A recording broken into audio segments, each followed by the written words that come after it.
understand any of it. Opera really is so complicated.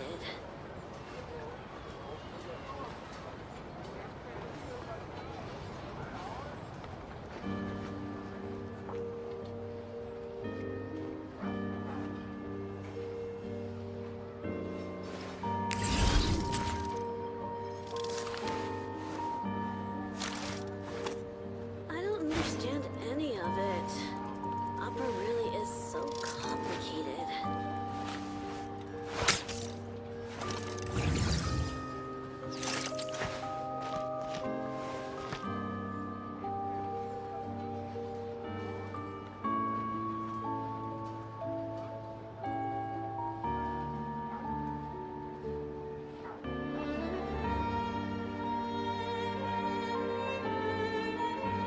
I don't understand any of it. Called back to the Zeppeljärny Palace again? Ugh, seriously. What's the point in all these endless meetings?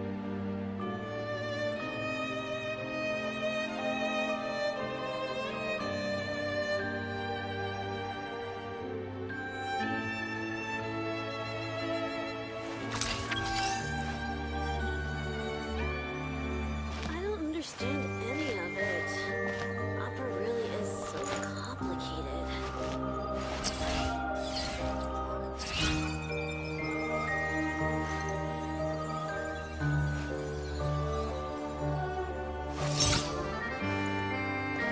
Hello everybody, welcome to the stream. Today it is Act 2 of the 7.0 Genshin Archon quest. I don't understand any of it. Opera really is so complicated. Hey Benji, welcome. Alright, so yesterday I like was crazy. In fact, I The taught drama myself to starts? play many different instruments. Yeah, I think most of the crazy I play climax piano, and I'll things show you. are in the second act. So the first act was more of like setup, getting you to understand what the situation in Snezhnaya is. Like, not exactly like what's really going on, but more of like how people live there, society, the government, a lot of the government. I was surprised because the government in Snezhnaya is the most political setup they've had in Genshin so far, in my opinion. We actually got to witness like the Veche. I'm not sure. I have to look it up. Like, is it a real term? Called back to the Zeppeljärny Palace In real life. again?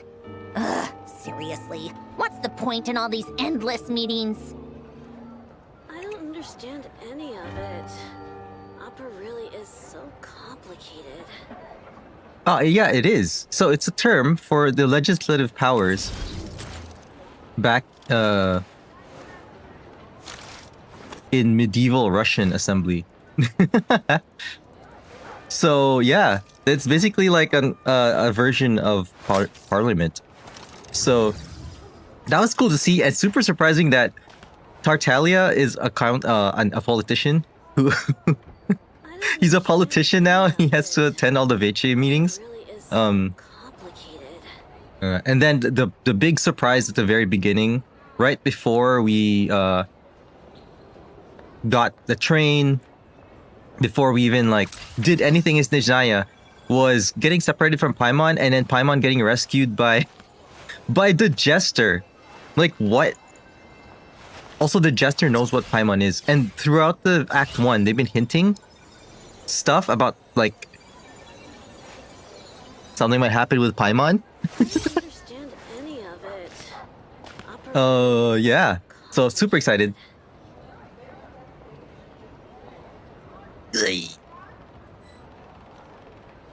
Gonna shrink. Sandrone has been waiting for too long. Oh, so I got text on.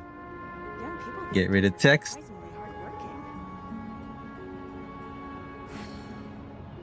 The aura is wonky for Paimon. Yeah, she's got some issues with Snezhnaya. Like, whatever's happening in Snezhnaya and Project Stuja, Paimon's feeling something. It's almost like her energy is like getting sapped or like getting interfered with. It's almost like, what if she has a signal to somewhere? Like if she was like a construct and she had a signal to somewhere and it's getting interfered, like her Wi-Fi signal is spotty. I don't know.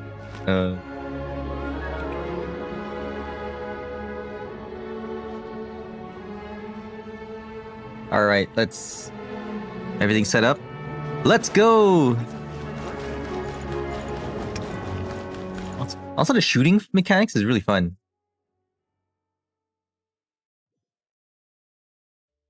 For the other world.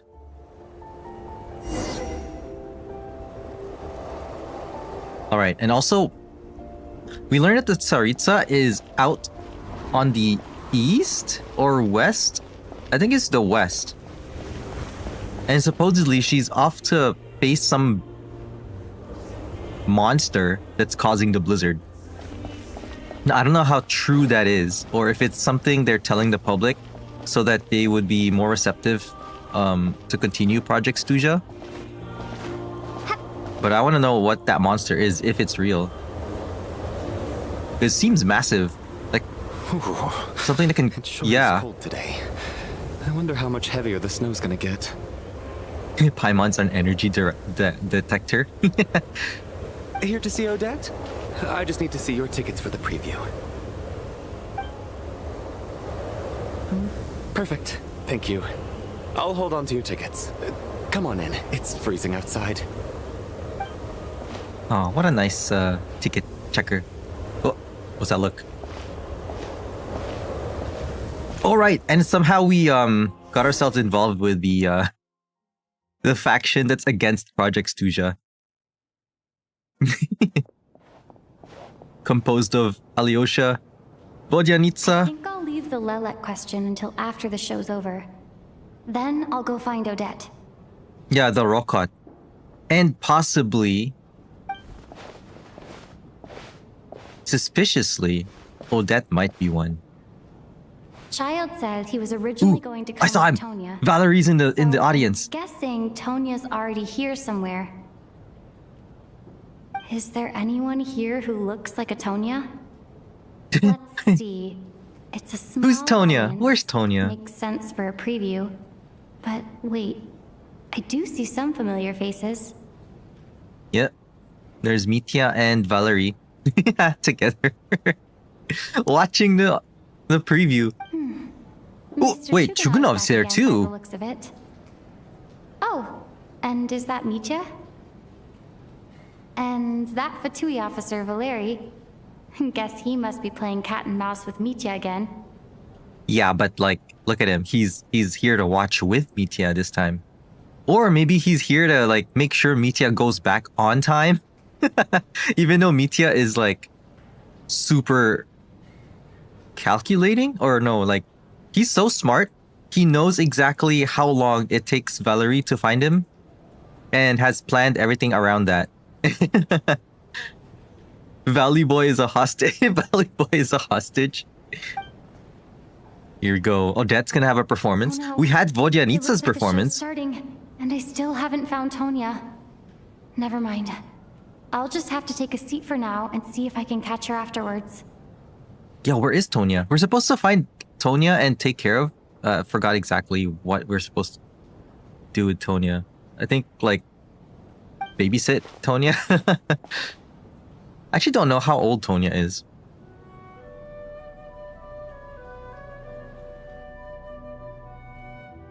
If you don't know, Tonya is Child's sister, by the way, younger sister.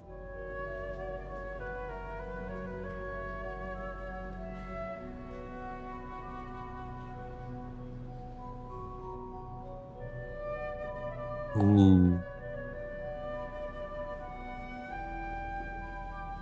What? A pen? Does he sketch?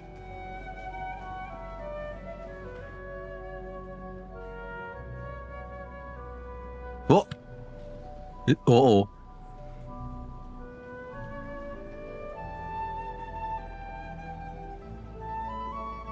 You were surprised when you saw Tonya? Okay, no spoilers. Something's happening. The lights turned off? Oh, it's freezing. What?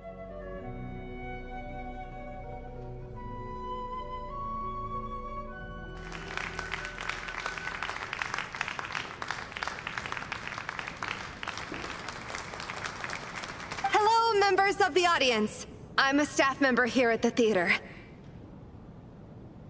Today's performance was a very special one for us, as it marks the first attempt in a long time to revive the classic Snezhnayan ballet, Spirit Seeker. Spirit Seeker. Wait. Is this Tonya? She has the same hair color as Child. I don't know. Maybe. To commemorate this occasion, we would love to take a group photo of the cast, crew, and audience members present today. Could I kindly ask the audience to please come up onto the stage?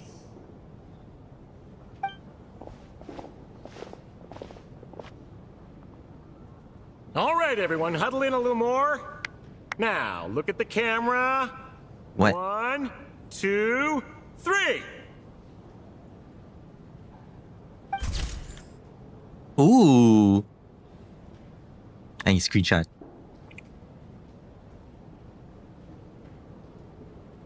No. Yeah.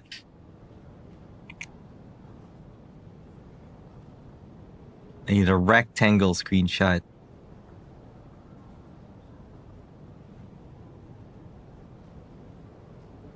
Okay. Okay, look at... He is so tall. What? Valerie towers over everyone. Even this tall guy over here on the right.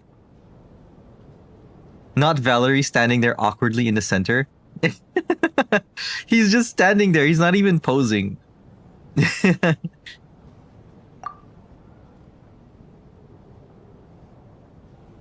Are you quite Aloy satisfied, 2.0 Mr. underground. Scientist? I rather hope you don't have any other escape plans to add to my workload today. Oh my god. Dang, look at it. His eyes are like, yeah.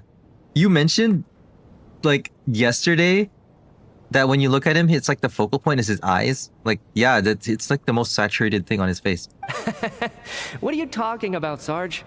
This was simply my way of inviting you to watch Miss Odette's new show with me. And wasn't the performance spectacular? In the future, I heartily encourage you to take a leaf out of my book. Find some soul-nourishing pastimes to enrich your time outside of work. Michia literally told him to get a hobby. It was indeed a fine performance, but I must correct you on one point. This is not time outside of work. These are working hours. I have a feeling that Mitya likes to do this and pretend like he's slacking off, but he's secretly like gathering info. Because we thought we were sneaky. We met with him to get some info out or like plant some info, and then we were supposed to be there in secret, like Alyosha and Traveler, right? And then Vodyanitsa was trying to get the info out of him, and then after that, he just like casually revealed from a note at the like we were paying the bill that he knew all three of us were there together. Yep. Working hours and non-working hours are just a social construct.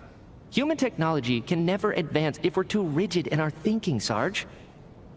And now we're like suspicious if Odette is Lelek. So I wonder if he already clocked that, if she is or not. May we leave now? Already? I mean, I was kinda hoping to soak up the atmosphere for a little longer. Look at that face. No, off we go then, Sarge. Back to the land of working hours. Lead the way. The land of working hours. Isn't this Tonya? That has to be her. She's the only person in the audience around Tonya's age. Excuse me? Oh, yeah, you got Are Child's you eye Tonya? color. You got Child's eye color. Like, I think Child's hair is more saturated, but, you know, it's still the same orange. Your brother's busy today, so I took his ticket. Don't worry about him. He's fine. Aloy 2.0. Oh, okay. Sorry for the trouble. Oh, she's sick? Wait, does Tonya work at the energy place? What's wrong? Are you sick? No, I'm fine. It's nothing. Oh, you thought you thought she'd be younger like Tusser? Yeah, because Tusser was like a little kid. Maybe she caught a cold on the way here because of the weather? Oh yeah, and that weather is crazy right now. I haven't seen snow like this in a long, long time. It's most unusual. Yeah, just funny. Just thought of something. Like, you know how in Fontaine, if it rains, it's Nuvolette crying. What if it in Snezhnaya, if it's a blizzard, it's the Tsaritsa being angry. I know. It's completely white out there. You can barely see a thing. I've never seen such heavy snow in my life. Let's wait it out for now. You'd be lucky not to freeze to death in this weather, let alone find your way. Well, look at that. Maybe we shouldn't be in such a rush to get back after all. Yeah. What do you think? You know, okay, he says this, right? And now that we know how smart he is, I wonder if he already knew how bad it was outside. And that's why he was pretending to be like, oh, we should just take our time. I'll just stay here. Let's wait and see. Why do you need to take it so seriously? Fate has given us this wonderful chance to take a break. We owe it to ourselves to make the most of it. Also, I wonder if he took Valerie here in the theater knowing it was gonna get this bad, like the snow. And now that they're in this building, they've escaped the snow, right? And they get to slack off with a reason. Come to think of it, there's a small inn not far from here that always keeps plenty of extra blankets on hand for guests. I know the route well. Shall I head over and borrow a few blankets? That You way, alone? Anyone in a hurry can wrap up warm for the journey back. Just remember to return them next time you're over this way. Wow. You trust people like that? Just let them borrow blankets? Sir, there's really no need to go to all that trouble. Hey, it's no trouble at all.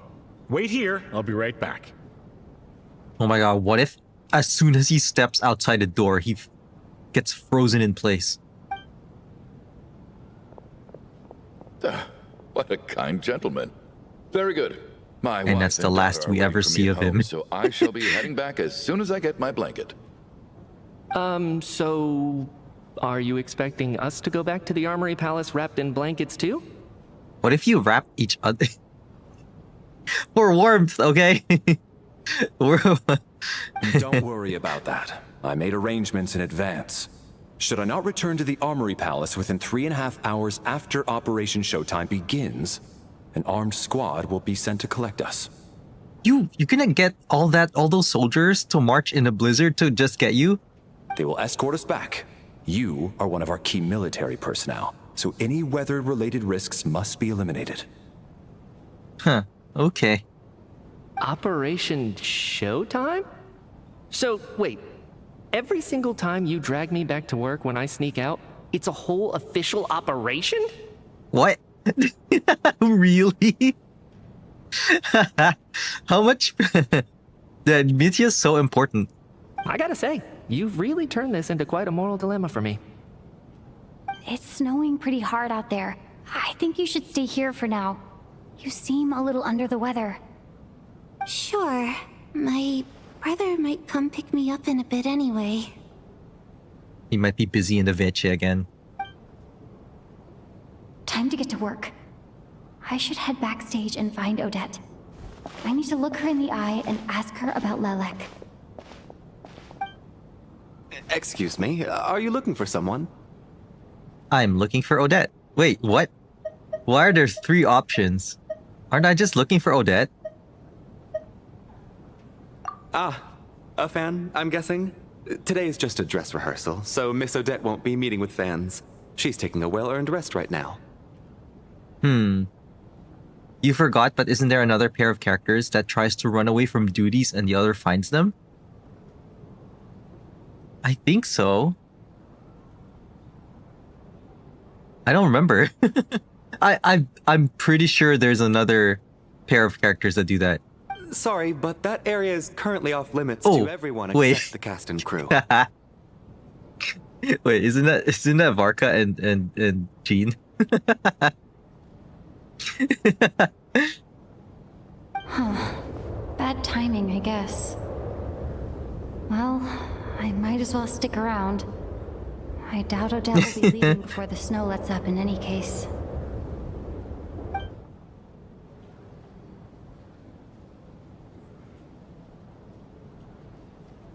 But it's more like chasing. What happened to the gentleman who went to I mean, fetch the blankets? Valerie How is has he chasing still not Mitya. returned? But I was thinking the same thing. It's still snowing very hard. Do you think something might have happened to him? oh boy, I knew it. That's the last you ever see of him. Whatever the reason for his delay, I must say I hate nothing more than people who make empty promises and fail to deliver. Oh my god, Chugunov. Can you be any more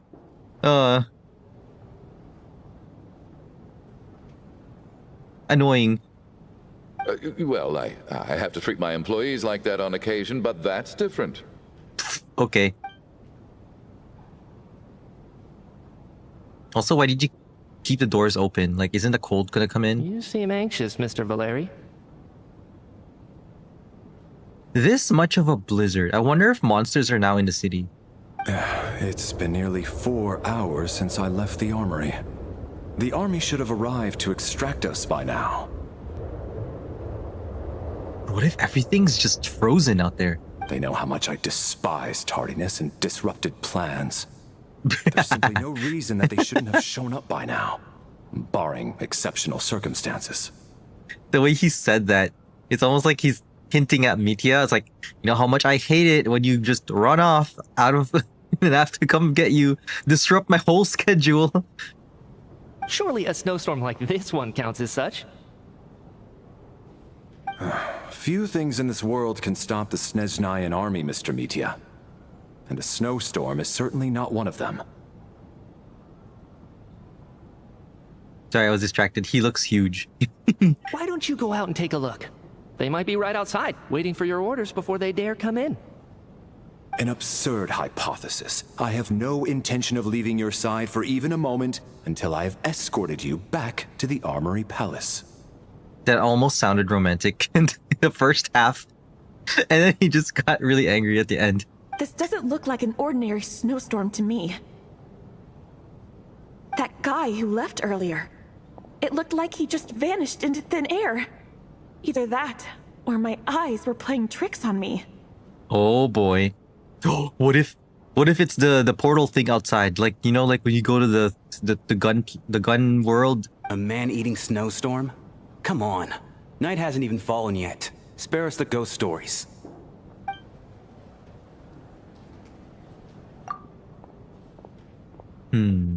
Traveler. Oh, I know Alyosha. you were coming today. How come you didn't say anything? Wait a minute. Weren't you there in the photo? He was in the photo shoot. Oh, I didn't know you were coming. I'm here to see Odette. I'm not sure how to say this. What is it? Something the matter? Tell me. I can help. Unless this is an imposter. This is not the real Alyosha. Whoa.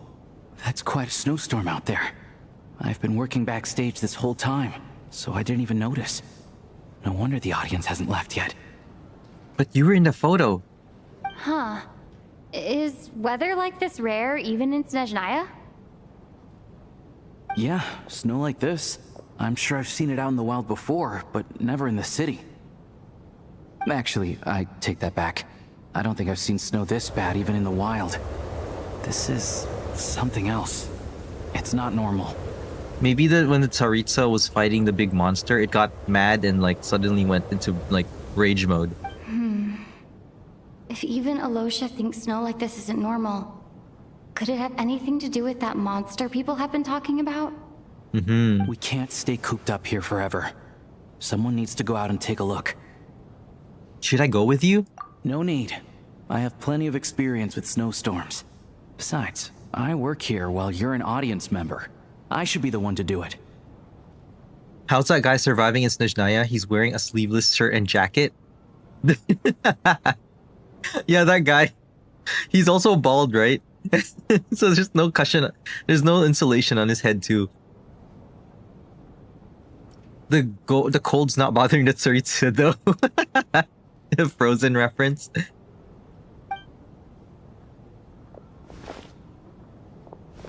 Honestly, I don't think Everyone by the. the door. Oh no, he's Careful not to let bald. the snow soak into He just your has shoes. really short In hair. a snowstorm, you gotta look after your toes above all else. Oh yeah. That like a lot of people who do the mountain climbing, like those, like the Everest or like the K2 summit, like mountain climbing. The first thing that like the most common thing that happens is they don't notice that their toes are frozen because they can't feel them anymore. And then when they go back to like camp or something, and then they look at their toes, they're frostbitten, and they have to like cut them off. So Heading out, my man? Be careful.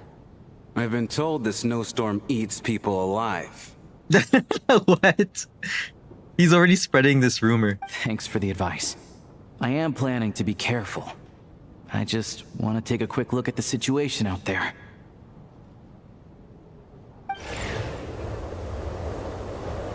Ooh. He's wearing his hood. Oh, that'd be cool if we could toggle that on and off. Ooh. He's back. He didn't disappear. He's back! He's back! How was it? What's going on out there? Did you see any soldiers patrolling the area? Something about this storm isn't right. Charm, my man. Excuse me. Yeah, he just called him my man. There's no one out there. I didn't see a single soul. And something in the air gives me the creeps. This isn't your average snowstorm. I suspect it might be related to recent events in our nation. I strongly advise everyone to stay here until the snow dies down. What if Michan knows what the storm is? Are you serious? So all of us are trapped here now? That sounds a little far-fetched to me. You want to go outside and see? I, for one, am not risking my neck in that weather. This just turned from a minor delay into a major hassle. We can only hope that our friend who went to fetch the blankets just ditched us and went home. Is it really that bad? But my daughter, I won't be able to read her a bedtime story tonight. Oh, boo-hoo. This guy. Everything he says is annoying. Huh? What are you all still doing Oh, here? everyone's here. Whoa! It's snowing hard. Cast and crew from backstage are quickly brought up to the situation. So now we're stuck here? Oh, this is terrible. Luckily, it was just a dress rehearsal today, so there aren't too many people here. On the bright side, the theater's always well stocked with supplies. If the snow still doesn't let up as we get into the evening, you can spend the night here, everyone. At least, I assume that's all right? Odette? Fine by me. This seems like a sensible backup plan under the circumstances. My thanks to the theater for being so accommodating. What are you staring outside and praying for, my man? Oh, was that Anxious him? to get home too? My man. Shram, my man. He called everyone my man. Oh, your majesty, the Tsaritsa, I beg Oh my you, god. please do not let tonight's snowstorm stop. What? Why? Why? Because he's here with the famous people? Like, is he getting starstruck? Charm, he wants everyone. Torgov, the rich businessman. This is a golden opportunity to spend the Oh my night god, he under is. the same roof as the two top stars in all of Snezhnaya. It's a once-in-a-lifetime experience. Is that his wife back there not being impressed? I think I changed my mind. Oh boy. Sir, if you so much as look at us funny, you'll be Oh. seeing stars in a whole other way. Behave yourself, or you'll be begging for that blizzard. Oh, she's savage. It's getting colder. We need to keep the indoor temperature up. You see him slump down. Oh no, his bias just insulted him. Close the door. He's and lock Oshi. it tight. Let's head somewhere warmer.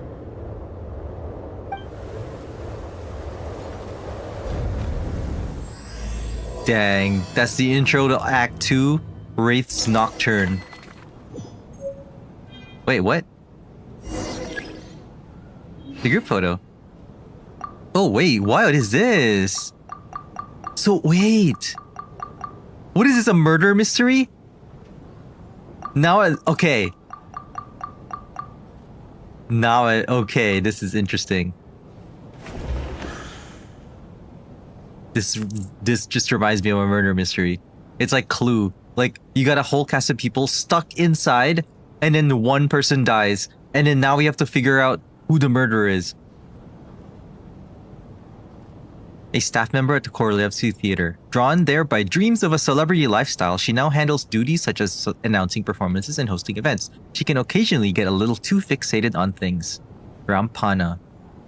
Look at the back thing. You see this back, behind her, the background? It looks like you know when you have a cork board and then it's got like all these info pinned on it and then you put strings to connect and then it's like a conspiracy theory. I don't know. Okay. She has dreams of being a celebrity, but she's not the star. So what if she's jealous about like not being the star and like, I don't know. That, or she's gonna be super loyal to Vodyanitsa and Odette. Okay, we don't know who this is.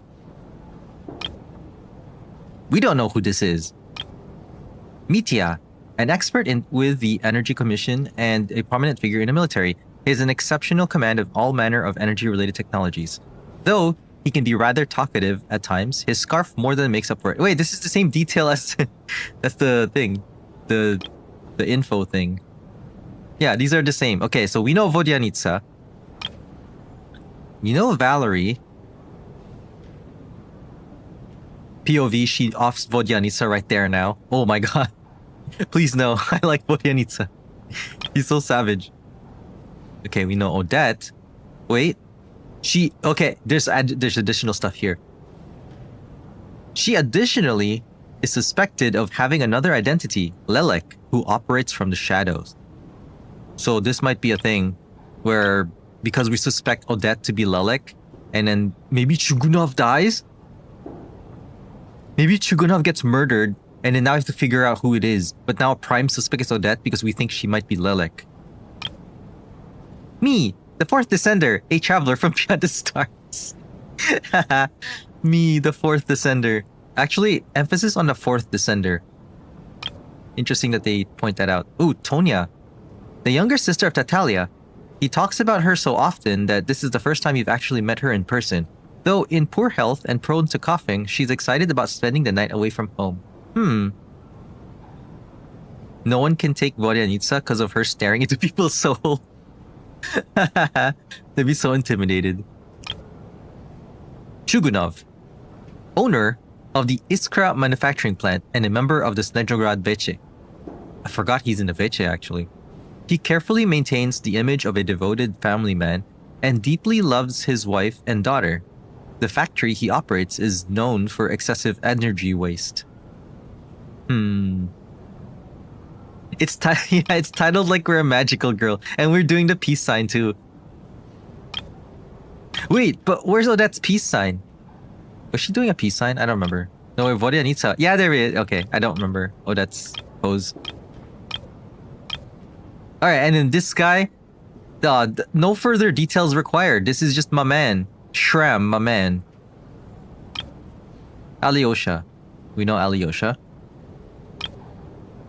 What? Oh, look at his pose. He's the nice ticket checker. Kulish, a staff member at the Korolevsky Theater. Exceptionally diligent and reliable, he rarely makes mistakes. Regular theater goers know him well, as he has long been responsible for checking tickets at the entrance. He also seems to be a fan of Odette. The my man, the man. He wants all the men. He's just saying, he's not saying my man, he's saying my man. Okay, that's all of them. Something's gonna happen. The way they let us check every person's profile. that we're stuck with in this theater.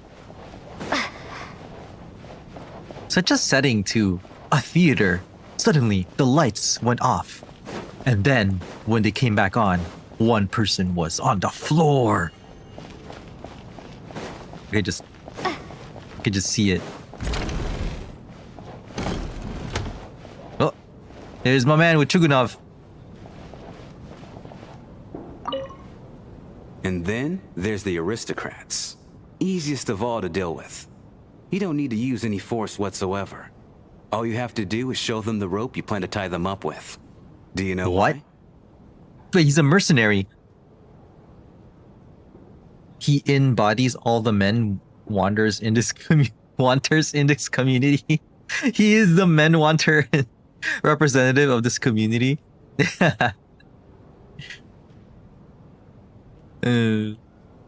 So he's a mercenary and is describing how to interrogate people?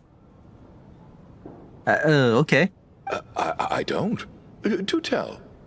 Because nothing horrifies them more than the thought of a cheap, coarse rope leaving creases on their precious million more coat. Oh my god. Do whatever you ask to avoid that fate.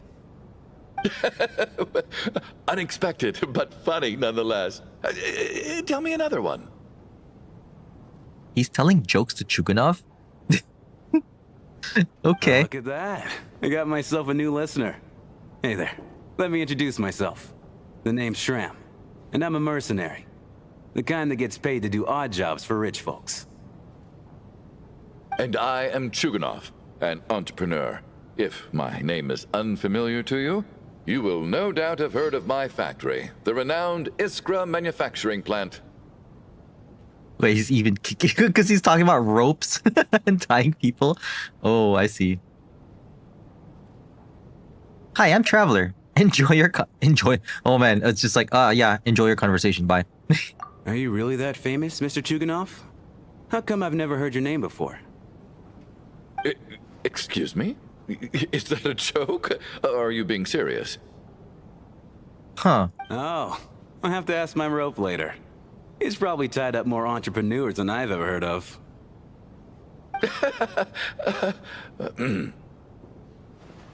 Okay. Shram is a little freaky, but also, I think this is setting up so that when something happens, we might suspect Shram because he keeps talking about ropes and tying people up. And maybe that person maybe the victim ends up having ropes involved. Oh boy. See what's going on, 1 out of 6. Okay, we got Odette there. Oh, we got our main players here. Ooh, everyone's there. What? Who else is here? Oh, Tonya's here and the other two. What's downstairs? I've never been here.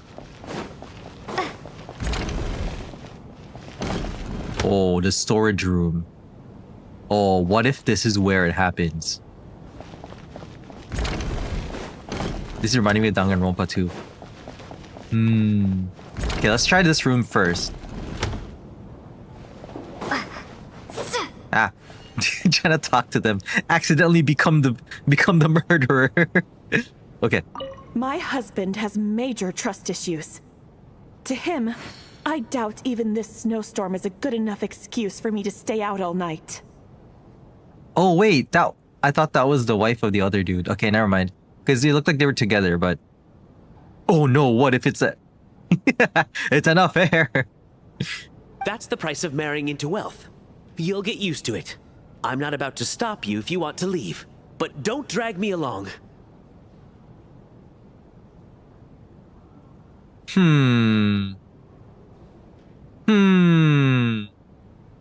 You're right though. The drama starts in this act. This is all drama right now.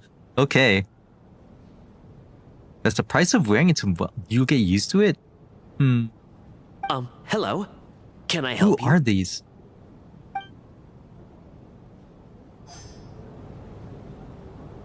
So she's complaining about her husband who's being controlling. And then he's like, yeah, I got a problem, but I get used to it. That's how rich people live. Or something. Tonya. How are you feeling, Tonya? I'm fine. Sorry to worry you. I'm used to it by this point. I take medicine for it. My brother usually helps to get it ready for me. Oh no. Oh, you know what I just realized too? Paimon's not here. So Paimon's at the hotel and we're gonna be like stuck here. And she's probably gonna be super worried. Child must take great care of his sister. He's never mentioned Tonya's illness, though. I mean, it is kind of an awkward thing to talk about, right? You know, I actually find this whole thing Or maybe kind it's of just more exciting. recent. Because of Project Stuja. Stuck in a strange place thanks to a snowstorm. Having to spend the night with a bunch of interesting characters. It's pretty cool, don't you think? Sandrone had that good tea and we're playing Among Us. It's the Among Us act. Okay, you're right. It's certainly a novel experience. I'm sure most kids share that wish. Kids, huh? My brother always says I'm not mature enough. Maybe he's right. Oh no. I'm fine, really. Just got a little overexcited. What if we'll eventually need the medicine? Look after yourself. Otherwise, your brother will come after me. Yeah, that's like half a joke. He might actually... Ow, I ran into a plant. Alright, who we could talk to first? We'll talk to Odette last, because Odette's our main... And not a suspect. She's probably...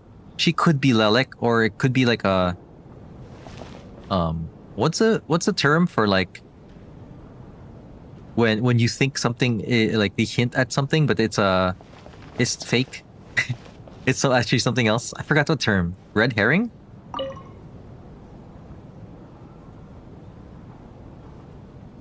I don't think it's ever been this lively backstage before. I didn't know you were coming today. Oh my god, it's the Rockhot crew. Hey, have you seen Chuganov? I heard he was coming today. Have you spoken to him at all? I'm with you. This could be just the chance we need. Yeah, I gotta figure out a way to coax some more intel out of him. I want to know why he suddenly changed his stance on Project Stuja. What exactly happened before the most recent Vetcha vote? For the Rokad, or just out of personal interest? Hey, you're not about to talk about the Rockhot out in the open like this. You don't know who's listening. Valerie and Mitya are right across the room. Who knows how sharp their ears are, especially Mitya. Shh! There are other people around. Don't say the R word. Yeah, don't say the R word.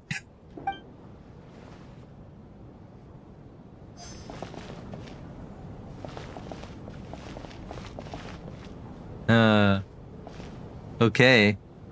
This is highly irregular. A delay of over an hour during an operation like this theoretically warrants a Harbinger-level response. Harbinger-level response? The storm, or something else.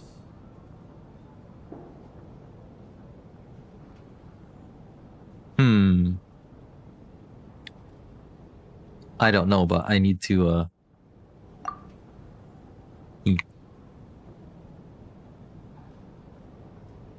little screenshot. Sarge, the day you learn to let go and just enjoy moments like this is the day you'll finally understand the meaning of life. He's still hung up on Project Showtime. I can't believe he called it Project Showtime. Ah, why, hello, ma'am. I believe you were the one sitting at a nearby table back at Podvorye restaurant. Ooh, calling us out in the open? Any friend of the theater's star performers is a friend of mine. It's a pleasure to meet you. I'm Mitya from the Energy Commission. He makes it sound so casual, but he's literally saying like, I know you were at the restaurant with Vodyanitsa and trying to sneak, like, trying to be sneaky. Greetings. Major Valeri, head of the Special Assignment Battalion. Armory Palace Royal Grenadier Guards, 1st Regiment. Dang, that intro is so formal. I am here to ensure Mr. Mitia's personal safety. Please let me know if I can be of any assistance. I'm Traveler. Delighted to meet you both. Miss Traveler, I cannot help but notice that Miss Odette is stealing glances at me. Any idea what that could be about? Huh?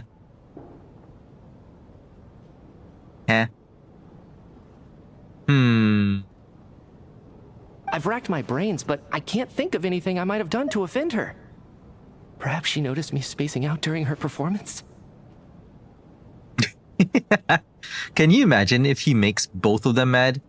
Like, he comes in and it's like, oh, I loved your performance. I can't believe you did such a great move or performance of this ballet. And then she was like, that's not what I was doing today.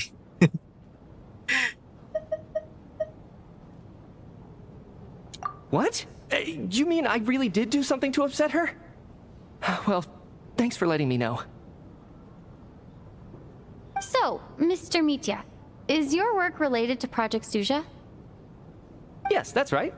The higher-ups in the Fatui transferred me from the Energy Commission to the Armory Palace because they wanted me to... Yeah. You know what? Okay. I think he's... Okay, my impression of him is that he's so smart. He knows when this thing is about to, like, shut his mouth. So he purposely does it.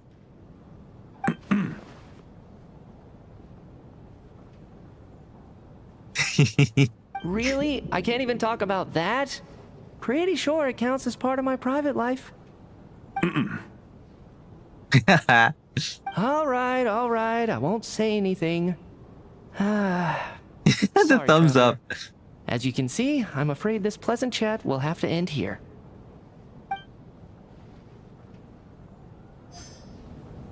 Little scientist. Look, he's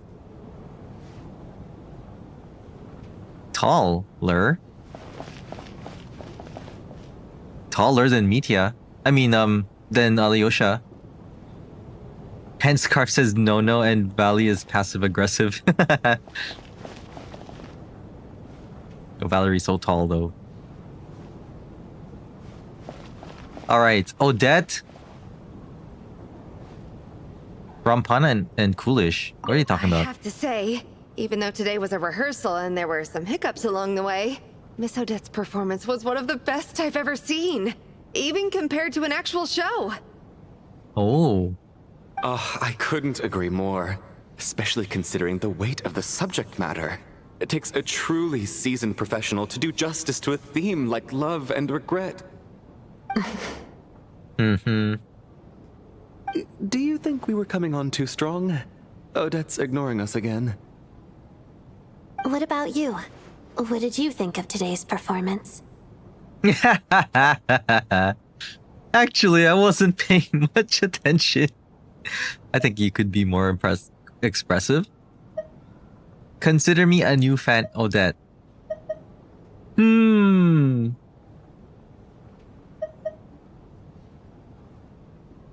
don't know. Does she like being complimented on her dancing, or does she feel like it's all fake?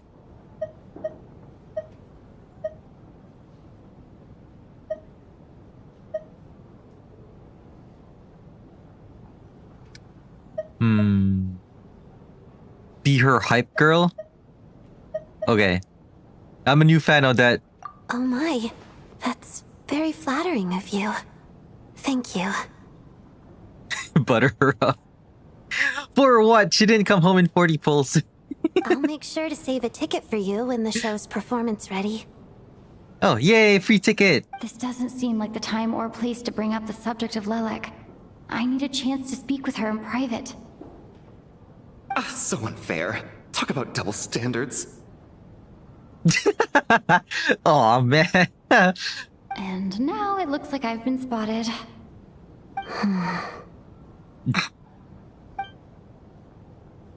She keeps looking at You know Mitya. Mitya too?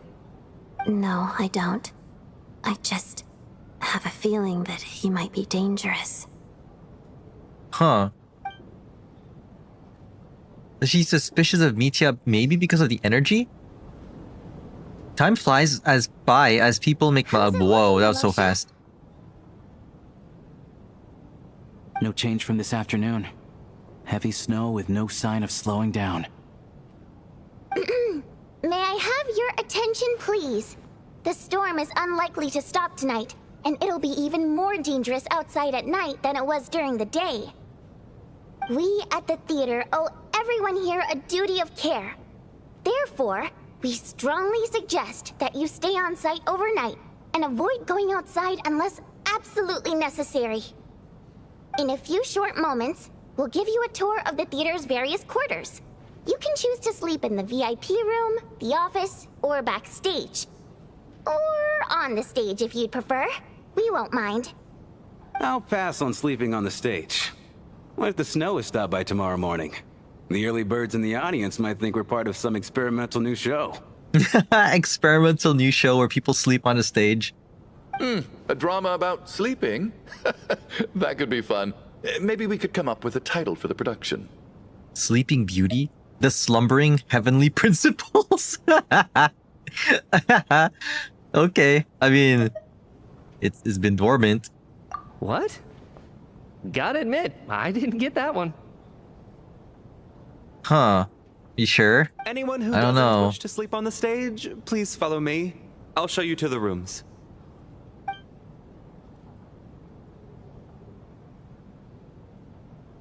That stage is really cool though. The effects on the back, the I background. guess I'll call it a night. Though I feel like I won't sleep very well without Paimon here. I'm sure she'll be worried that I haven't made it back yet. But as long as she looks out the window, she'll probably realize what's holding me up. I wonder if she's feeling any better yet? At least she hasn't been getting any worse.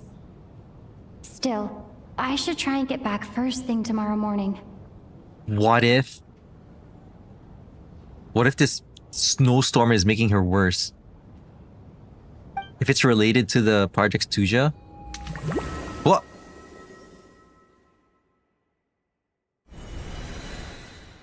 What is this? What?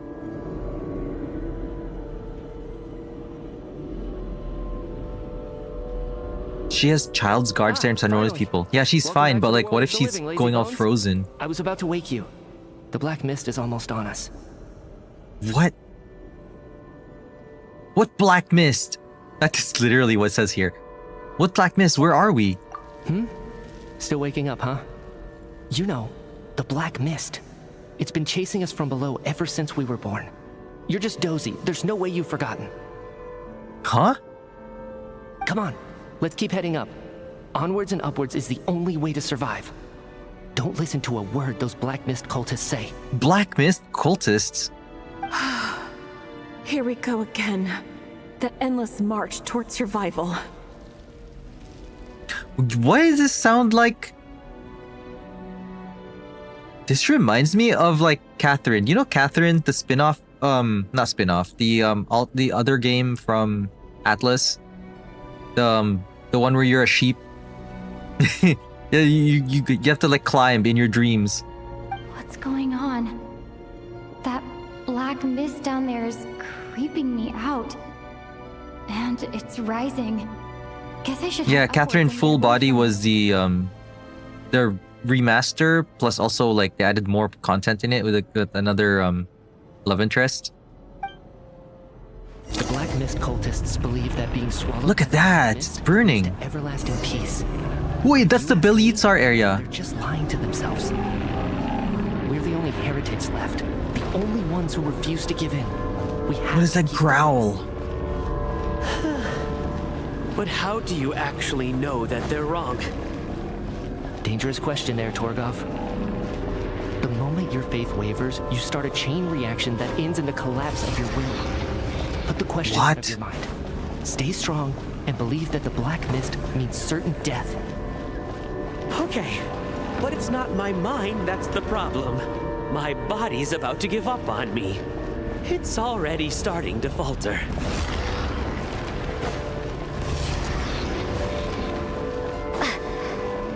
This is crazy.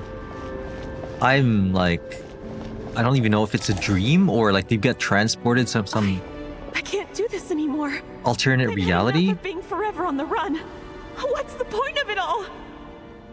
All this will pass eventually, I promise. Keep fighting. It will be worth it. Or what if this is like a thing that happens to every Snezhnayan? You accuse the Black Mist cultists of being liars. But you're lying too. There is no end to this path. It keeps going up forever. There was never any hope to begin with. The cult of the Black Mist has poisoned your mind, Sobolova. Are you thinking of giving up as well? I am. I think I'll take my chances with the Black Mist over this perpetual torture. As much as I detest the Black Mist cultists, I'm just too weary. Then I bid you both farewell. Let me put my personal opinions aside for a moment and say, I hope that you both find peace within the Black Mist. This is like almost like an allegory of the whole of Tevat and the Abyss.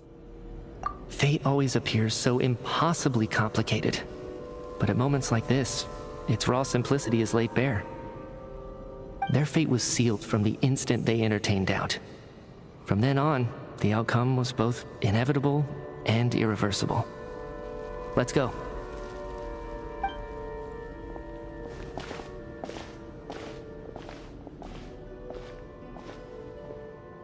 Torgov and Sobolova are gone. I never thought the day would come when even they would be swallowed by the Black Mist. It's just you and me now. Is it just me or has the Black Mist stopped moving? Mitya, why are we accepting them just dipping like that? I don't know. Yes. It seems like it looks like it's satisfied. For now. Well, it wanted a sacrifice? It seems like it seems like a whole allegory of what's the situation in Snezhnaya, or even the whole Tevat, but even like the whole idea of the Black Mist cultists. This happens from time to time, but it won't be long before the Black Mist starts chasing survivors once again. No one knows how to stop its advance for good. Like a fever dream. Well, we should make the most of the precious moments of rest that those two bought for us. Huh? Are you really that sleepy, traveler?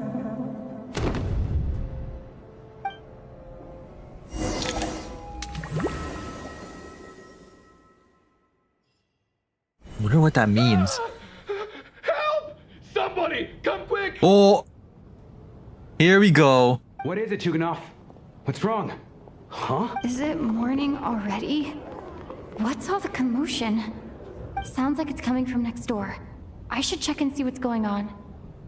And you can hear the growling, like there's like two. There's like this little like gurgling in the background. Like it's so subtle, you can still hear it.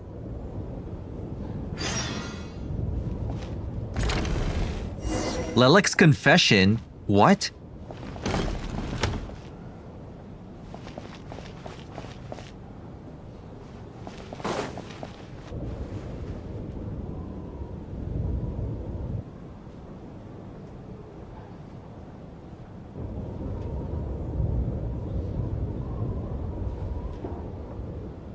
Don't look, Miss Tonya. Stay here. Oh. Okay. What happened to them?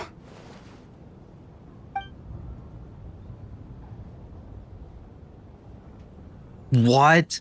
Those are the two that like, oh, we're just gonna give up on the Black Mist. Two people are lying down in the room completely still as if they're asleep. But your gut tells you that they are not sleeping. Somehow you can sense it in your bones. This is what death looks like? These two people have passed away. And the strange thing is that somehow I knew this was going to happen. I knew that they would be the ones to die. Have I seen this moment before? Or She can't remember the dream. kind of premonition. I can't remember what it was. Let me take a look. Ooh. His aura was intimidating.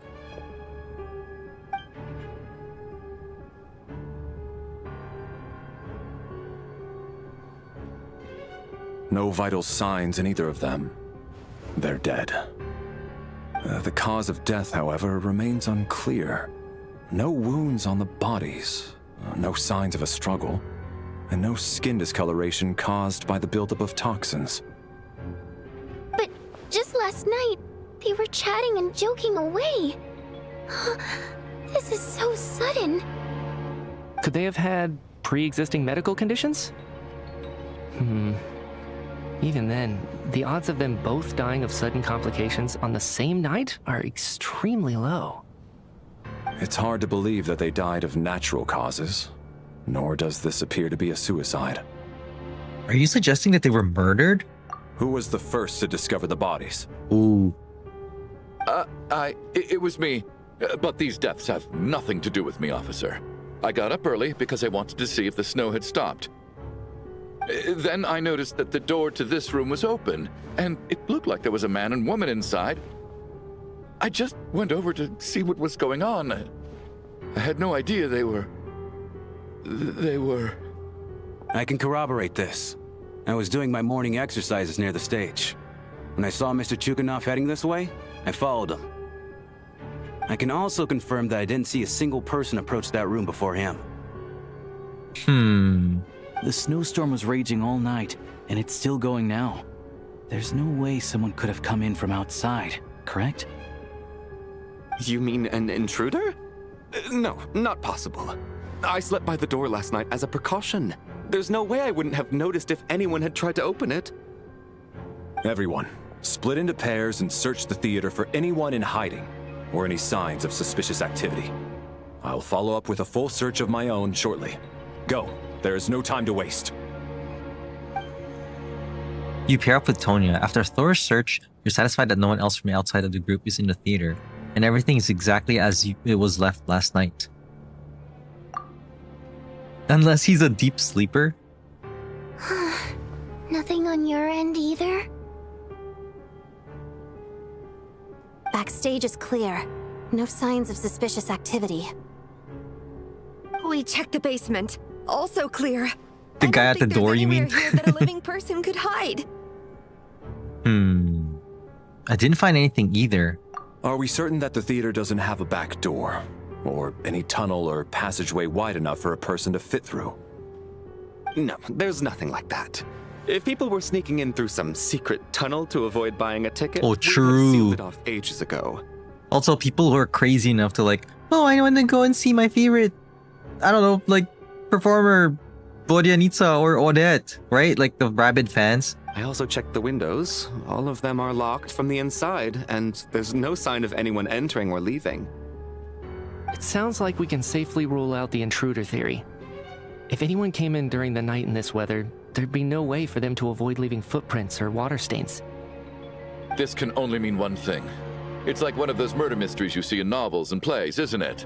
The ones where the killer is one of us.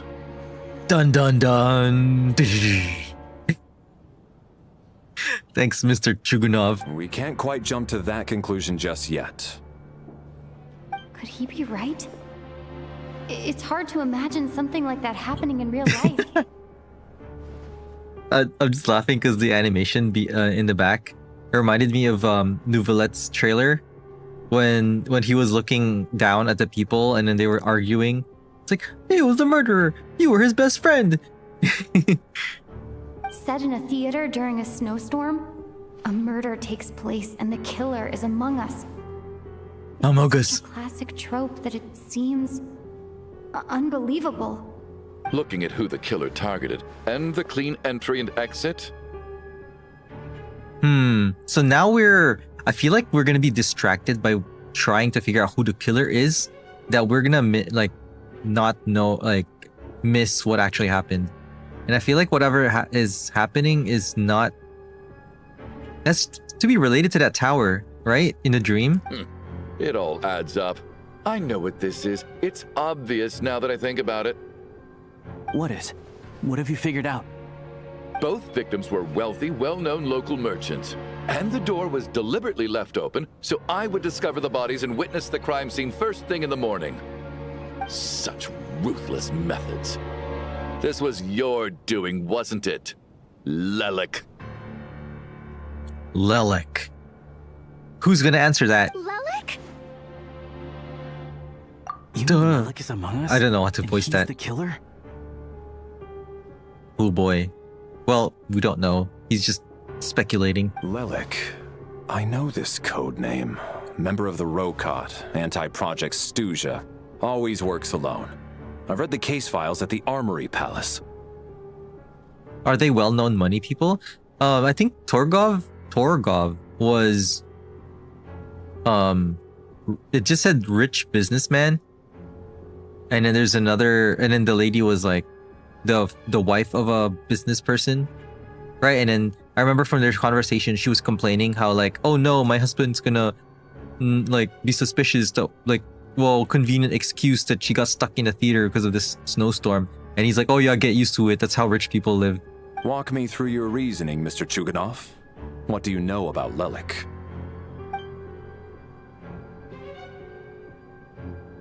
Well, he's been targeted by Lelik. What now, Lelik? What more do you want from me? I already voted against Project Stuja at the Snezhno Gradvecha. Oh. You snuck into my house the other day while I was asleep. Left a threatening letter. And I did all that you asked. But Project Stuja cannot be so easily shaken. Not with the rooster in charge. So he really was threatened by Lelik. That makes sense. And now you're resorting to murder to threaten me. Isn't that right? I knew it. The Rokot despises the rich. The lives of the wealthy are but refuse in your eyes. Show yourself! Which one of you is Lelik, Tell me! Dang, they put so much animation to this. Is great. Just stop playing these mind games!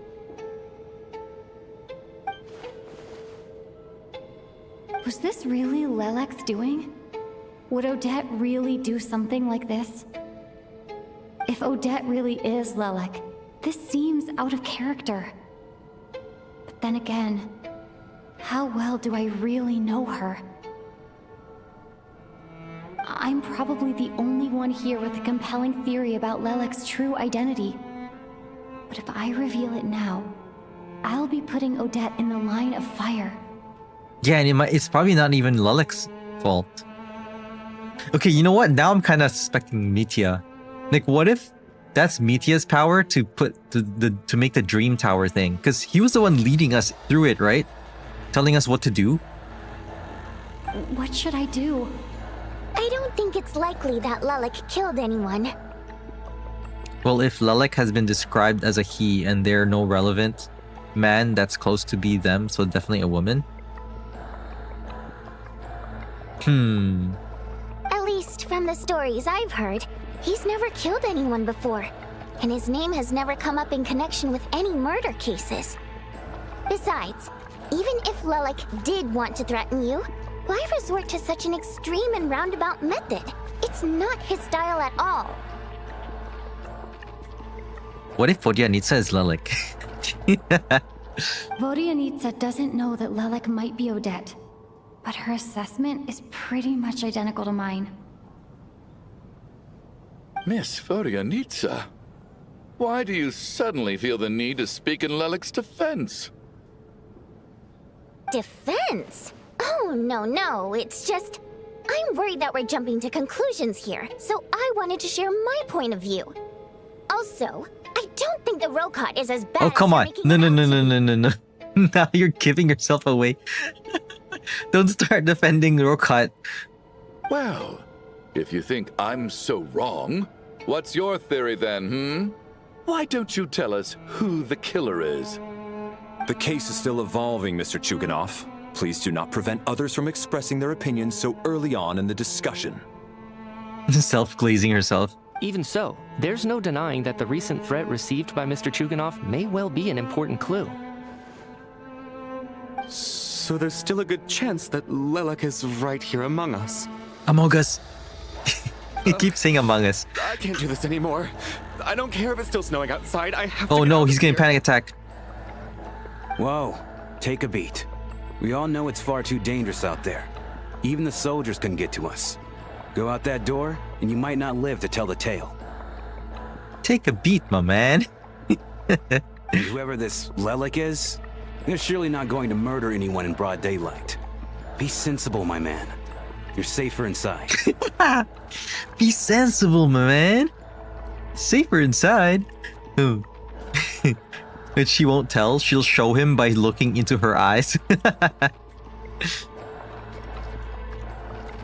As much as I regret having to say this, I'd like everyone to cooperate and refrain from exiting the premises until further notice. Because as things stand, every one of us is now a suspect.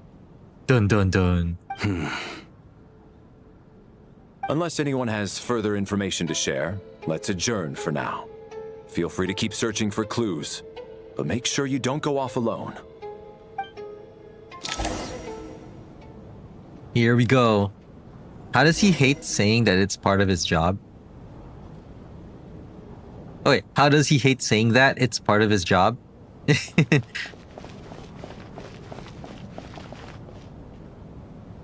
Okay, we got... Those two are always together. I guess Chugunov really likes Mr. Shram's jokes about tying people up. Tonya's here with Odette and the guy who panicked and is frozen in place because I guess he's just in shock. Mr. Coolish, are you okay? I still find it hard to believe there's a murderer among us. Among Just us. last night, I imagined we were like classmates out on a hiking trip. There's no guarantee that you can trust your classmates, especially not when you're locked up together. There's too many animes where that's true. Why did they do this? Was it for money? Even then, they could have just kidnapped the people. They didn't have Does he the hate time. his job and is salty about Project Showtime being a bust? Oh yeah, the snow is still like raging on, right? And it's already morning. So they're still stuck here for another day.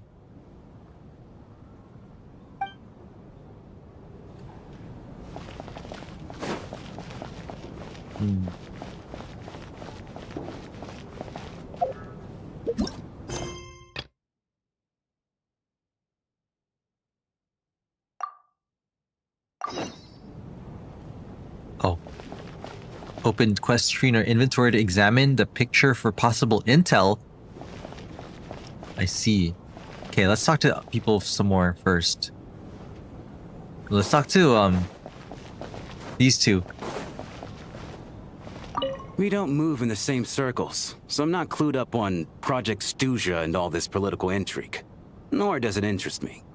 Nevertheless, sir, I think your top priority as soon as you get out of here should be to hire a good private bodyguard. Oh man, he's selling his services now? Such as yourself?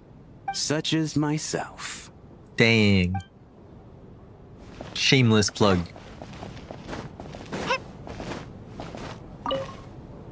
You seem to be very comfortable taking charge, Major. You took the reins as soon as things went south. Time for a good old red string board? Yeah. I simply made an executive decision that someone needed to take control of the situation on the military's behalf. Does this offend you? Complete with the crazy guy meme.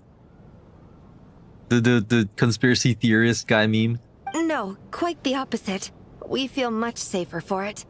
By the way, what does Major mean exactly? Is it a pretty high rank? Rampana? I mean, a lot of people don't really know what military ranks mean. It's funny because Rampana's outfit keeps reminding me of Catherine's. Like a little bit. It also kind of looks like a HSR.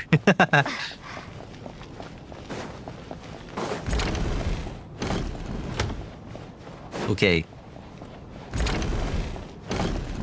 Ooh, two of them are here. Wait, are the core investigators just You're right, are that Rolcot? was my bad. It was a knee-jerk Trio? reaction. I didn't think it through. Luckily, no one suspected my identity. Bodianitsa's suddenly like, Rokot's not that bad. Oh, phew. It's just you. I thought someone was eavesdropping. She looks like she does gymnastics of some sort. Yeah, I could see that. Like, she could be an acrobat. Since Vodyanitsa and I were on the same page earlier, I think I should share my thoughts with the Rokot members first. You tell Vodyanitsa and Alyosha about Child's intel on Lilac and your views on the current situation. Oh yeah, Child was the one who gave us info about Lilac. Serious? I don't know if this counts as gossip, but it's definitely on track to be the juiciest this whole Oh my year. god. This isn't tea, Vodyanitsa. Odette? Really? Odette? Oh god, how dumb does this make me look? Lilac You mean, has been right Archon. under my nose this whole time, and I didn't notice a thing. We don't even know if it's true yet. Actually, it's exactly what you'd expect. Sometimes, hiding in plain sight is the best strategy. And now that you mention it, the more I think about it, the more sense it seems to make. What are we up to now? 1, 2, 3, 4... Huh? What are you counting? Odette's identities. She's my coworker. Oh, Specifically a ballerina, and also a fatous, a member of the Rokot. Now, Lilac. wait, she's Rokot? I was suspecting her to be Rokot, but I wasn't sure. But no, okay, so she's confirmed Rokot, and then but they didn't know she was Lilac. It must be so exhausting. She's Fatous and Rokot. Hug. This is crazy. I guess since I've always known her as a member of the Fatui, it never even crossed my mind that she could be involved Oh wait, with never the mind. Rokot, let alone be Lilac. Oh wait, no, she thinks because she's Lilac, then she's also Rokot. Oh, I see. I don't understand. If she's with the Fatui, what reason could she have for being so opposed to Project Stusha? Probably best if you ask her that in person. Well, since you waited until now to bring this up instead of announcing it to everyone earlier, does that mean we're all on the same page here? She doesn't seem like the type to kill innocent people. Yeah. Lilac may not follow orders from the Rokot leadership, but as far as I'm concerned, she's never crossed the line. If anything, her actions benefit the poor. Yeah, but we're also like kind of distracted. We have to figure out how the murder was done, right? There's no signs of any injuries. And there's not even signs of any toxins and poisons. It's just like they just died. They believe us so fast, like too fast. Like the first two Vodyanitsa was like, the Rokot wasn't that bad, and now she's immediately believing Odette being Lilac and its possible betrayer. Yeah, like it's still like a speculation. She might be Lilac, but then they're kind of like, oh, it makes so much sense. We need to confront her face to face. Do you think she'd really admit to being Lilac? I don't know. We'll have to see how it goes. For now, we'll work on the assumption that she didn't kill anyone, and see how much she's willing to tell us.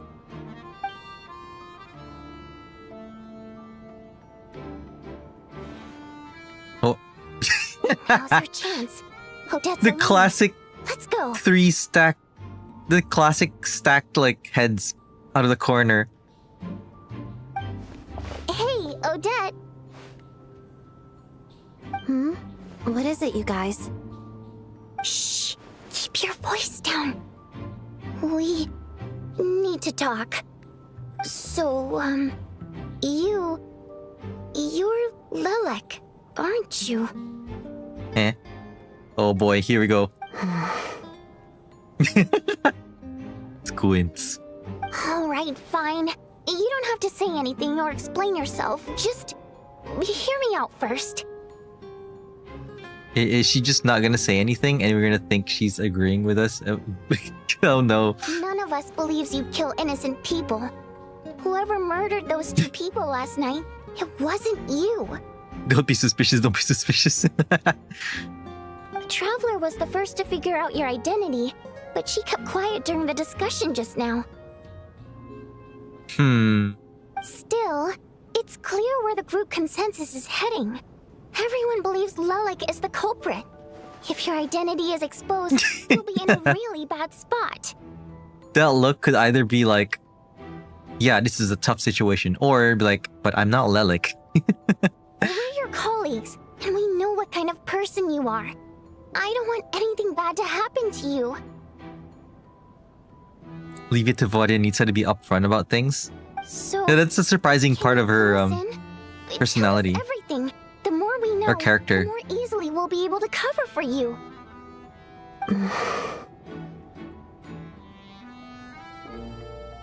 All right. Yes, I'm Lelik. And no, I'm not the murderer. So she is Lelik. Okay, you got it right then. And thanks, but I don't need you to cover for me. Actually, I'm planning to reveal my identity. What? Wait, but doesn't that go against, like... Wait, does that mean... Wait. If she's revealed to be Lelik, would that, like, make her not eligible to inherit La Signora? Huh? You're gonna reveal that you're Lelik? Here? That's right.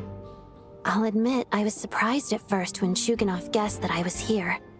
It was just a lucky guess, but it caught me off guard. But after taking some time to assess the situation and confirm where everyone stands, I don't believe I have anything to worry about. We now have 3 out of the 3 musketeers besides us. Oh, does that mean we're D'Artagnan, the non-musketeer? I'm not like, I don't know the actual story of the 3 musketeers. I just remember like that one cartoon like a long time ago. And I remember one character was like D'Artagnan, who was not a musketeer, but like hangs around with the 3 musketeers. Are you sure you don't need a second opinion? Given the circumstances. Mr. Valeri! What? What? Huh?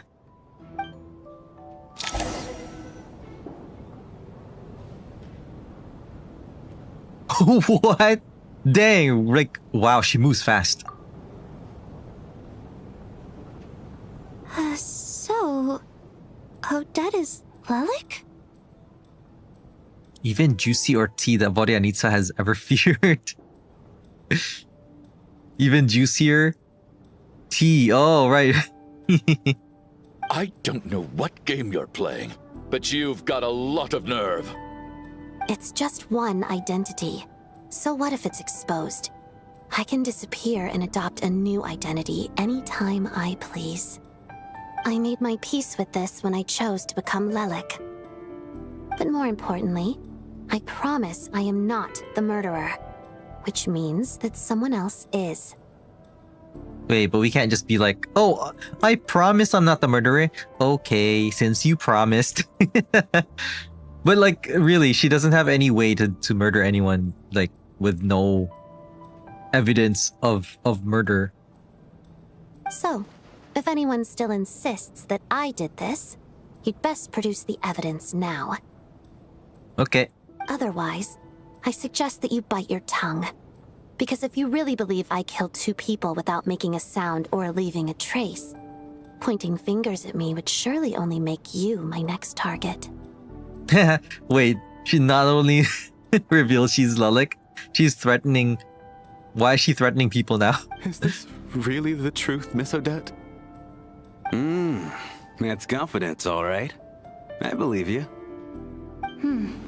A real no-nonsense attitude.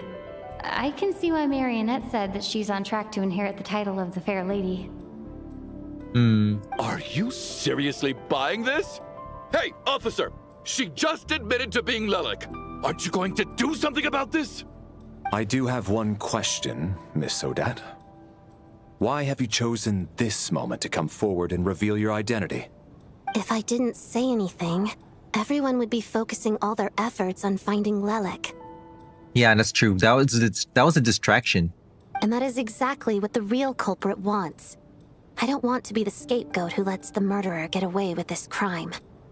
Despite all the accusations, she made the smart choice. A remarkable display of rational thinking under pressure. Clearly, Odette's talent extends far beyond the art of dance. She thought so far ahead. Ugh, why do I always feel like I'm one step behind her in everything? Oh my god, it's a rivalry talking. You've convinced me. Dealing with the murder case remains the top priority right now. Let's put the name Lelik and all related incidents aside until further notice. Nevertheless, the group still considers you the prime suspect. I assume you have no quarrel with that, Miss Odette? I understand. You're welcome to keep an eye on me around the clock. I have no objections. Mr. Chuganov? For my wife and daughter's sake, I'll let you off the hook for now. But don't think you're forgiven for breaking into my house and threatening me. Just wait till we get out of here, Lelik. We'll settle the score then.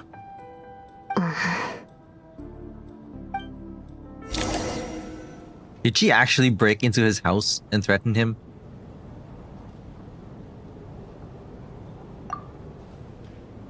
Good work, Lelik guard team. And Lelik too.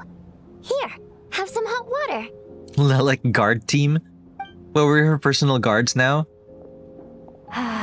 Turns out Valeri knew about my exploits, so now I've been told I have to guard Lelek with him.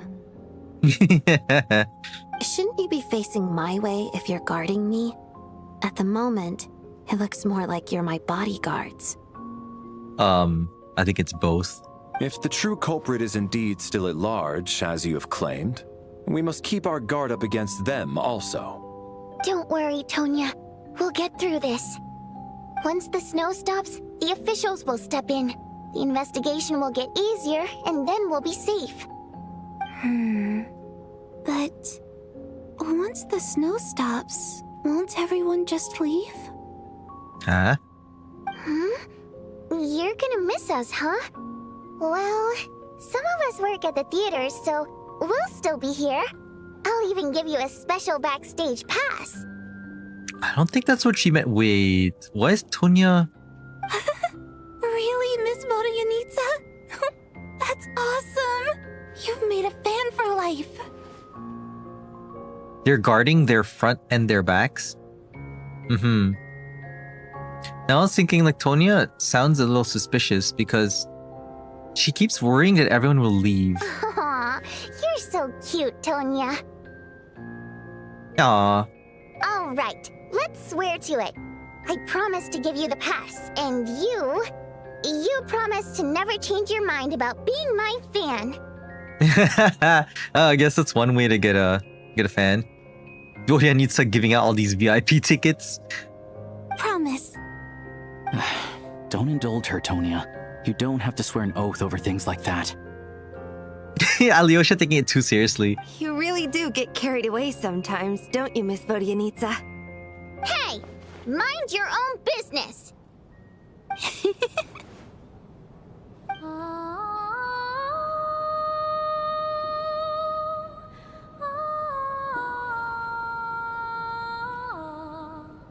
Don't be nervous, Miss Water Imp. Everyone's here. Miss Water There's Imp? nothing to be afraid of. Excuse me? Do I look nervous? Don't be ridiculous. I think she is. No. You sound nervous, lass. Lass. There's my man and Lass. Oh. Wait, but how... Okay, plenty of people know that I'm a water imp, but still... How come you understand our primary mode of expression? Primary mode of expression. I've not come across that concept before. Do enlighten me, Vodyanitsa. Well, it's just... We water imps tend to communicate our emotions to each other by singing, rather than facial expressions. Oh. Interesting. He wants all the people. The mamans and lasses. Facial expressions. So, we think of it as our primary mode of expression. Huh, that's interesting. I'm impressed, Shram. I didn't take you for a man of culture. but you're clearly rather learned. Yeah, Shram, the man of culture, who wants all the mans and the lasses. It's not about being cultured or not. The thing is, this mode of expression can usually only be understood by other water imps. It's not a simple case of a song sounding happy or sad. Oh. Wait a minute. Is Shram a water imp? And yet, you're clearly human, Mr. No, he's Shram. not. Maybe he used to know, or he knows water, like a water imp? He's a rep to all the men wanters. It's really not the big deal you're making it out to be. I think I just have a knack for it. Plus, I have a very close friend who's a water imp. A delightful lady. But keep that a secret. I see. I see. He has a very close friend. Anyway, we spent so much time together that before I knew it, I noticed I could understand her expressions. Oh, I guess that makes sense. Still, the fact that you have a water imp friend is even more surprising. I'd better watch what I'm singing when I'm around you from now on. Hey, what are you implying? You're not secretly insulting the audience in your songs, are you? That's not what she meant. She just meant like she's gonna watch, like, if she wants to hide a certain emotion. I don't know. I'm pretty sure she's still singing in Nizhnayan. A very close friend that's a lady that can only mean one thing. From the man of culture. Heavens, why would I do a thing like that? Tonya's getting tired. But at least she's not coughing, really. It's getting late. We should discuss our sleeping arrangements for tonight. To guard against the killer, someone needs to keep watch. I suggest that we don't sleep in separate quarters tonight. It will be safer if we all stay together. As long as someone keeps an eye on Lelik, I'm quite sure we won't have any trouble. Are you saying that you wish to bet your life on Miss Odette being the killer? Nonsense. Of course not. Then I propose the following arrangement for tonight. The Traveler, Odette, and I will form the Night Watch.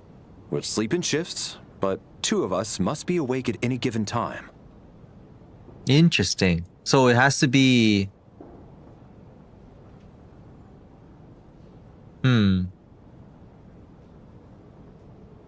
Yeah, that's interesting. Because then one will be able to watch Odette and do the guarding at the same time. Okay, fine by me. Wait, let me think about this for a second. Yeah, sure. An excellent idea. This allows us to handle the night watch while also keeping an eye on Lelik. Meanwhile, the rule of taking shifts in pairs resolves the other issue. Namely that we can't necessarily trust the Traveler or Valeri either.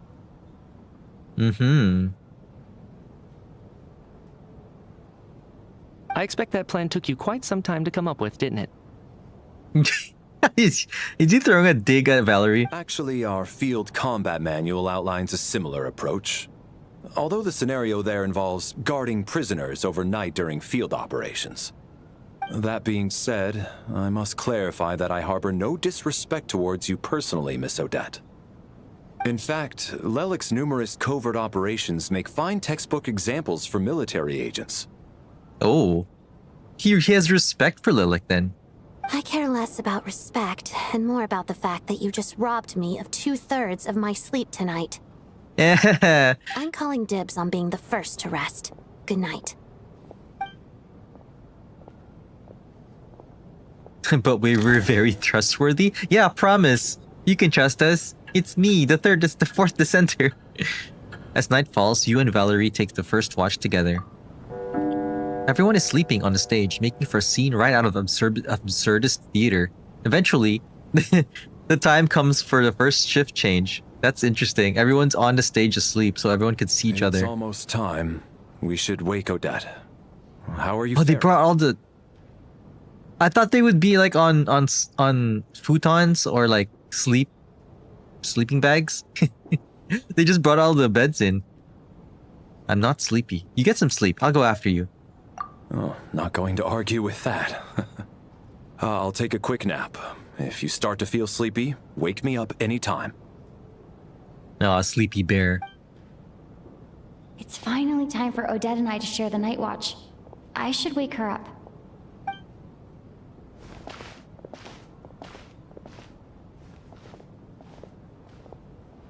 I came here to get information from her in the first place. Maybe I should think about what questions I want to ask before she wakes up.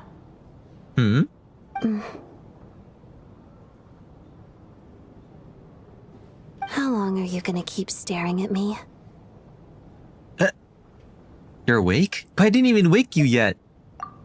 Couldn't sleep. My mind's been running haywire.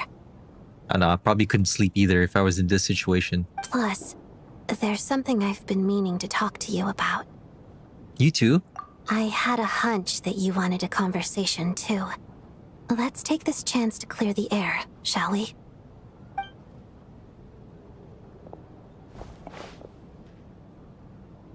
I just had a simple question for you, really. It's, Rosaline. In her final moments, did she have any last words or anything? Oh my god, wait. Her last words. What was it? It was like, she was trying to attack the Raiden Shogun. She said something really nasty. Oh boy. Okay, not that I remember, it all happened so fast. I see. Well, that was all. I have no other questions. Do you miss her? No. She was utterly ruthless in pursuing her goals. That kind of person should be hard to miss.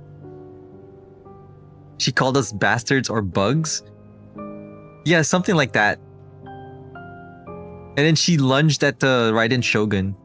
And yet, even though I never approved of her methods, and she was an abrasive person, the fact remains that I am indebted to her.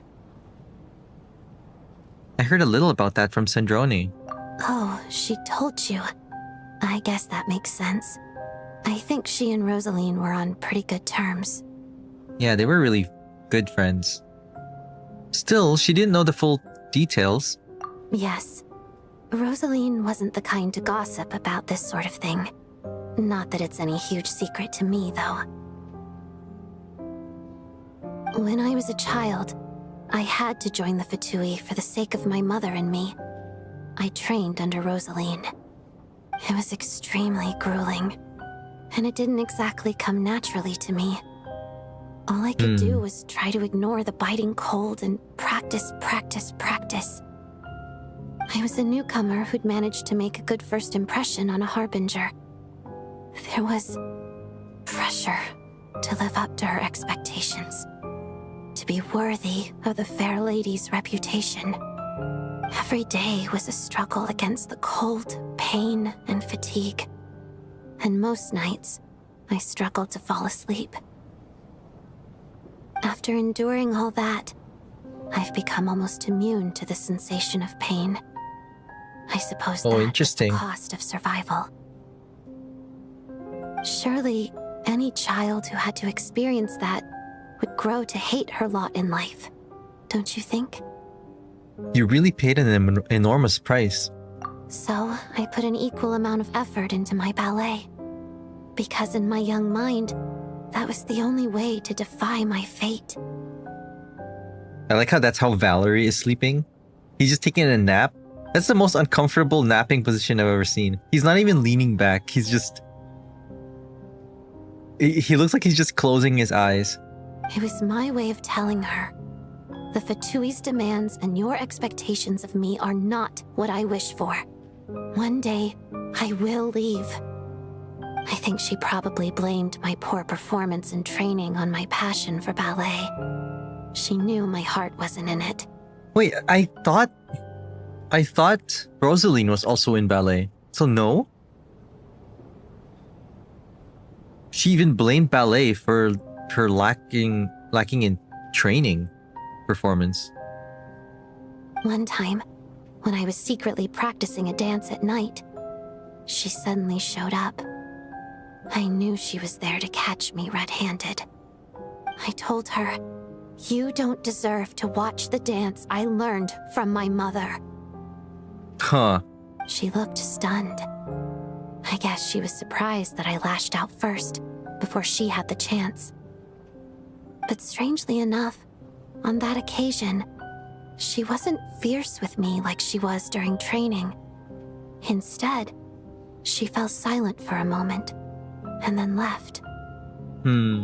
After that, she never interfered with my dancing or asked me how it was going. She never came to watch me dance again either. Not even once. She was a very proud person. She was.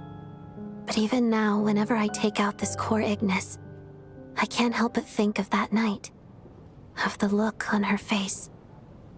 So this was a gift from her? Sort of. Although gift might be too kind a term. This is her flame sealed within ice. A symbol of her favor, yes. But also her way of keeping an eye on people. Really? She knew the location of every piece of core Ignis. If any recipient started acting suspiciously, she'd be on to them immediately. Trust her to make even a mark of approval feel suffocating.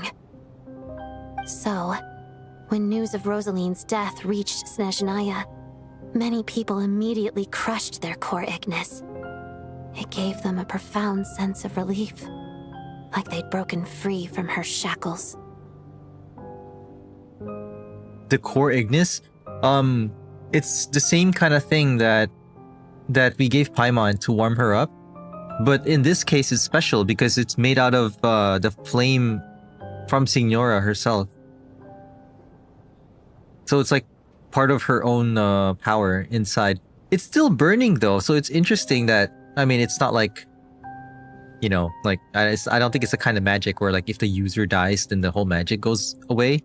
So it's probably just her own, like a piece of her power, just a little bit left in there. It's interesting, a lot of people just crushed their core Ignis when she died. I guess a lot of people resented her, but that doesn't prevent Signora Mains from holding on to the tiny threads of hope. What if you combine all the core Ignis fire and she gets to revive? Oh. But I kept mine. With my sensitivity to pain being as dull as it is, the warmth from this core Ignis is one of the few things I can still feel clearly. Oh. I still wonder, did she really come to stop me that night? I wasn't sure, but I was scared, so I said some really awful things. I really don't know where I heard it before about Signora. Maybe I mistook Signora being her senior as like her being a senior for ballet as well, but maybe it's just training for Fatui training. I guess she didn't leave anything behind. Not that I expected her to. It's fine. It's just a bit of a shame that we couldn't settle our differences before the end. Wait, but Sandrone told me you two had settled things. Mm-hmm. She did. Are you sure she was talking about this event? She said that Arlecchino gave Rosalind some advice and that Rosalind went to see you. Huh. No, she didn't. I didn't even find out that she'd gone to Mondstadt until a while after she'd left. Huh. Wait, in that case... I think you should go and see the knave. Okay, I will. Thanks for letting me know. Sandrona gave us false tea? I think she gave us incomplete tea. I guess she never knew that Rosalind never went and finished the whole thing with Odette. There's something I'm trying to figure out. I'm beginning to suspect that Paimon's mystery illness is being caused by the energy research behind Project Stuja. Paimon's very important to me, so I have to get to the bottom of this. I figured that since you're Lelek, you might know something about all this. The ultimate goal of this energy experiment is to create a weapon for the final battle. What? A weapon for the final battle? The weapon's construction was completed in Nodcry. Now, all that remains is to arm it with a sufficiently powerful energy. Oh. So that's what they were doing at the Experimental Design Bureau. So this is the purpose of the energy experiments. Yes. The weapon's development and all the related experiments are overseen by Lord Piero, the Jester. And the lab is located deep within the Armory Palace. I'm not sure why this experiment would be making Paimon feel unwell, though. The best way to get to the bottom of it would be to go there in person. Oh my god, I just realized. Hold on. Okay. We're talking about a giant weapon, right? To be used again, like for the final battle, and I'm assuming it's against Celestia. And it needs an enormous amount of energy, right? And we got Mitya working there as the energy scientist, right? And you know who Mitya is the XP of? From Honkai Impact 3rd? Or I guess even of all the previous Honkai Impacts? Einstein. And you know what Einstein contributed?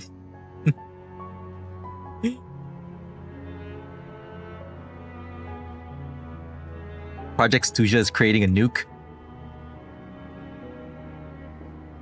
I think Project Stuja is creating a nuke. Once we get out of here, I'll help you apply for an entry permit. Are you sure? Let's not forget that you're also the Fatus. Also, the whole thing about working in the Armory Palace and people getting like side effects off of the energy that's being created there. It's like nuclear side effects too. Like back then people had so many like people who worked with nuclear stuff had a lot of issues because they didn't know how to shield it properly yet. And I'm hardly the organization's proudest member, as you know. You answered my question about Rosaline. I want to do you a favor in return. It's that simple. Well,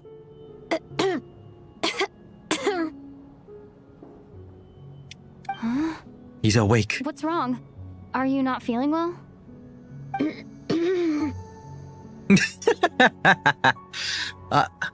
You know, it's funny. She is like a really good Fatuya agent with multiple aliases, keeping identities in secret. But she does not know how to make you look unsuspicious. You two seem to be hitting it off. Phew, you made me jump. Stay calm. Just don't act suspicious. Don't act suspicious. I thought you were sleeping. Of course I was. In the military, one learns to fall asleep quickly, even in the most inhospitable environments. It's vital to staying alert and energized. Why? Is something wrong? No, nothing. Nothing suspicious going on over here. It's funny, I remember reading something about some so I don't remember what country's military, but they had like this training where they fall asleep like instantly, and then they have to wake up instantly and be alert. I forgot if it's even real. I just remember reading it from before. Oh, you think it's like Aino's cannon thing that River tried to use? Like, but that's like Kuvaki powered, right? Maybe they adopted that thing and then just instead of storing Kuvaki, it can store like the crystal energy. Even if he was awake, he can't have overheard us, right? Uh-oh. Well, thank you both for keeping watch. Traveler, I'll take over for now. It's your turn to get some sleep. Oh, it's their turn to let the grilling. Sure. Let the grilling start. I think Valerie didn't go to sleep. This is our second night here, but At least I found out a little more about Paimon's condition. I hope she's been sleeping well the past couple of days. Huh. Why do I feel like I'm being watched? What? Same thing. We did the same thing to her. Seriously? Is this payback for when I stared at her earlier? But I thought she was asleep. Is Odette petty? Never mind. That's I funny. better try and get some sleep myself. Ooh. Uh-oh. Oh, we're back to the tower. Oh no. Who's it this time? What are you spacing out for? Are you reaching your limit too? No. I liked him. He was a nice ticket checker. Where are we? I don't know where this is, and yet it feels strangely familiar. How long It's interesting have we been that walking for? Do you remember? it's interesting that when you come here, you have like a whole backstory history thing. It's like you're living a different life, right? Time's lost all meaning. Ever since we noticed that thing above our heads. What was it called again? The thing above our heads? What happened to the black mist? A star key? Or key star?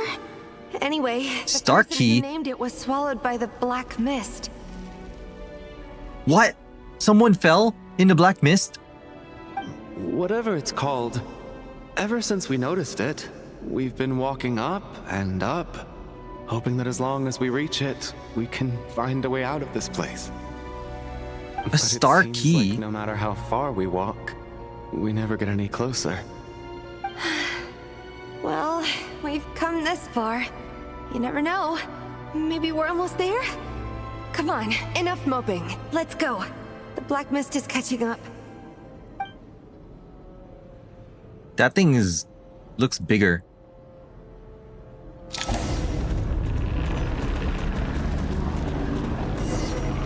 The growling is crazy.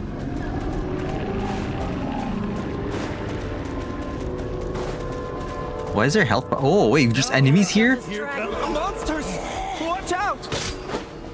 Not again! I've lost count of how many times we run into them. Be careful. Hey, tough guy. Hey, tough guy. What the?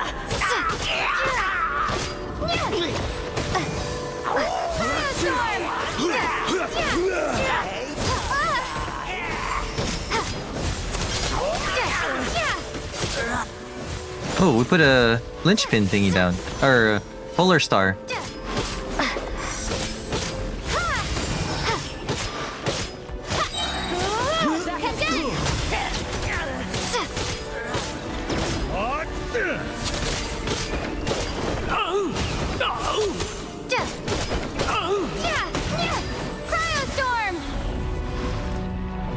Cryostorm.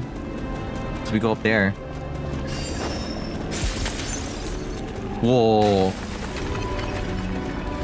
What is that? We can't see anything outside. You wanna fight? Let's go. And Kate! Here they come again! Get ready! Ow. Having second thought.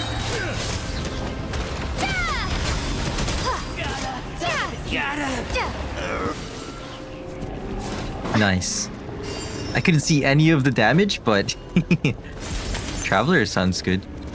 Or feels good. You just charge attack the smaller enemies off the side and only had to defeat the bigger enemy. Oh, I forgot charge attack is part of the kit, no? Monsters ahead of us. The black mist behind us. It feels like there's no escape. Fine.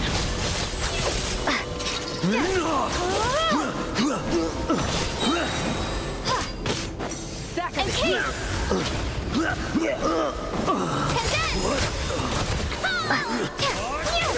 Shut up. Run. It's a murder rabbit.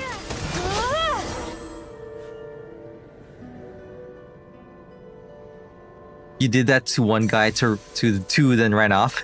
Are you hurt, Coolish? Coolish, no! No. I'm fine. It's just...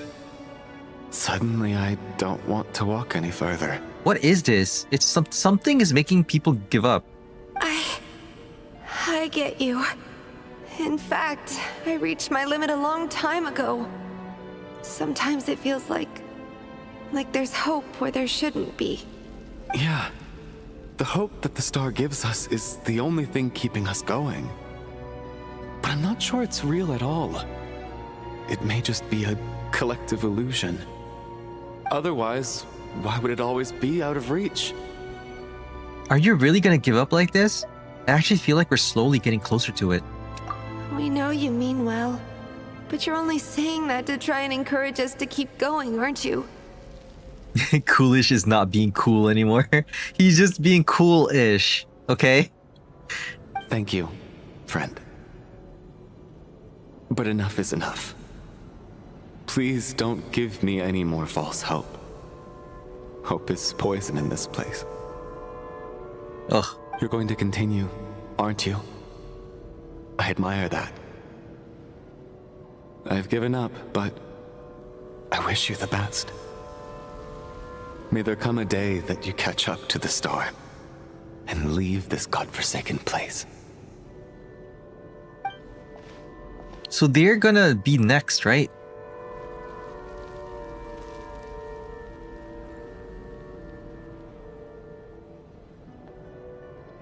And the star's right there. It's not an illusion. We really are getting closer to the star. But what is the star? Oh, that is the star? Congratulations. You're the first person to make it here. What? And that's Signora's flame. I actually made it. But how did she get here? The closer I get to the star, the more familiar the more familiar it looks. I'm the star's envoy. Why is she acting like an NPC? The black mist has stopped rising.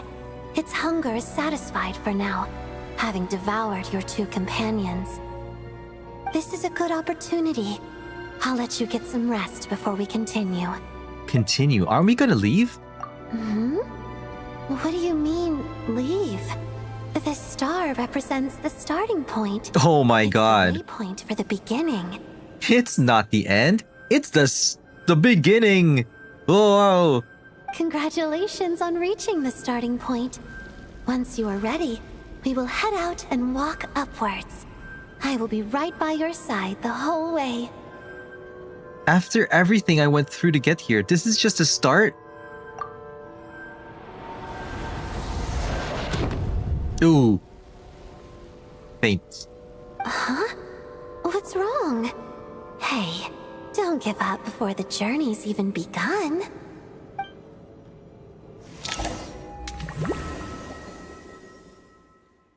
This is some stage play, it's gotta be.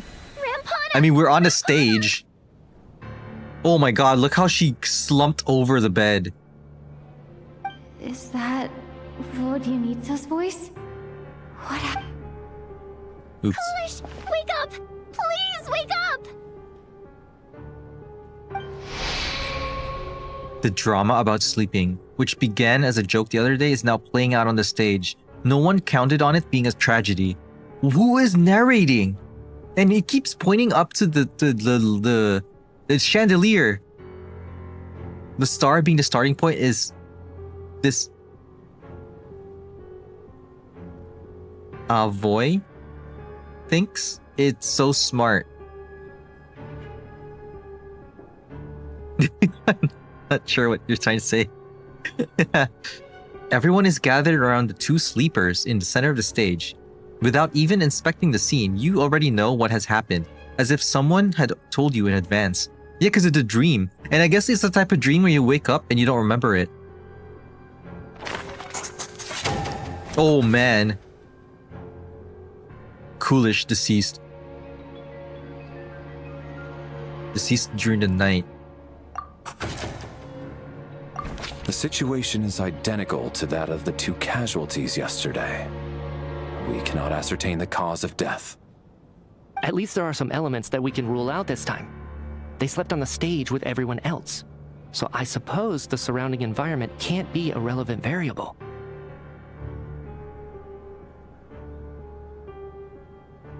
On the Voy thing, being Odette thinks it's so clever, making the star the starting point.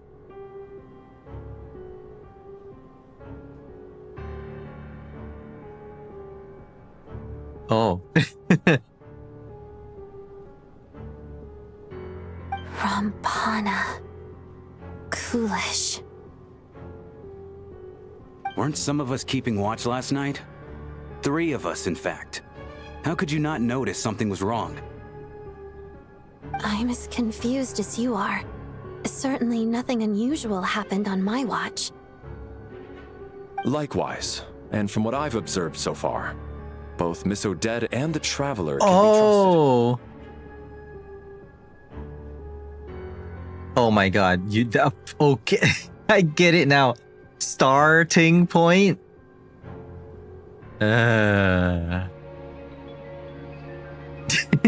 Okay. Okay, no incidents during my watch either. I have no reason to suspect Valerie or Odette either. To be honest, I didn't get a wink of sleep last night. I couldn't help but think I was the target, so I just laid there with my eyes closed. I heard the Traveler and Lelik chatting, but otherwise I don't recall hearing any commotion during the night. Me too. I didn't want to wake everyone up, so I was concentrating hard, trying not to cough. I hardly slept at all. If anything had happened, I'm sure I would have noticed.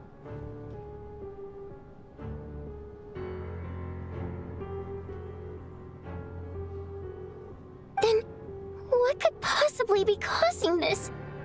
Once was bad enough. I can't believe it happened again. I worked closely with Rampana and Coolish for so long. I never imagined that one day they'd... And on the stage of all places... Florianitsa... 4 victims in just 2 days, and we still don't have a single lead. Who is the narrator though? I feel like there's something about the narrator. Because it's also like a black background on the text when the narrator speaks. And it's always when there's 2 more victims. I need to get to the bottom of this as soon as possible. And above all, keep Tonya safe. I'd never be able to look Child in the eye again otherwise. Oh man, that would be crazy. Still snowing? Yes, I just checked. Still no sign of anyone outside either. So we only have ourselves to rely on. If you ask me, this killer can clearly strike whenever they please. The Night Watch was a useless endeavor from the start. Lelik must be an expert in poisoning. Clearly she used some poison that can't be detected on the corpse. Oh my god, he's still on about the Lelik thing? Who else is a non-relevant NPC that the black smoke will take? Everybody else other than the playable characters? Here we go again. Mitya's just clapping.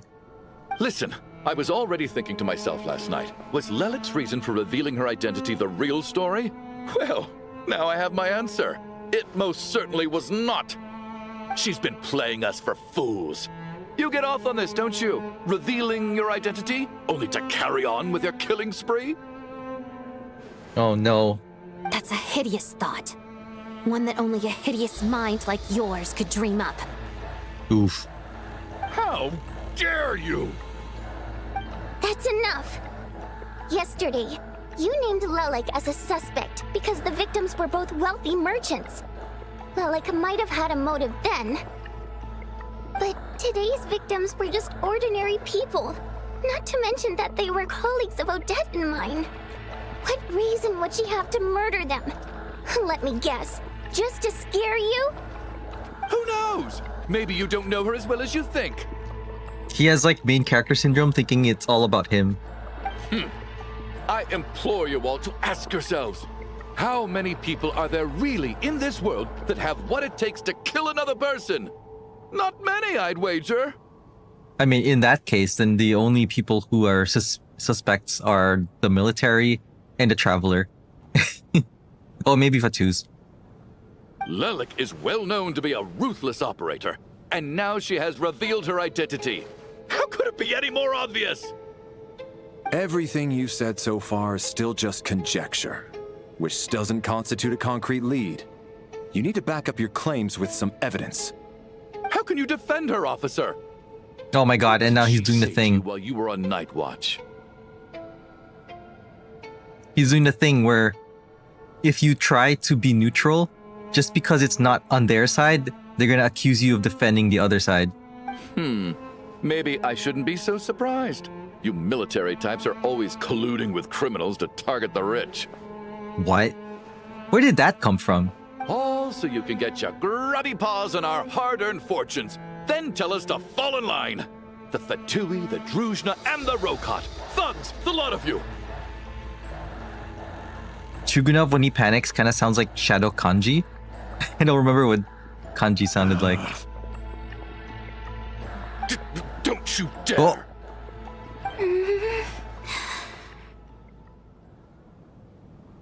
Tonya? Sir, but you were the one who told us not to stop other people from expressing their opinions yesterday. 4 people have already died. Only yesterday I was chatting with Mr. Coolish. Then we woke up in the morning and he's... Turning against one another is the last thing we should be doing right now.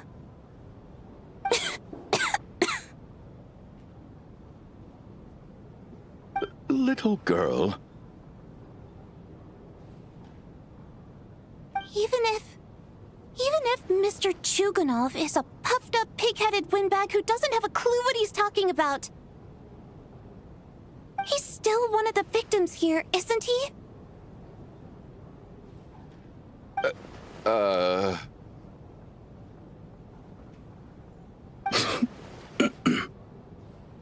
Quite.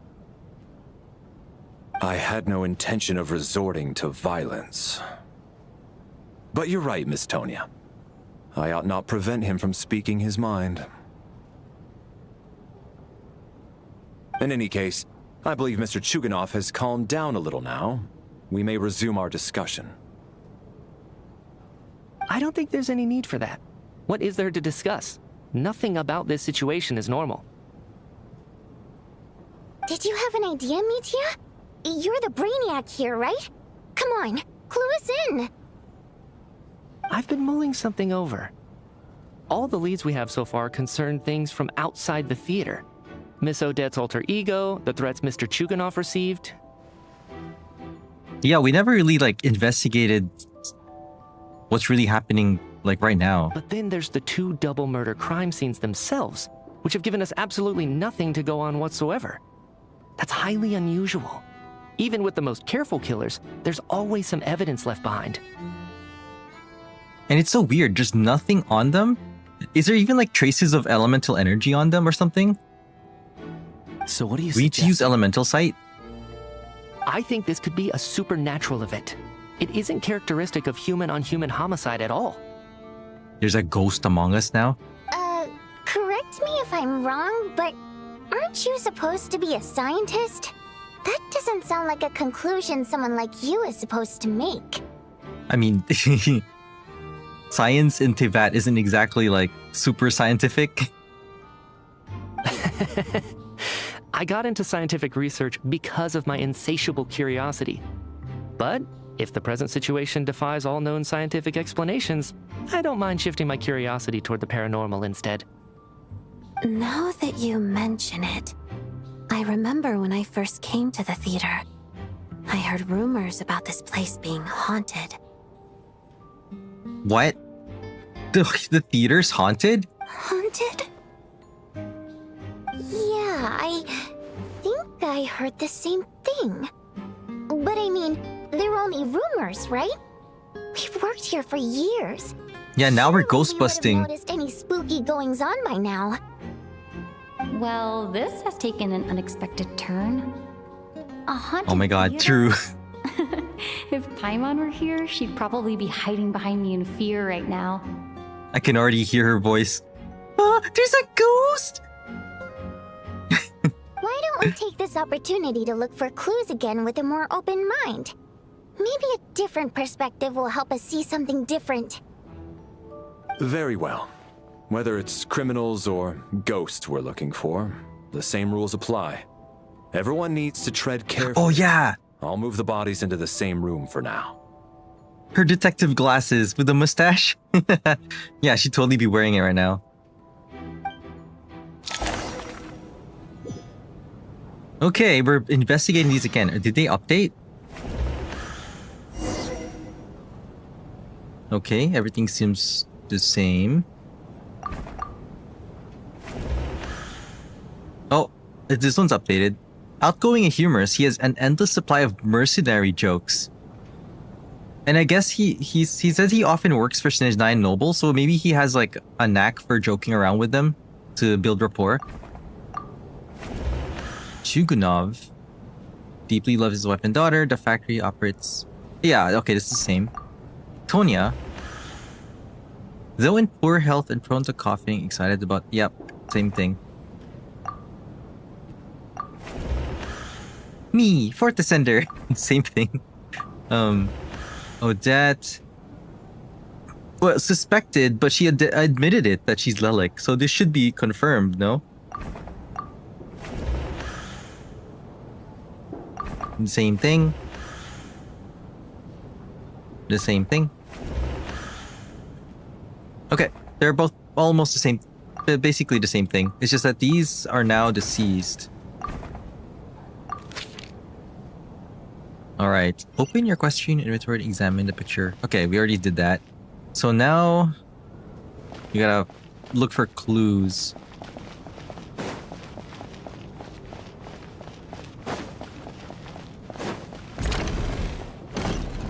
What's here? Oh, this is just to get us to go here. How many clues are there? There's supposed to be 3, right? Oh, that's Odette. Is there clues downstairs? Maybe. Let's check in with Tonya. Tonya? Did you find anything? Not yet. Still looking. So... Are we supposed to be looking for something paranormal? I think I'd prefer teaming up with you than looking around on my own. This looks like somebody's notebook. Shall we read it together? Well, we're just gonna read somebody's notebook?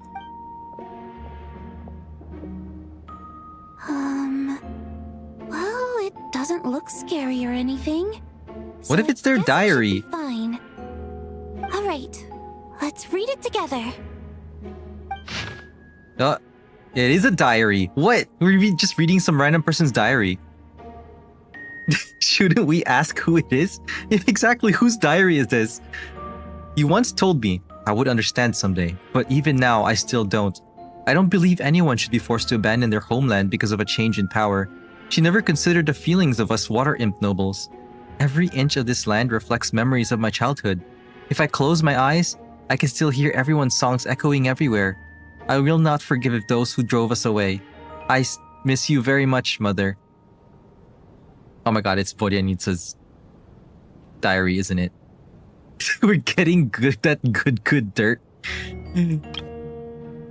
I often find myself missing that dress with the tassels, the heavy bed curtains, and the first rays of sunlight that would stream into the manor each morning. But that's all right now. If I narrow my eyes just a little, the light seeping through the crack backstage just feels just like the one in our manor. I know that life is gone forever, and I miss it all. I can miss it all I want, but I also feel that what I have here now is no less than what I lost. The fantastical sets designed by the prop master, the many fans who come all this way just to see me, and the quiet dancing girl who doesn't talk much. These are all mine. I won't lose any of it again. Never. Absolutely never. Oh boy. Yeah, Vodyanitsa's a noble and she used to have like a manor, but now she's lost that life. Somehow. A change in power. So they abandoned their homeland because of that? Is it from all the way from the Belly Tsar?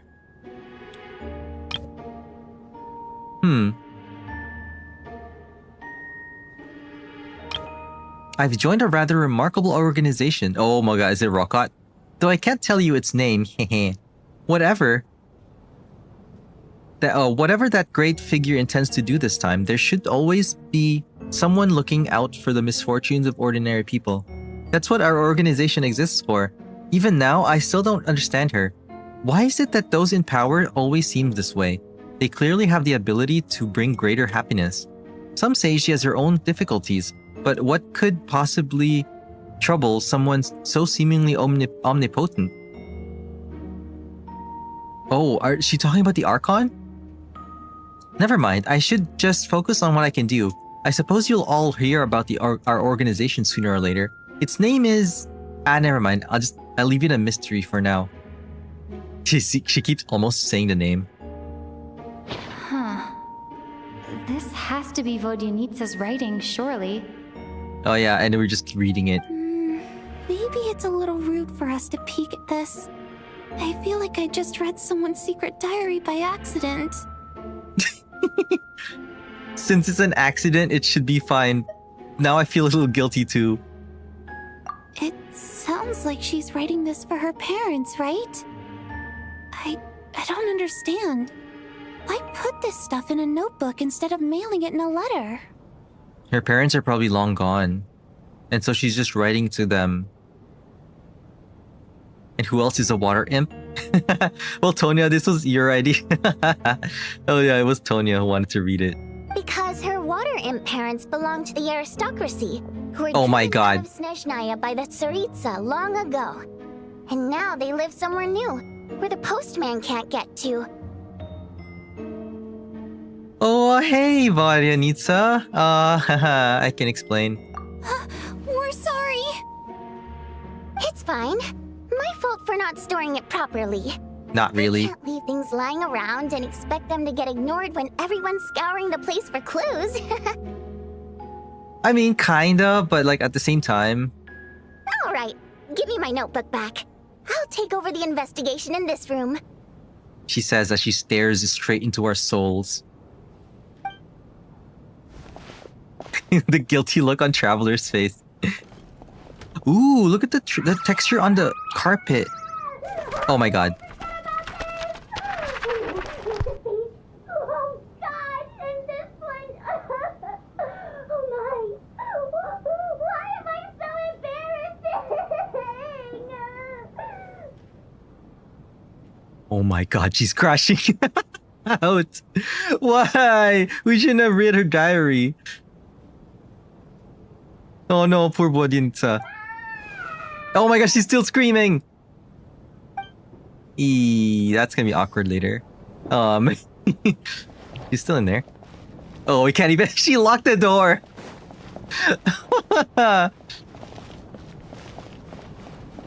Why did we read her diary? Oh yeah, okay, the storage room.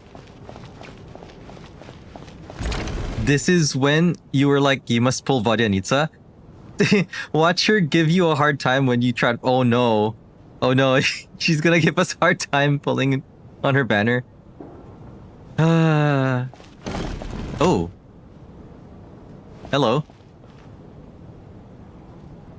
Ah, Traveler. Since you're here, come take a look at this. Alosha found it.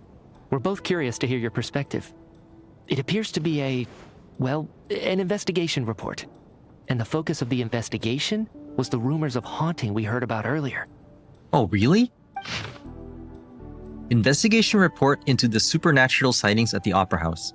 This commission is clearly not as simple as previous cases involving only folklore studies. It appears to be... Sorry. It appears to be connected to something far more mysterious. An extinct civilization? Whoa, Hyperborea? The creation of ancient gods? Or powers from beyond this world? The Descenders? The possibilities leave ample room for speculation. From now on, we should take this as a lesson. A simple surface does not imply that what lies beneath shares the same level of existence or nature. Huh. It's speculating about the whole nature of Tivat for some reason.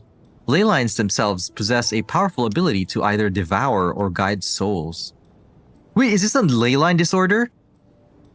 An Wow. investigation report, huh? No. I pressed the wrong button. This person's name looks to be of Sumeru origin to me. Was the investigator from Sumeru? It does sound like an academia The theater text. manager must have hired an investigator once specifically to look into this issue. But it doesn't look like anyone ever looked at the report. Presumably, the manager wanted to know if the supposed Can we read the haunting was report dangerous, after? while also being fearful of word getting out in case it affected the theater's business. Anyway, the bottom line is, the haunting is actually real after all. It's caused by an obstruction in the ley lines. Is there any chance this is the key to finally making some progress with the murder cases? Oh, what if like our dream is like somehow inside Irminsul, or connecting, or like we're getting connected to through Irminsul, or I guess through the ley lines, because I think Irminsul is burnt down, right? Through the ley lines to wherever that tower is. Leyline problems are pretty unexceptional to me by this point. And while it certainly offers an explanation for the ghosts, it's hard to imagine what connection it could have to these two murder cases. Some of the language that appears at the very end of the report caught my eye. Angel civilization, ley line renovation? Ley line renovation? My area of research doesn't touch on any of that, so it's completely outside of my wheelhouse. Hey, where's the scarf trying to cover his mouth? Huh? A piece of paper just fell out from the report. It landed right by your feet. Let's see. Death is near. What? I just got goosebumps. It's pretty ominous. Ominous no matter how you look at it. How unnerving. It was tucked inside the report, so it must be a note left by the author. You got capturing radiance on Odette, so hopefully now the luck gods will smile upon you. Oh, for pulling for Vodianitsa? I don't know if that'll save you from reading her diary. Death is near. Is that supposed to be what's going on here? With us in the theater? But if so, how did the author foresee it? Could he predict the future somehow? Maybe things are more complicated than we thought. No, wait a second.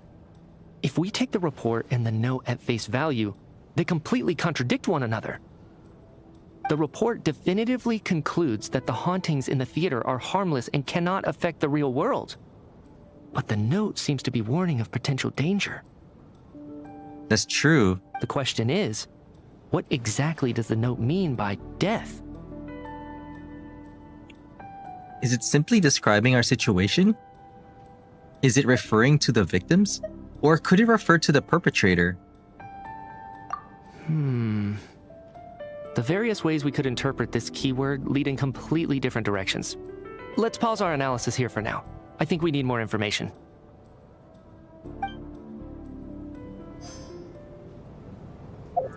So is it in our inventory now?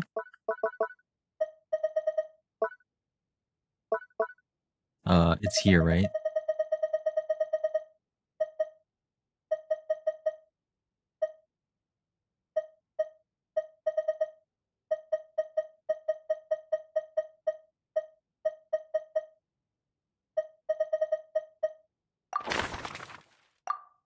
Is there anything in here? No. Well, that... it's lost to the wind now. Okay, more clues. Next. Valeri, come take a look at this. You too, traveler. What's here? Some sort of notebook. What is it for? Okay, that better not be someone else's diary. It's the on-duty logbook for Okay, the good. theater. Coolish was the main person to use it. Coolish's diary. It's not Coolish's diary. He mostly used it to record any unusual incidents during a show, audience numbers, exit times, and so on. I saw Coolish at the entrance before coming in. I think he was holding this book at the time. Yes, he'd always have this logbook with him when he checked tickets at the entrance. This should confirm a lot of key details about the recent show. So, you find anything unusual? Yes, the number of people. I've checked and double-checked, but the numbers just don't match what's recorded in the logbook. Apparently, we have an extra person among us. Huh? There's another person here? Are we certain that logbook is accurate? Could someone have sneaked in without buying a ticket or something? Did we count the person who ran out and never came back? Unlikely. Coolish took his duties very seriously. I've rarely seen any errors in his work. Not to mention that this was a dress rehearsal, meaning smaller audience numbers and tighter ticket restrictions than usual. Everything would have been well within his control. So not only do we have an imposter, we don't have an imposter, we have an extra that we've never We seen. no longer have our tickets with us, do we? They got collected on entry. I assume there's no way we can check them again. Unfortunately not. The theater recycles tickets. Once people are in the door, they don't tend to leave until the show ends, so we collect the tickets at the point of entry. Recycle tickets? So they could just reuse the tickets? Too bad Coolish is dead. If he were still around, he could just ask him. True. Still, I'm inclined to believe that this discrepancy in the head count is significant somehow. Did an extra person just materialize out of thin air?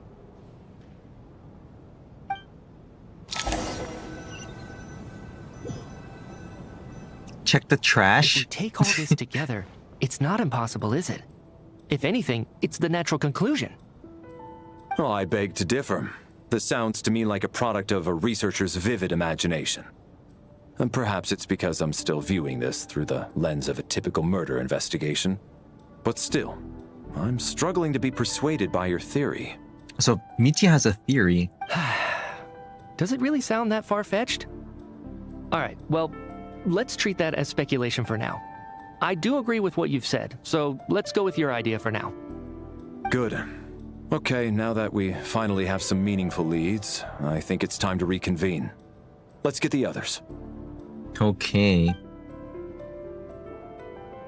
So, there's a ley line disorder that's making ghosts, but somehow there's a note saying, ooh, prepare for death or something, or... So, that's about everything we've Beware of discovered death. so far. And then there's the other one where there's a extra person here. I'll share my theory first. Based on what we've learned from the logbook, I believe the extra person among us is most likely the killer. If the killer had simply bought a ticket, it would have greatly increased the risk of their identity being exposed. I expect he or she either hid in the theater ahead of time, or found a way to slip past the ticket inspection. They then blended in with the group and waited for an opportunity to strike. What about the note found in the investigation report? Any thoughts on how that fits in? The killer may have simply planted it there as some sort of sick joke. I've seen my fair share of psychopathic killers. They love playing cryptic mind games. So in his theory, that note was a sick joke. I don't know. So, it has nothing to do with the haunting of the theater after all. This theory makes sense to me. If we have an audience member unaccounted for, chances are they didn't come here to watch the show. Could it really be that simple? Who's the most different out of everyone here? Traveler? The fourth descender? Well, Mercenary could also get suspicious, but I don't know if it's Shram. So, in other words, all we have to do is find out who got in here without a ticket, and all our problems will be solved?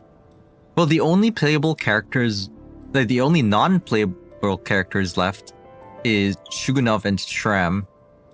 And out of the two, I don't think Shugunov is able to do anything. So Shram could be it. But to be honest, I don't think it's any of these people. I think it's just something happening that's out of everyone's control. Then let me make one thing clear. All the theater staff should be well aware that I came here for the rehearsal legitimately, yes? There's no way I'm the one who didn't have a ticket. Unless you're an imposter. It's true. I hear you used every trick in the book to get a hold of that ticket, too. Everything short of throwing a temper tantrum and rolling around on the floor at the entrance. I most certainly did not degrade myself in such a way. He heard a little whimper in the beginning. Probably a stupid question, but I might as well ask. Did anyone here get in without having their ticket checked?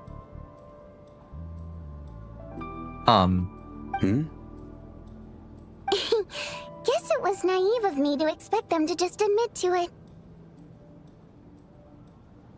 Especially after the unprompted Lelik reveal. Once Oh, and Tonya. I forgot. Wait, Tonya's not here. Would be What? unfathomable.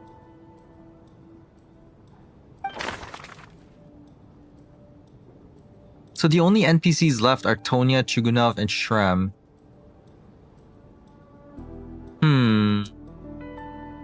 The most likely extra person who entered without a ticket. Who came in without a ticket?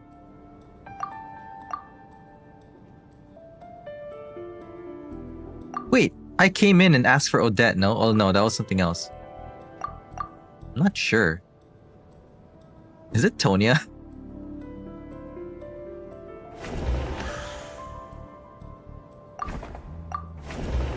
No, he got a ticket. Shram. Not sure.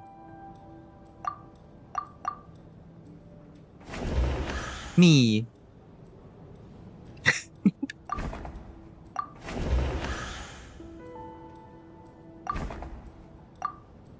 I actually don't remember if I came in with a ticket or not.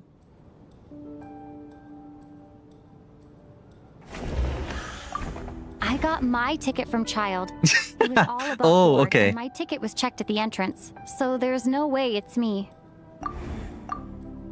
Oh, we're gonna do this. So, okay, my first guess is done. I'm pretty sure the military guys got their ticket. I'm sure the performers were legitly there. Alyosha probably got in legitimately with Boryanitsa's ticket. So now it's down to these three. Yeah, the NPCs. I think Tonya should have gotten her ticket from Child, right?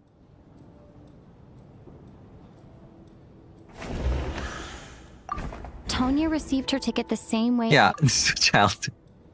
Okay, so that's it's a Shram or Chugunov. I think it's Shram. I don't believe any of us here knew Shram before all this. If no one can verify Shram's identity... Mr. Shram, did you really go through the ticket inspection to get in here? Huh? Me? Why am I being singled out, my friend? Do I seem My that friend. suspicious? Is he suspicious because he keeps saying my man, my friend, lass? It's not that you stand out as suspicious, more that everyone else has been ruled out as trustworthy. Okay. Well, we spent the best part of 2 days together now, so I'm sure you can all tell what kind of person I am. I'm a true gentleman. I never dream of doing something like sneaking to the theater without a ticket.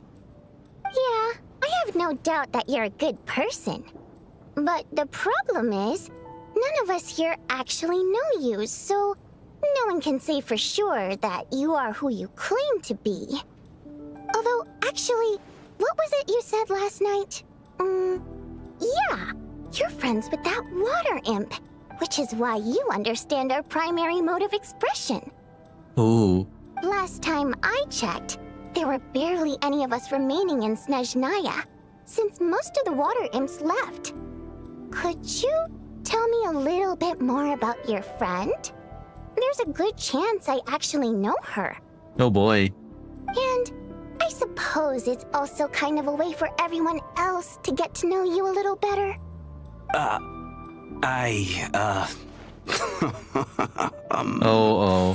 Good grief. Are you blushing? Pull yourself together, man. Stop giggling like a teenage boy. It's revolting. Okay, wait, who is this water imp he's talking about? Hey, revolting is a little strong. All right, fine. I'll admit it. That water imp friend of mine, the truth is, we're dating. Ooh, shocking. Like we didn't know already. I was just a bodyguard hired by our family. But the stars must have aligned, because sparks began to fly between me and their daughter. Never in my wildest dreams did I think I'd get so lucky.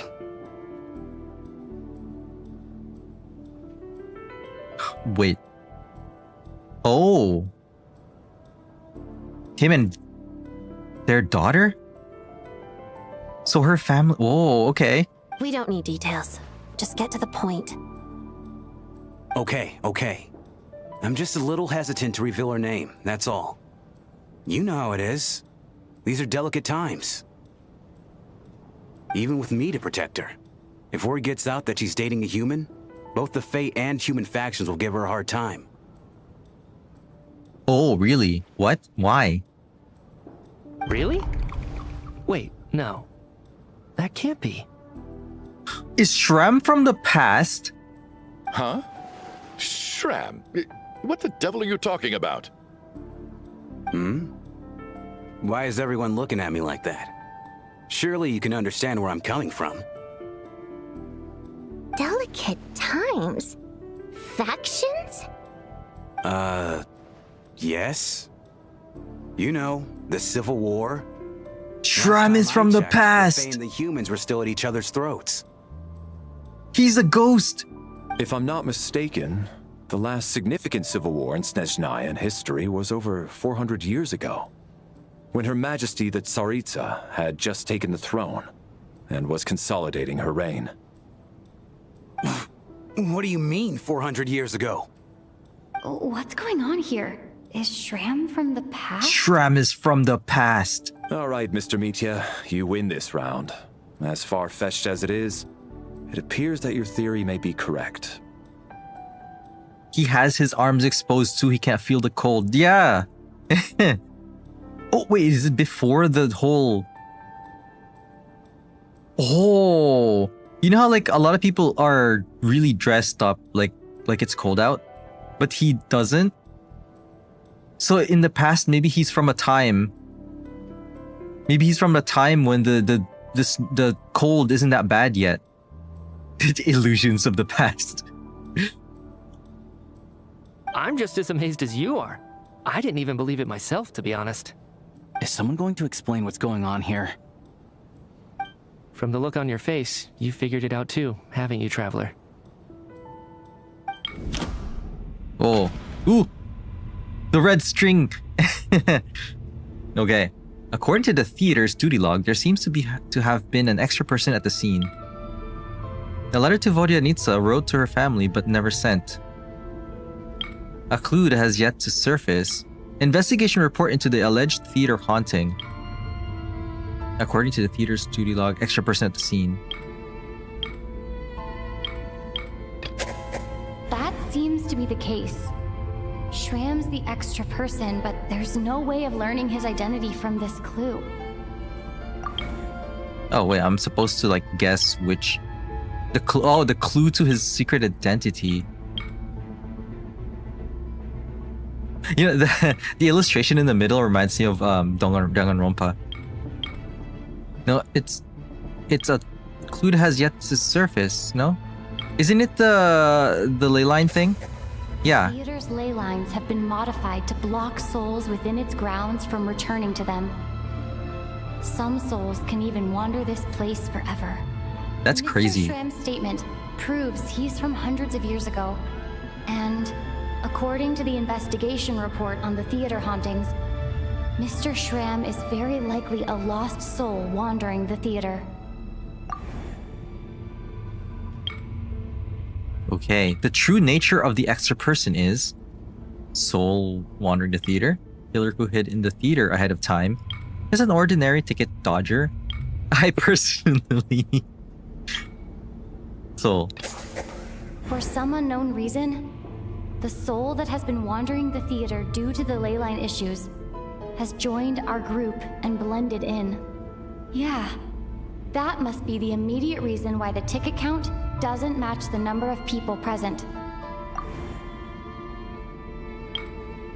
Okay, death is near. In this case, death most likely refers to one of the recent victims, someone who died long ago, murder or relic.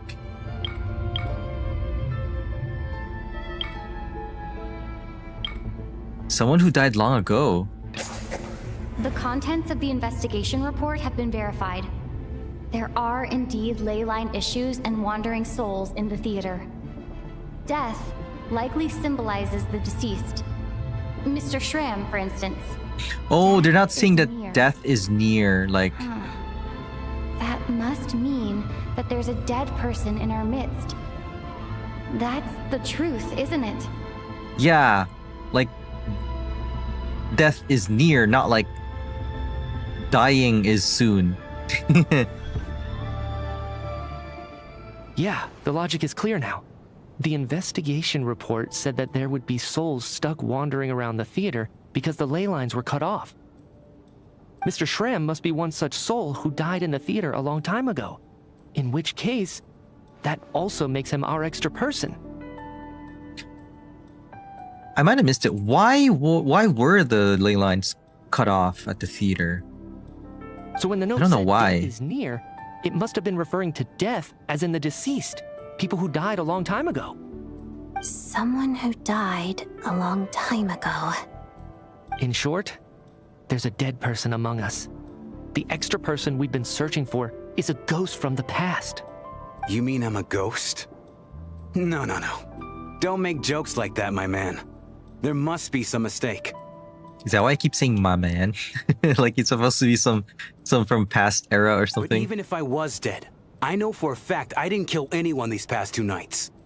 Yeah, even if all that's true, the report also said the souls inside the theater can't affect reality, right? They're harmless. Then what if the problem isn't the souls at all, but the ley lines themselves? Yeah, that's what I was wondering. Like, what if when we dream, we connect to the ley line, to the tower? The ley lines have a powerful ability to attract and devour souls. Let's say that the ley lines are like a black hole, constantly seeking to engulf souls. But the souls that don't want to return are trying to avoid being sucked in. Wait. Ley lines have powerful ability to attract and devour souls. The ley lines are like a black hole, and the souls don't want to return and trying to avoid being sucked in. Huh. Why does this analogy sound so familiar? Oh, the tower? In the dream? That's the ley line sucking the souls in? Wait, so the people who died, quote, unquote, got their souls sucked by the ley lines? What happens when the black hole can't achieve its goal? I'm only speculating here, but what if it ended up swallowing innocent souls by mistake? Or intentionally taking other souls to compensate? That could explain why we weren't able to determine a cause of death. If you're right, and their souls were devoured by the ley lines, it does make some sense. It does seem to explain a lot of the things we couldn't make sense of. Does that mean it's true? Except there's no concrete evidence. Mitya is relying on a lot of logical leaps. Still, it seems like the best explanation we have under the circumstances. All right, so how could Schramm not know that he's dead? Seems a little unlikely that he hasn't noticed anything unusual even after several days interacting with us. On the contrary, it's perfectly normal for a soul to wander the theater for centuries without questioning their existence or reason for being there. It's simply what's natural for them. Oh. Yeah, and like I guess he wouldn't even notice that we're not talking about past stuff, like modern things. Oh no, it's getting unstable. You know what, Mr. Brainiac? I think you might actually be right after all. I'm trying to remember and... even though my head feels like it's going to explode, I think... it's all coming back to me. Oh, what do you remember? I was the one who didn't want to remember my own death, so I forced myself to forget. Well, I'm sure those are painful memories. Oh boy, that's crazy. My lady and I snuck out to go on a date one day. We bought tickets for the theater. It wasn't really my thing, but I was just happy to be together. Aw. All of a sudden, a group of people burst into the theater, shouting for all the water imps to get out. Performers and audience members included.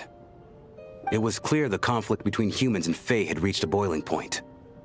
This time, the extremists were even coming after the water imps who had nothing to do with the war. I thought I could pull one over on them, so I took off my jacket, draped it over my lady, and tried to sneak out amid the chaos. But I got caught.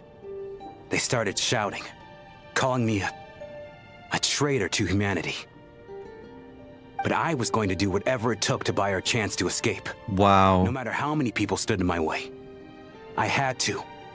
Both as their bodyguard. And out of love. Bro, Shram is my man. Dang. What a hero. Also, like, dang, Genshin's past is crazy. Do you remember, like, the past of even Fontaine? When people were really, really bad to Milazines? And also the past in Mondstadt with the Lawrence clan being like clinging onto like, wasn't it like, yeah, slavery? It's all right, friend. You can stop there if you want. You don't need to dig all that up again. Aw, Chugunov. It's just... even now, I'm still struggling to accept the truth. How could I be dead? I'm sorry, everyone. If I'd known I was a dead man walking, I wouldn't have dragged you down with me.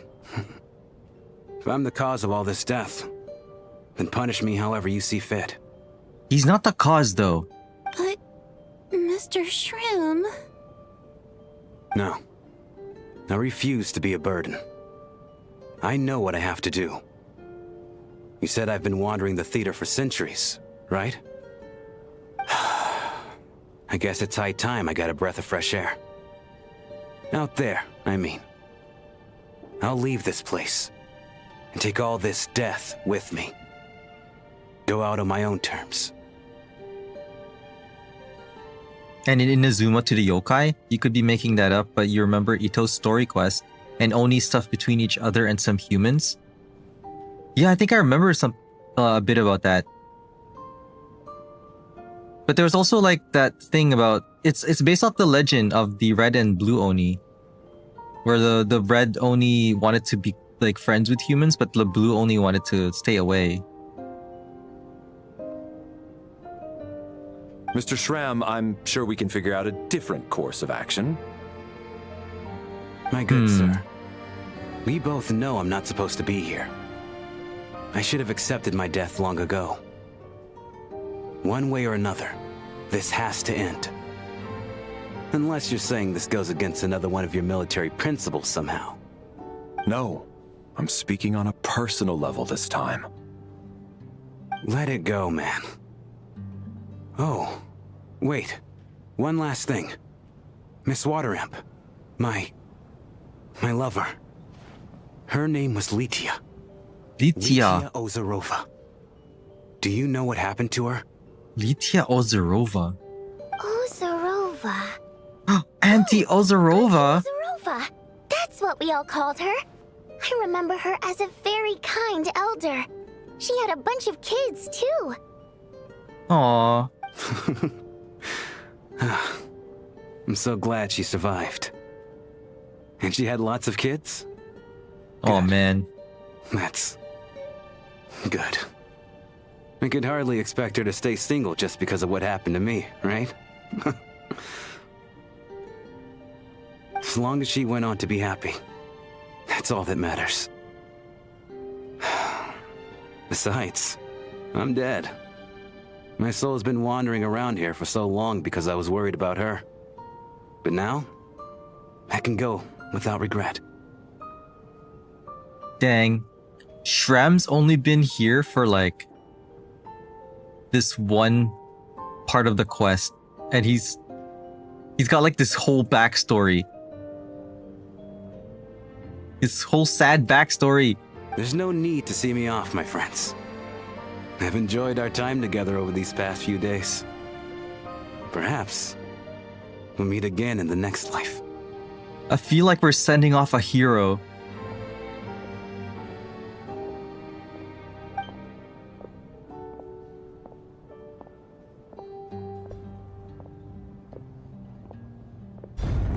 There he goes. Goodbye, Shram. Take care, my man. My man! Oh, this was written so well. I'm getting chills. Off to tomorrow, my man? Oh my god, I forgot about the tomorrow stuff. That's still like a big underlying thing that's gonna get explored later. And Chugunov even feels for him. Mr. Shram was already dead, but I still feel so sad. Yeah. Death is cruel, no matter how we might try to make sense of it. So, was the conflict between Fae and humans really that bad back then? I was only little, so I don't remember much. It's terrible to think that so many innocent people had their lives turned upside down. Even the historical records about that time period don't say much about it. All people know is that the Tsaritsa founded the Fatui, drove out most of the Fae aristocracy without explanation, then used her terrifying power to suppress the humans. It seems to me like the Tsaritsa chose to make herself the enemy. She downplayed the conflict, directing whatever animosity both sides had for each other at herself instead. That's also why, despite how brutal the conflict was at the time, there hasn't been much lingering tension between humans and Fae since. Things have been fairly harmonious for the past few centuries. So, the Tsaritsa banished the Fae to protect the Fae living in the city? She offered herself up to be hated in exchange for peace. Maybe it's not quite as bad as it sounds. I don't think Her Majesty is too concerned if mortals hate her or not. And besides, there are very few who truly do. All this time, I had no idea. So that's why their family got, like, moved? They used to have a manor and they had to move out, right? All right. If Mitya's theory is correct, then I think we can consider this matter settled. Let's all take a break. What? Ugh, if only this blasted storm wasn't still raging on. Oh. Okay. Whew. Man. Shram was great. What? I feel like we lost a really good character.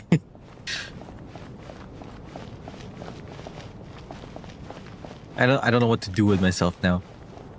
Return to our room to rest. Our room is over there? Huh. So now we don't have to hide. We can just go back to our rooms. Okay. What does Mr. Chugunov say? Is he gonna say more about Shram, his man? I was actually planning on hiring him as my bodyguard after we got out of here, you know. Oh, poor guy.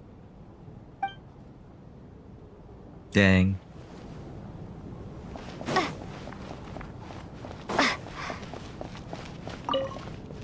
Even though Shram was already deceased, his decision to walk into the snowstorm was still a sacrifice, and a very brave one. This is one of the few times I don't feel at all happy to have my theory proven true.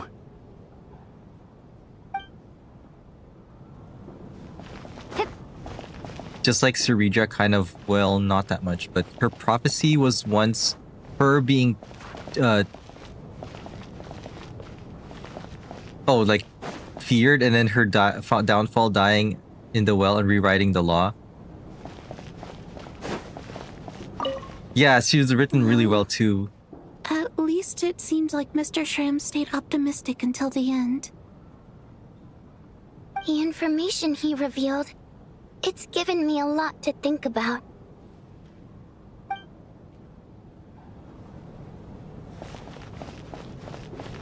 Okay.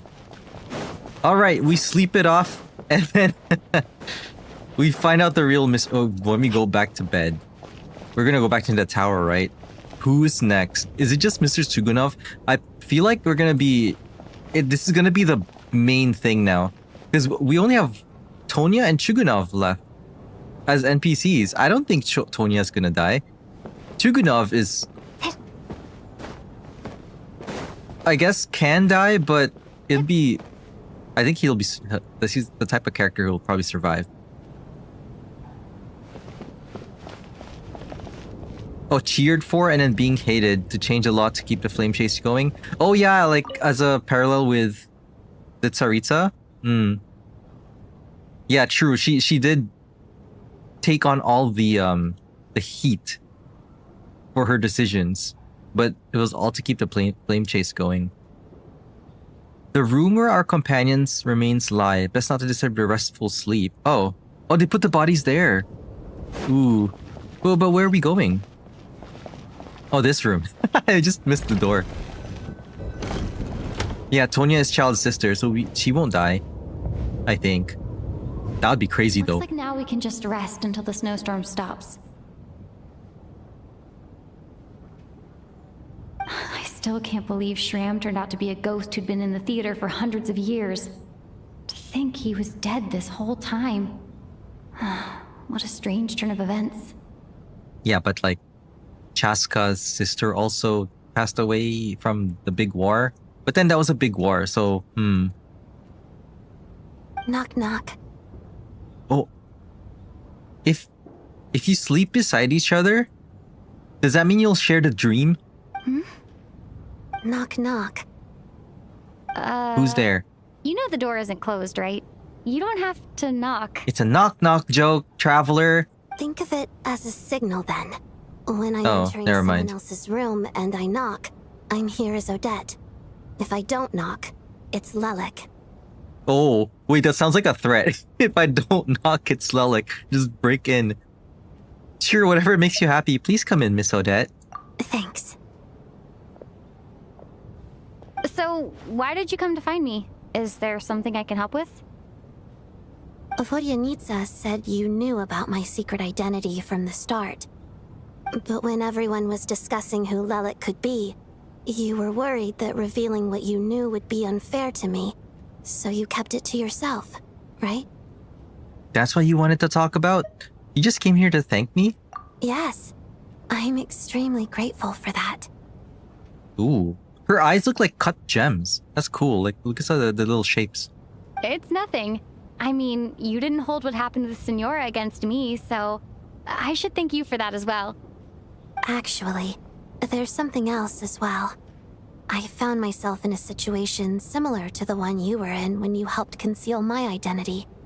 So I thought I'd come and ask you for advice. What's the situation? It's about Mitya. Huh? Before all of this, the last time I saw him, Huh? he was dead. What? Huh? As I'm sure you know, my goal as Lelik was to stop Project Stuja. Well, when I found out the tech lead for the experiment behind Project Stuja was Mitya, I immediately started planning to track him down and threaten him to back out. I often saw him around the theater, but I soon concluded that making my move there would risk exposing my identity. So I decided to infiltrate the Armory Palace and go directly to his lab. That way, the threat would be much more effective. That must be basically the most classified place in Snezhnaya. If you manage to infiltrate it, you really do have what it takes to be a harbinger. Well, I suppose there was a bit of luck involved. But I am a Fatus, so I already had some familiarity with the building's layout. But when I finally made it to his lab, Mitya seemed to be dead. How did you know? Are you sure he wasn't just dozing off? I checked his breathing and his pulse. He had no vital signs whatsoever. I'm certain of that. I thought maybe another anti-Project Stuja activist had beaten me to it, and chosen a much more brutal method. So I made myself scarce. That's why she kept looking at him. It's like, oh my god, wait, the guy was dead. What? Huh? Why is he here? That's why you were so on guard around Mitya that first night here. Yes. When I saw him sitting in the audience during the performance, I could barely contain the shock. Can you imagine? She was just doing her performance, see the crowd, like the audience, and see him, and it was like, the ghost. To me, it was a miracle. Somehow, he'd come back from the dead. But then, the murders started happening and things got so complicated that it wasn't really at the front of my mind. That is, until Mitya himself said there must be a dead person among us. Then I couldn't ignore it any longer. And yet, you thought that bringing it up right away would single Mitya out. Just like when everyone was suspecting Lelek. Exactly. I thought there could be something I was missing. Besides, we soon figured out that Mr. Shram was a ghost, and we knew there was only one extra person, so we thought he had to be the one. But now it seems like there's another candidate. I understand why you kept it to yourself. There was so much information being thrown around during that discussion. Bringing up Mitya would have just introduced more confusion. What if Mitya... I'm trying to think, like, if Mitya isn't... or has a way to bring himself back from the dead? So, what do you think we should do? As part of the experiment? Let me confirm one thing first. When was it that you found Mitya dead? Around a week ago. Sometime in the afternoon. A week ago? That's earlier than I thought. I saw him just a few days ago at a restaurant. That definitely would have been after you found him dead. He seemed completely normal to me. Chatting with Vojanitsa, trying to avoid Valeri. So he was definitely alive on that day. Huh. Well, all I can say is I know what I saw. Here's a thought. The reason we even suspected a dead person could be among us was because of the problem with the theater's ley lines. But Mitya's death happened inside the Armory Palace. The ley line issue affecting the theater shouldn't reach that far. You're right. I guess he doesn't fit the profile of the person we were searching for. You know, I just thought of something funny. What if Mitya created a double of himself to fool Valeri? So that he looks like he's in his lab, but he snuck out. And then Odette saw it and thought it was him, but dead. I think the chances of it being him are very low. Surely he can't have died for real in the Armory Palace. Unless... Unless what? Unless what?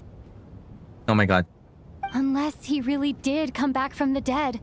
I mean, that's what I thought too. Like, what if he has a way to come back from the ley lines or something? You're right. Do you think we need to disclose this to the others? Wait, is there a reason why he's the first person we saw when we first went in the dream tower? And he was the one who's like guiding people to like keep climbing the tower out? Maybe he's been there. Maybe he's been there before. Huh, what's this? A private meet and greet? Oh my god. Speak of the devil.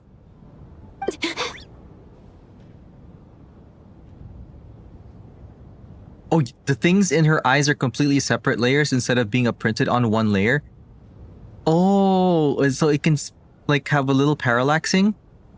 Oh, that's cool because most of the characters' eyes are just one layer. He does have that scarf. Where do I line up? I wonder what that scarf is made of.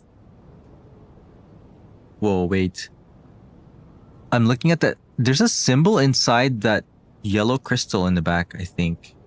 I don't know. What's going on here? Well, I was just making the rounds. Thought I'd try to lighten the mood a bit. Vodyanitsa's handing out food if you're hungry.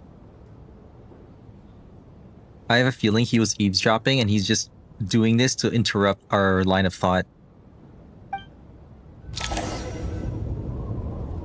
Oh man, okay, Mitya is so mysterious now. Winter's mysterious silence. Assemble on stage.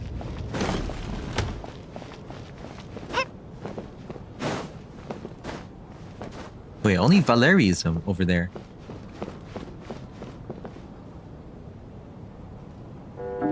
Outside, the snowstorm continues to rage, and before you know it, night falls once more. What is going on with this storm? Could it be connected to that monster that just arrived in Snezhnaya? The monster just arrived? How long has it been since they identified some monster that creates blizzards? I almost hope it is. Her Majesty the Tsaritsa left to vanquish that beast herself. We just need to wait for her triumphant return. Like all the pretty things are separate and put in the irises. Such good detailing for these models. Yeah, that's probably the standard they have now for the models going forward. Do you think people still feel the cold after they die? I'm wondering about Shram. Oh, maybe we should have given him a coat before he went out there. Yeah, he's bare arms. I don't think he feels it though. Death itself is cold, isn't it? I'm sure the storm will embrace him. Well, I hope he has a safe journey. I'm going to miss him, I think. It's not like we can blame him for Rampana and Kulish's deaths. Thinking back on it, we barely made it out alive ourselves. Once we get out of here, how are we going to explain what happened to their families? Oh, and the theater's reputation too. Can you imagine every time you go to the theater, you know someone died there because the ley lines just sucked their soul out of them? What? Would you even come back? Are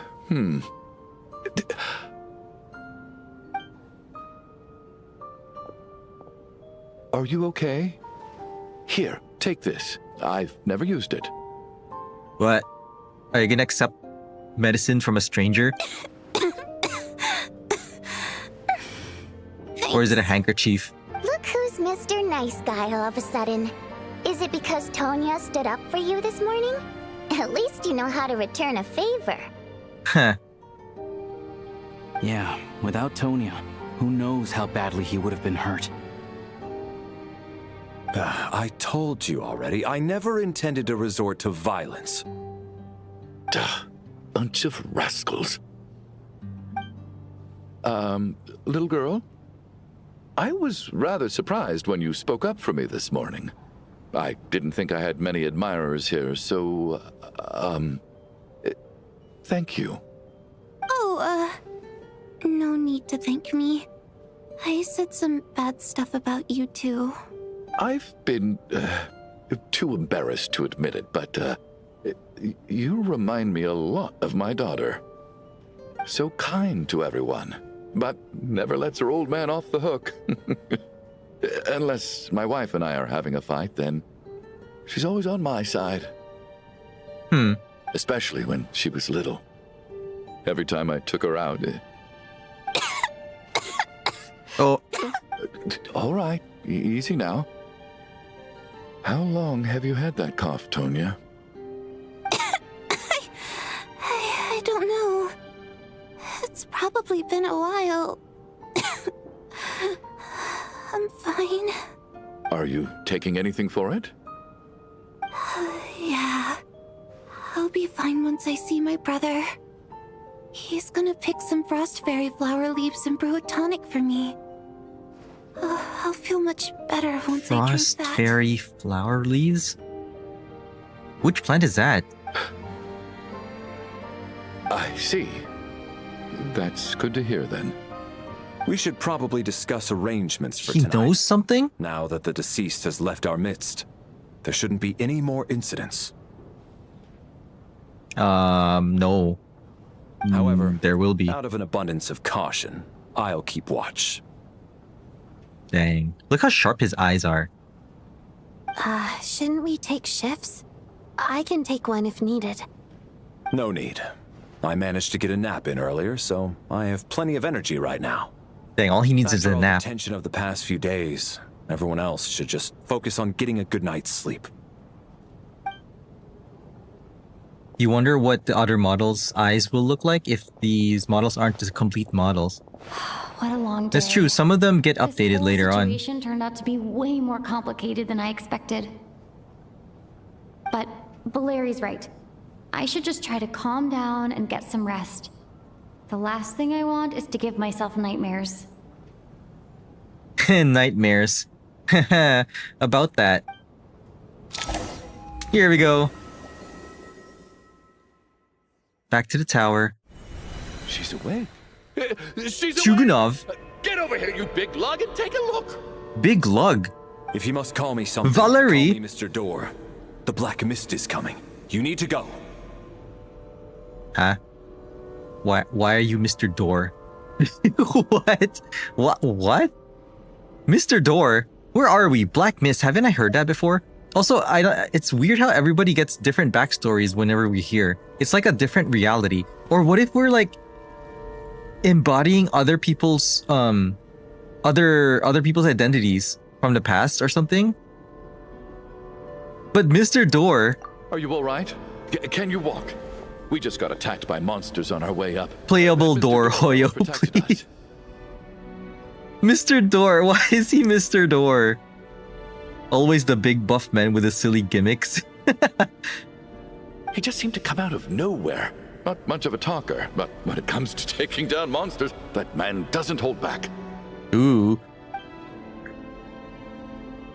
He's strong then. Curses. The Black Mist is catching up to us. We need to keep going. Oh, Mr. Door, time to climb. Whoa, what's this? I don't believe I've Oh, ever that seen you does around it. here before. Why is that? Whoa. There's no need to try to get to know me. I'm just Mr. Door. I have to find the door that belongs to me. You have to find the door that belongs to him. We're lucky to have you here. What? This is Mr. Wait. Looking for trouble. Mr. Door! He- Monsters! Quick, get rid of them! He does stuff. Hold on. Oh. What does he do? Ooh. He shield bashes. Can he melt? Ow. Did I just die?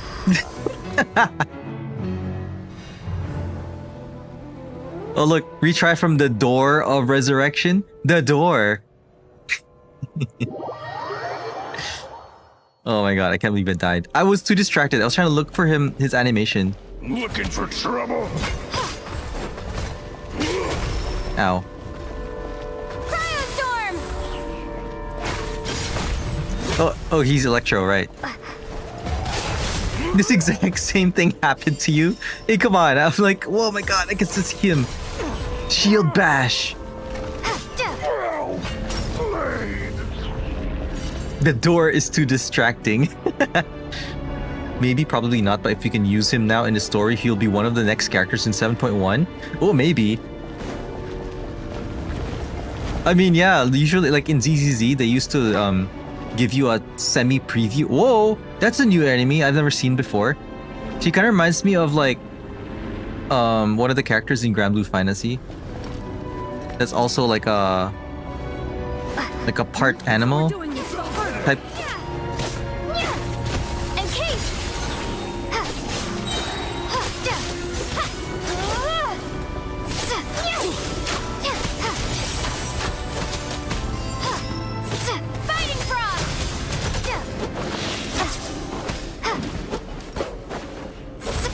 She's got the higher ground.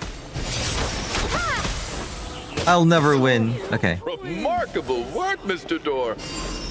If I had your muscles, I'd do the same. Aha. Shugunov, the other man of culture, appreciating the door's physique.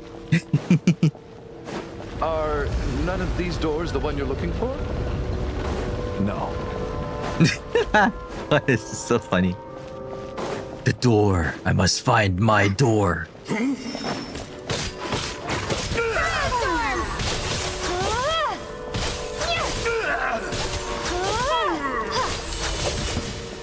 here closer.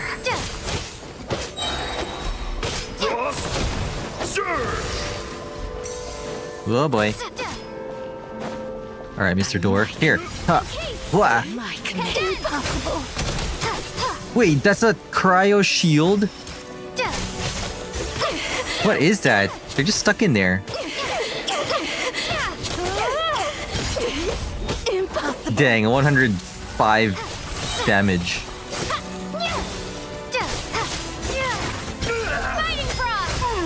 Oh, goodness. I'm so exhausted. And the black mist is still rising. Oh. Is he the only one who's gonna give up? Then he'll die. What? Wait, look! There's more monsters down there. Are they coming from within the black Monsters? Aren't they just Fae? mist? No! They're gaining on us! Quick, keep going, or they'll be at our heels any second! He's not giving up though. Are we all gonna survive? Mr. Door. Mr. Door, what are you doing? We need to get out of here. They're coming! Found it. He found his door. This is my door. What? What? You mean you're going to stay here? I am a door. This is where my duty lies. He meant a door for closing, not for opening. No! You saved us. We can't leave you behind. No, Mr. Door. Wait, is this a reference from Game of Thrones? There's a character there named Hodor, and he ended up being a closed door to prevent some zombies or something. You must keep going. A door can only keep things out for so long. You must make haste. But... Oh, you're right. Let's go. We can't let Mr. Door's This dream is sacrifice so be in weird. vain. But doors can be kicked down? You have to become playable first. What?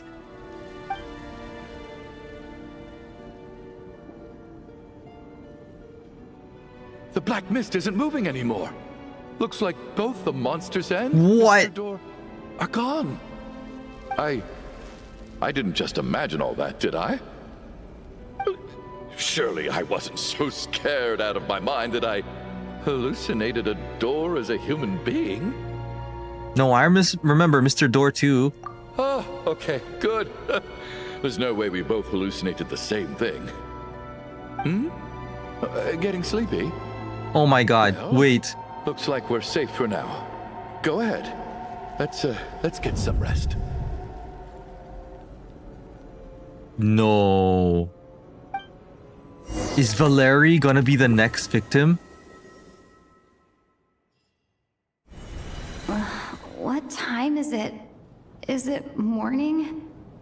I think I had a nightmare. Oh, I guess everyone's still asleep. These past 2 days have been exhausting. Valeri's keeping watch though, so he's probably the only one awake. Oh no. Valeri? Oh no.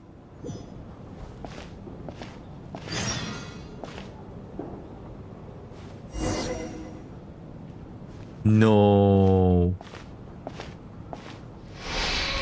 He looks as calm and composed as ever. Even now, it seems as if there's no burden he couldn't shoulder. What? First relevant character down. Yet around him, time seems to stand still, as if the gods in their mercy finally granted him a moment of respite. So, damn, no more playable Door who's pulling for Shugunov? No! Okay, playable characters are not safe. Wake up! Everyone needs to wake up! What? This is not real. Just like the last 2 nights. No clear cause of death. I've been a real thorn in your side, haven't I, Mr. Valeri? Now you can rest in peace.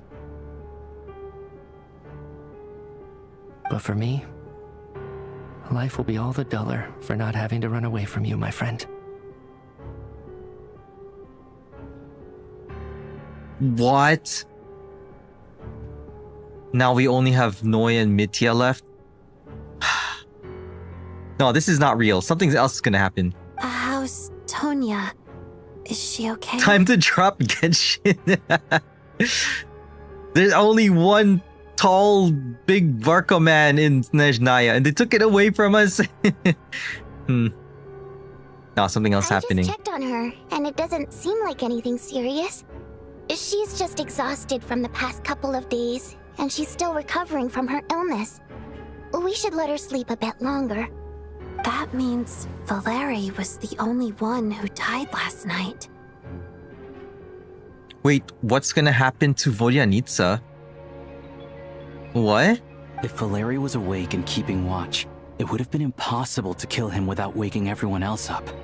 That much is certain. This is so frustrating. The fist clench. Why has nothing changed since yesterday? I thought we already dealt with the dead person causing all this. Are we gonna start suspecting Mitya, the other person who might also be dead? Actually, one thing has changed. There's only one victim this time, not 2. Does that mean... Wait! We dealt with one supposedly dead person. And there's still one more Mitya? Valerie died twice in a single night. Why, he was too big? He died for 2 people? There was only one victim last night instead of 2, perhaps because Mr. Shram was one of the people who should have died last night. No. Valerie sacrificed himself to save someone else? No, the number of victims each night corresponds to the number of deceased around us. After the deceased Shram left, there was one less victim last night. That more or less tracks. It's a reasonable conclusion, considering the only variable that changed. If a playable character can die, what's stopping the Black Mist from getting the female playable character? It's a reasonable conclusion considering the only variable that changed. Oh boy. The number of people who die each night is equivalent to the number of dead among us. That's your theory, right? Exactly. We identified Mr. Shram, and the night after he left, the death toll dropped from 2 to 1. By that logic, there must be one more dead person left among us. Another one? But there was only one person unaccounted for in the ticket checks, right? The head count should match up now. She's still fishing for info? Having an extra person was definitely... Oh no, wait, no. It was Odette who thought... Being one who saw person it. short isn't nearly as unusual. Someone could have left in the middle of the show, or made it out before the storm hit. One more dead person among us. If Mitya's theory is right, then what Odette told me seems a lot more relevant. It's just, at the time, we had no reason to think there was more than one dead person. If only we'd taken it more Alyosha. seriously as a possibility, maybe this could have been avoided. Just came in. I'm sorry. This is my fault. I had information that could have been helpful, but I held back. I should have Here's the brought it up bombshell. right away. I'm partly to blame as well. I was too quick to dismiss Odette's concerns. What is this about? What have you two been getting up to behind my back? Why, you jealous? Sounds like there's some big news you've been keeping from the rest of us. Well, we're all ears. I mean, it was unconfirmed, and it did sound crazy if we just brought it up. I'm the dead person? Boink. Wow. That's certainly news to me. Odette and I talked about it yesterday, but we thought it just wasn't possible, so we left it at that. Yeah, I don't blame you. If I'd been there, I probably would have reached the same conclusion. It just sounds too unbelievable. Let me just try and verify this. I just scoured my memories trying to think back to the afternoon Miss Odette mentioned. But I honestly have no recollection of dying. That's where I'm different than Mr. Schramm. Having seen Mr. Mitya a few days ago myself, I also find it hard to believe he could be the other dead person among us. Well, if it isn't Mitya, then who? Do we vote on it? Do we vote on it? What do you mean? If you don't mind me asking, Traveler, I believe you mentioned that you know Tonya's brother. Had you ever met her before all this? Tonya? No, never. Wait, are you saying... Now, just 1 minute. I know where this is going. You can't just randomly point a finger at anyone you want. You're in the hot seat, and all of a sudden you want to divert our suspicions onto somebody else? Trying to pick a fight, Mr. Chuganov? Whenever you open your mouth, all you do is attack people, and I've had enough of it. If you don't want to engage in a civil discussion, you can shut up. Ooh. You little brat! Did Mitya ask about Tonya because he suspects her? I suppose I only identified her by age and nothing else. Could that mean... I'm just saying, you're going around casting suspicion on people for no reason. How could Tonya be dead? I can vouch for her if nothing else. I've seen her before. She's the sister of that Harbinger, isn't she? The one called Child. Chugunov having biases. He's been biased this whole time. Like, first for Schramm and then now for Tonya. Oh, really? You're telling the truth? Since being here, I don't think I ever mentioned she was Child's sister specifically. Does Chuganov actually know her? That's true. If Chuganov can vouch for her, then it can't be Tonya either. In which case, it seems unlikely that there's another dead person among us at all. Unless you are and you just don't know? Miss Odette, could you go over that afternoon with me one more time, when you found me dead? No problem.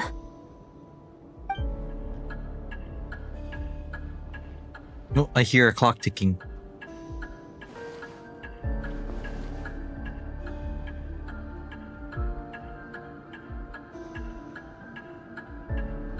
Huh. No matter how hard I try, I just can't remember anything about dying. But I do remember something else. His man left him and now he's going to protect protecting Tonya. Yeah, I'm trying to think like,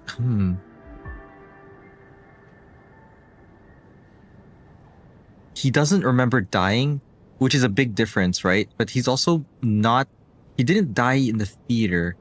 Because the other guy died in the theater.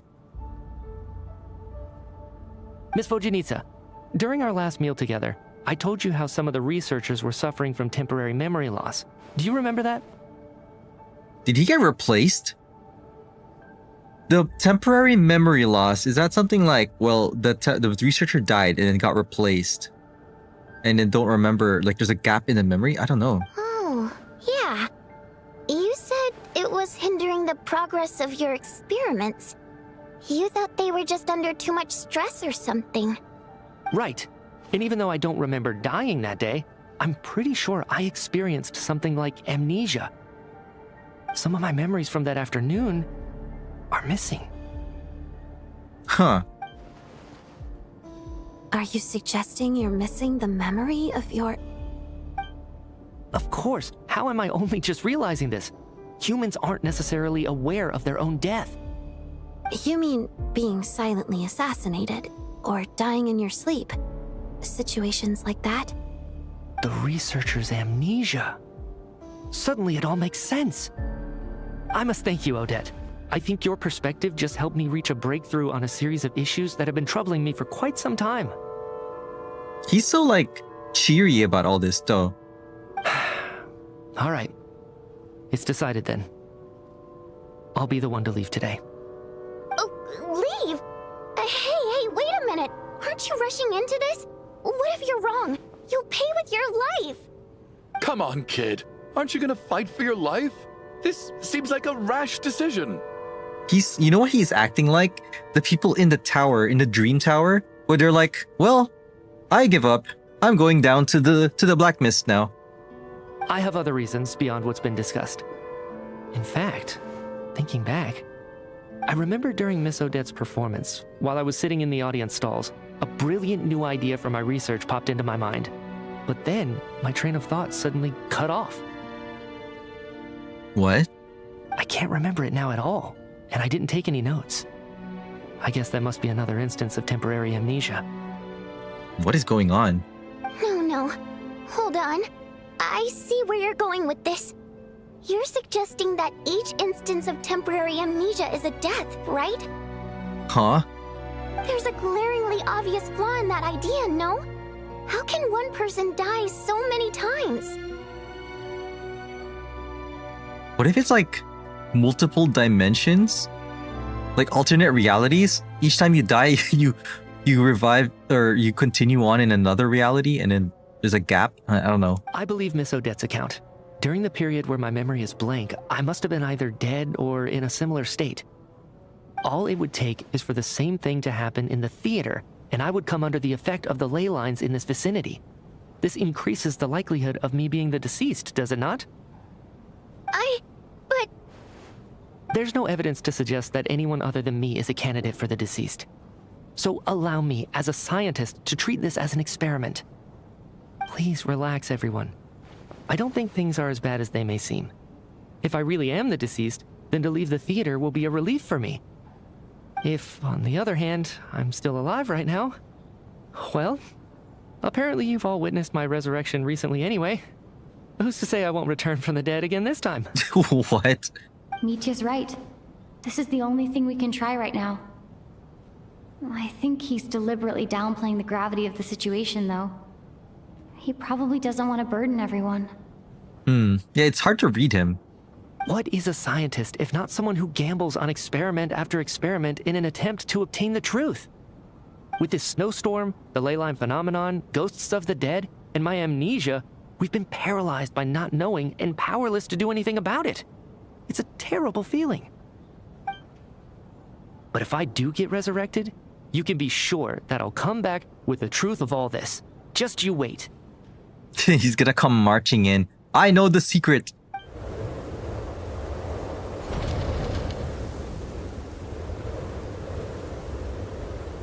I wonder if this snowstorm is just enveloping the theater and nowhere else. As night falls, the theater is filled with a heavy silence. More than half of the group is gone since the first night here. He's easy to read but hard to see how much he actually knows or cares. But to me, that's like, he is hard to read because you don't know what he's really thinking. Like, he shows a specific face, but then we don't know if that's what he really feels. Well, we only have Noi left. Oh my god. Only Noi left. Talk to Vodyanitsa. Oh, she's over there. Oh, with Tonya. Poor Mr. Mitya. I didn't even get to see him one last time. He almost made me doubt if Tonya is still alive. Maybe it's a good thing that you weren't there to see it. It was a hard thing to watch. I hate goodbyes. Why does it feel like everyone around me is slowly disappearing? Not just in here, I mean. In the outside world, too. Pretty Elf Knight help us? Elf Knight? You mean Vesna? She's probably off fighting that monster with the Tsaritsa, no? Maybe it's the realization that, at the end of life, everyone has to face it alone. Come to think of it, the main reason we're still alive right now is pure luck. Each morning here, for every one of us, there's the chance that we might not wake up. Oh, that's why she said that line. Hmm. You could take it a step further and say that the same is true outside, too. Who can never be 100% sure when they drift off to sleep that they'll open their eyes again in the morning? La, I didn't hear anything. Don't give me anxiety whenever I go to sleep. Then I won't be able to sleep. If I make it out of here, I'm going to cherish every moment that I'm awake and live without any regrets. Noi's gonna come in and then become unplayable? Oh, Noi, he's got elf ears. Oh, that's who you talking about, pretty elf knight. And Noi will show up out of nowhere and try to help us and then just become unplayable. Everyone becomes unplayable in Act 2. Without regrets? I feel like a strange sense of anxiety has been quietly growing inside me over the last 2 days. Oh, you think? Like this whole situation isn't anxiety inducing? Oh. Are you okay? You look really glum. If something's bugging you, let's talk about it. There's only a few of us left here now. After everything we've been through, what's the point in keeping things bottled up? I have a travel companion named Paimon. Alosha and Odette have met her before. She's been feeling unwell recently. You're worried about her, aren't you? That makes sense. We've been trapped in here for days. To be honest, I used to feel like I was just a spectator in this world, watching everything that happens from the sidelines. Maybe it's because I'm a descender? How many people know what a descender is? Knight of Beauty, save us with your train of beauty and rail into the villain. A descender? But with Paimon by my side, over time, I slowly felt my connection to this world growing stronger. Wait. That seems so significant. We were detached from Teyvat, and then Paimon is our link to Teyvat? Hold on. Is Paimon like the way, maybe like through all the journey, our fate is now slowly getting anchored to Teyvat through Paimon as a medium? Something like that. She loves eating, sleeping, and having fun, but she's also a great guide. It's her authenticity that makes this whole world feel more real for me. Over the last few days that we've been apart, I've often caught myself wondering, what would Paimon say if she were here right now? No, Paimon. She did the Ito thing. Aww. By the time I snap out of it, the conversation has already moved on and I'm still in my own little world. Oh, yeah. I'm trying to overcome this sense of detachment, but I really miss Paimon. I guess, in a way, she means the whole world to me. I bet she misses you when you're not there as well. Maybe you're her entire world too. I don't know if this will make you feel any better, but back when the water imps left Snezhnegrad in droves, I also felt like the whole world was suddenly empty. I could be surrounded by people all smiling and having fun, and still feel completely separate from it. So, I totally understand how you feel. Later on, I started to think, maybe accepting the fact that our loved ones won't always be with us is something that takes a lifetime. All we can do is cherish their companionship from moment to moment. So, once we get out of here, you better hurry back to our side as fast as you can. You can't let your story end in regret. That's the trope I hate the most. Thanks for the existential crisis, Genshin. Thank you. That's exactly what I needed to hear. But Vodyanitsa, if you hate goodbyes too, why didn't you leave with your people? That's just the choice I made. I used to regret it, but I don't anymore. Like I said before, singing is a water imp's primary mode of expression. It's how we convey our emotions. Our songs have echoed through this theater for hundreds of years, each one a story pieced together through moments of joy and sorrow. But does a story exist without someone to read it? To me, the answer is no. So I made the choice to stay. That way, there would still be someone left to sing these songs and listen to their stories. Otherwise, they could have been lost forever. Could you teach me how to understand your people's songs sometime? I want to be able to truly hear them, like Mr. Shram. A fan after my own heart. Thank you, Tonya. How about I sing something for you, and you tell me what you hear? Okay, I'll do my best.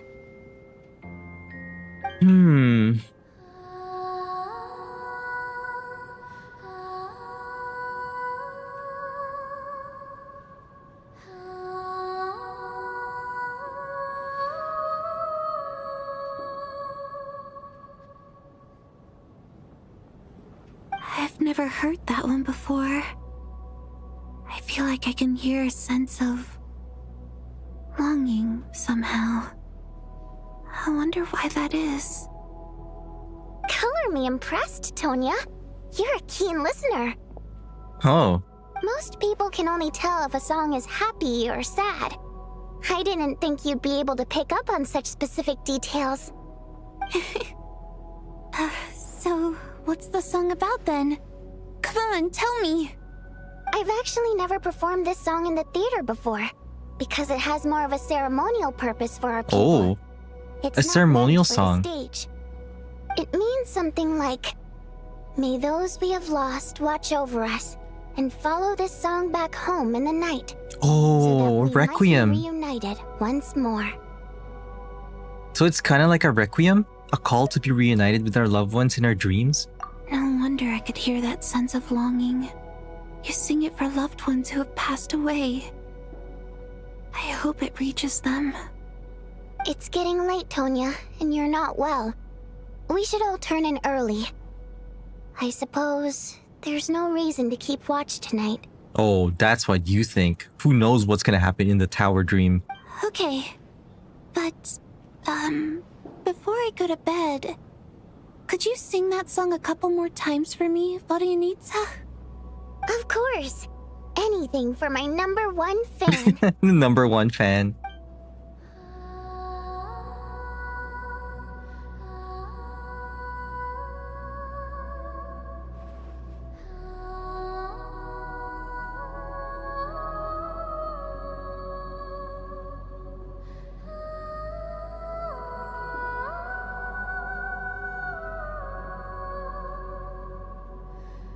It's like a lullaby.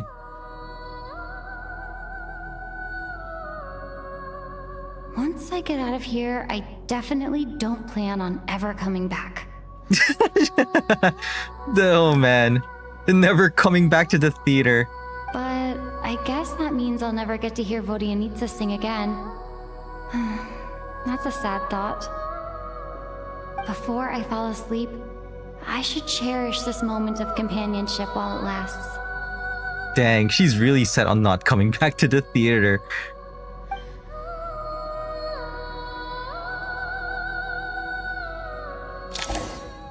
Oh, here we go. Tower time.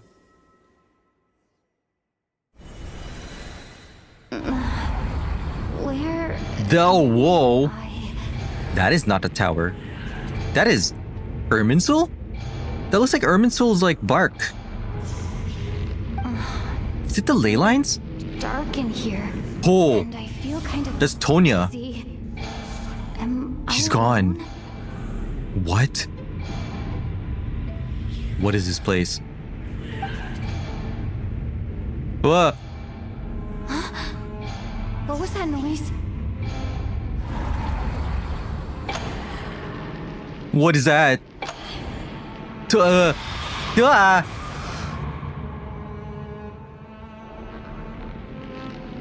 Rip.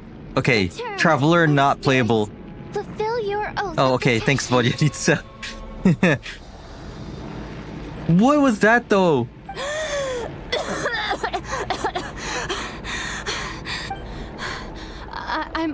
I'm alive? What just happened?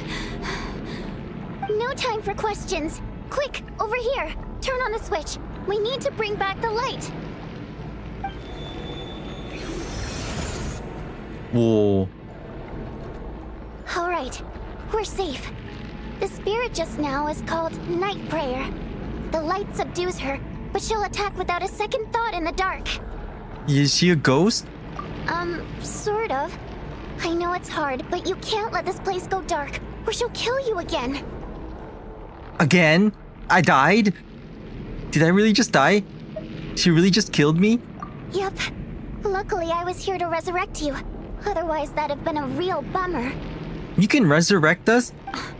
A bit more than a bummer, I'd say. Wait, so you have the ability to resurrect people? Sure I do. I'm your guardian spirit after all. It's another story again. I specialize in soul recall. Oh, it's nice to meet you, by the way. Thanks. It's nice to meet you too. It's always like a new backstory thing. All right, there's Like no time to waste. The black mist is already catching up. We need to avoid it and night prayer at all costs. Come on, let's go. Oh my god. It's like every time we revive to this new dream, there's a whole new, like, existence that we're taking over. If we bring the light back, night prayer won't be able to get to us. Flee the black mist. Beware of the attacks from Night Prayer. Sweet, sweet light! It's back! Now that's a sight for sore eyes. Oh my god. But don't let her notice you. Notice? Ah! Okay, she's walking here. Whoa, where's the light? Where's the light? There's a light. Okay. Okay.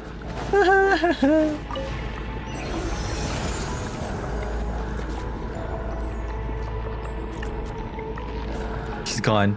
Oh, no, she's back there. I see her. Where's the next one? Where's the next one? Where's the over there. Okay. Run!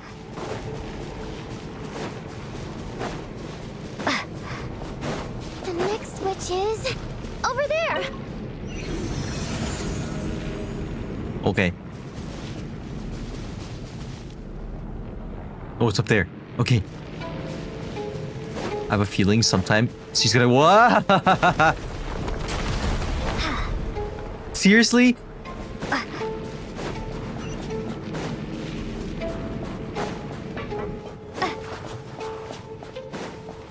It's the train wrecks again.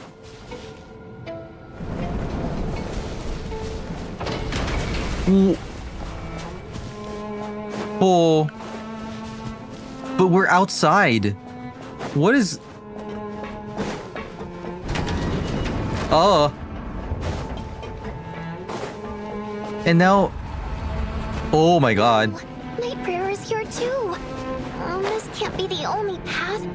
Let's head up there and take a look. Up... yeah, I'm up here. The switch is just up ahead. Hurry! I'm running out of stamina.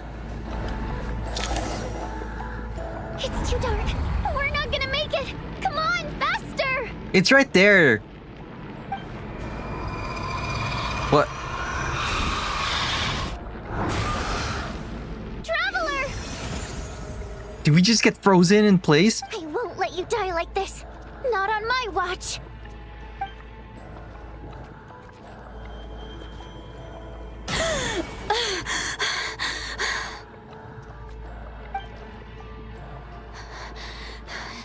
Even though it's not permanent, dying is definitely not a pleasant experience.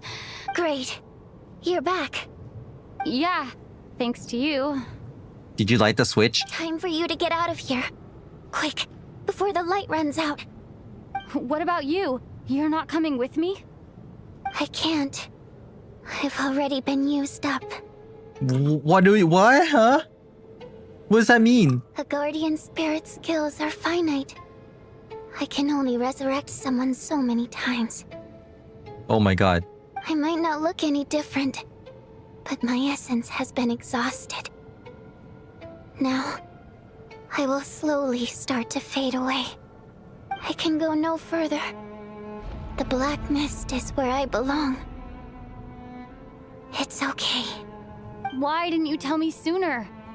Because it wouldn't have changed anything. That knowledge would have just burdened you.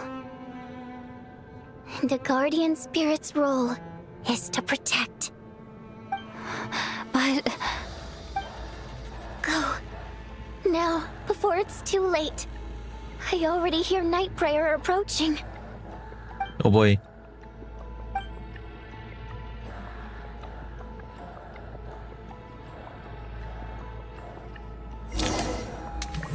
That's it?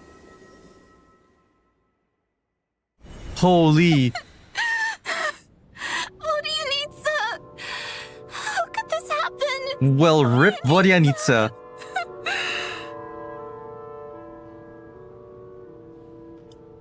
Okay.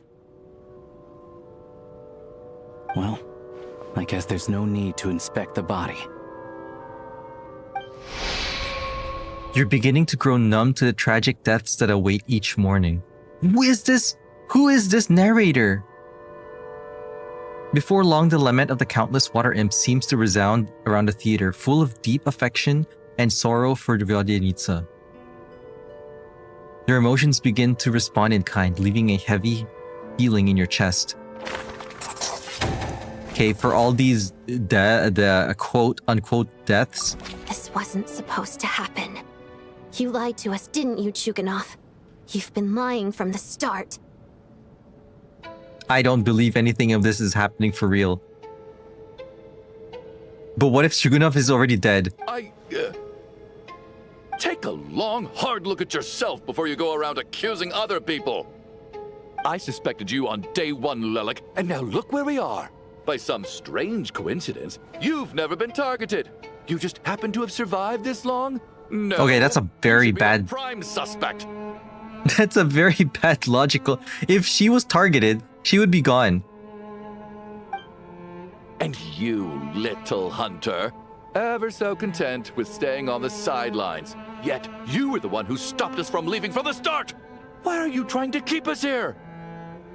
No, we're not. You could leave if you want. Now you're just lashing out indiscriminately. That's either a sign of anxiety or a guilty conscience. Where was all this passion and bravado before? Decided to fight until the bitter end. Is that it? Is that a threat? Fine, bring it on. You think I'm afraid to die after all this? You want to kill me? Go ahead. I'd like to see you try.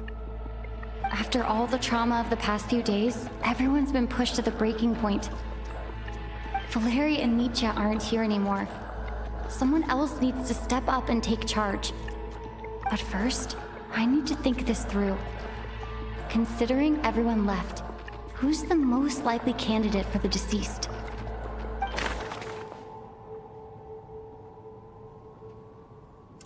Huh.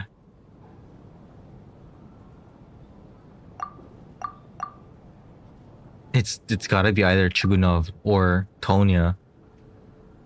But Tonya... It's such a weird question because I don't know.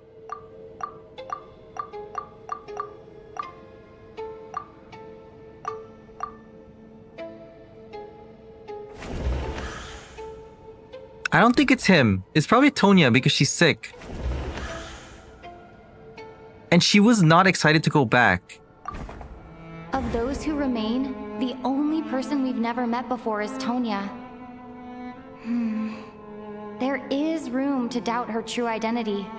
People are easily misled by first impressions. Now that I think about it, Child's sister was in fact a label I imposed on her due to my own assumptions. But yeah. Mr. Chuganov vouched for Tonya's identity yesterday, with basically no other possibilities left. Could it be...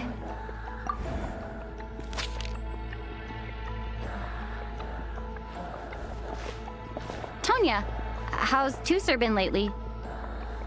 Tusser? Uh-oh. Your brother Ajax must have mentioned me in his letters home, right? Did he say anything about a blonde traveler? No. And my brother's name is Razik, not Ajax. It's not her.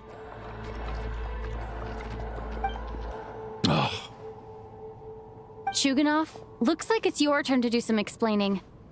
Yesterday you said you could vouch for Tonya. Why did you give us a false testimony? Oh. That's true. We never really called her Tonya. No, wait. Wait, did she have the same name as Tonya? I knew you were behind this, Chuganov. You've been lying through your teeth from the start. Everything about you is fake. Down to the wife and daughter you're always talking about.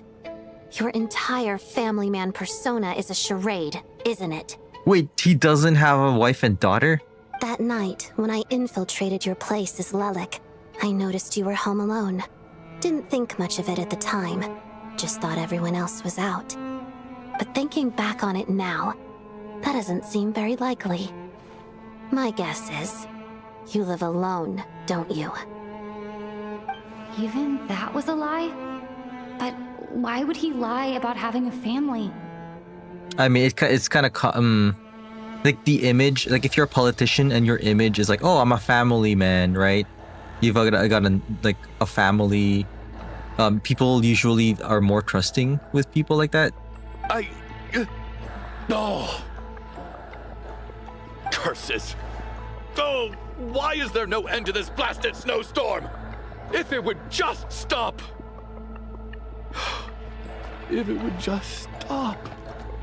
I think I remember now. I know how I ended up here. It feels like a distant memory. But at the same time, it's just like it was yesterday. The reason I'm always coughing is because I got sick with frostbite. The locals usually call it the snow cough. It's not a very common illness. It's partly genetic and partly caused by the cold climate, but it can be fatal. They sent me to the hospital as soon as they found out I had it. And I spent so long lying there in that hospital bed. After a while, I felt myself growing weaker and weaker. Nothing seemed to be working anymore. Neither the treatment that the doctors were giving me, nor the medicine my brother was brewing from frost fairy flower leaves. So she was in the hospital. So one day, I told my brother that I wanted him to take me outside for once, so things could be like they used to, just for one day. I wanted to meet loads of friends, experience new things. He agreed. He snuck me out of the hospital, and we escaped. We got to the theater, bought tickets, and went inside. Oh, it was all so exciting. I remember the show very clearly. It was amazing. But I found myself getting sleepier and sleepier. Oh, Tonya. When I woke up, I couldn't find my brother anywhere, so I guessed he'd already left. But there's no way he'd leave me behind. So I decided to stay here and wait for him.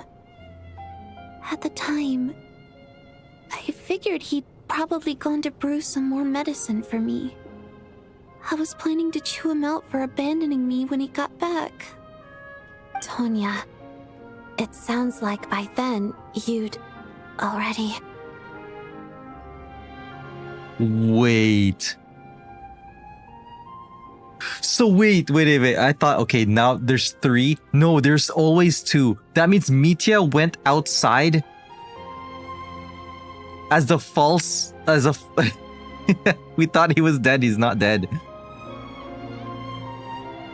I wonder what happened to him outside. Yeah, I know. I understand now. I? This cough and the feeling weak. It's probably just my body's memory. After all of that, it turns out I can't blame my brother after all. I was the one who abandoned him. And he suspected Tonya too. Do you remember he was like pointing, like he was looking at Tonya, and then Shugunov covered for Tonya for some reason, out of his stupid delusions of like, haha, I'm a family man. You remind me of my daughter, who doesn't exist probably. I'm sorry, everyone. I realized this much too late. It seems like death skewed my perception. And now I've dragged you all into this mess.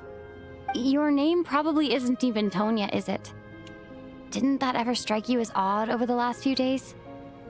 Well, when I was little, my brother and I read a storybook, and Tonya is the name of one of the storybook? characters. Hold on, wait. You know how Child, his name is Ajax, which shares the same name as the third descender? And you know storybooks are a way to preserve stories that don't get affected by Irminsul? Is Tonya also in the story with Ajax? And like Child supposedly there's a lore implication that he might share fate with the third descender because Durin had that struggle where Mini Durin got its new body, like new reality in outside the storybook. But then because his name was also Durin, and the evil Durin that's dead on Dragonspine has the same name, then they kind of had to wrestle their own fate. Like basically try to wrestle who gets to have the fate. Because it could only be one, I guess. Like that's why names are so important, and why Columbina had to get a name so that she wouldn't fade away. So Tonya,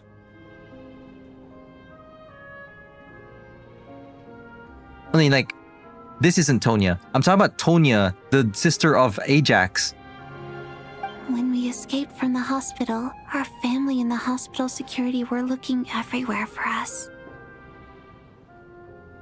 So when you first approached me and said my brother had sent you, and called me Tonya, I thought he must have chosen a fake name that only the two of us would know. Oh, interesting. Because he was afraid of getting caught.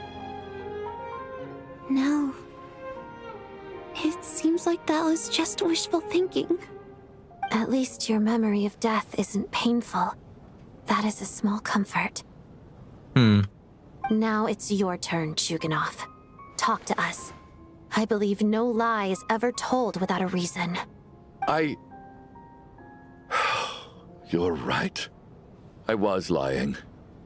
I happen to know that the Harbinger child and his sister Tonya managed to get tickets, so I lied to you and pretended I knew them.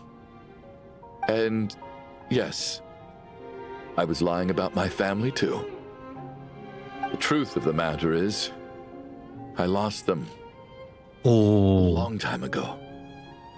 I just refused to accept reality. And now I've spent the second half of my life living a lie. I'm a joke. My daughter's name was Iskra. And before you ask, yes, Iskra, as in Iskra Manufacturing Plant. She also died from the snow cough. She was just 6 years old. If she were still alive today, she'd be around the same age as little Tonya here. After Iskra passed, my wife couldn't bear to face those memories either. So she chose to start a new life without me. Oh, so she left. One day when I came home from work and saw the empty room, I felt like I couldn't breathe. Subconsciously, I started to imagine that they were still there. I soon discovered that This was the only thing that made me feel So he's delusional. so.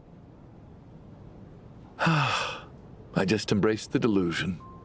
Nothing more than a pathetic means of escapism, I know. But at least it's not a crime. So explain your false testimony then. The night before last, when I was chatting with Tonya, she mentioned that her brother would brew medicine for her from frost fairy flower leaves. Combined with her various symptoms, I suddenly understood everything, including the fact that she was deceased. So he knew. He figured it out. The snow cough used to be Yeah, an he has incurable depression too. illness. I would pick frost fairy flower leaves to brew medicine for Iskra too. It took hours and hours on the stove. But the year after my daughter passed away, the jester of the Fatui announced that a cure for frost blight, also known as the snow cough, had finally been developed. It turned out that all previous treatments were completely ineffective. What? Random concoctions. That was the final straw for me. I just couldn't take it anymore. Just one more year. One more year, and everything would have been okay. Ooh. So, more than anyone, I know full well that in this day and age, no one in their right mind would still be using frost flower leaves to brew medicine for the snow cough. Poor Miss Tonya, therefore, had to have been from an era when snow cough was still a terminal illness. Dang, so he already figured it out. So, you projected your daughter onto her? Even though you knew she was one of the dead? Even though you knew that protecting her could get you killed? That doesn't make any sense. And then now Mitya, yeah, is somewhere out there shivering. By protecting her.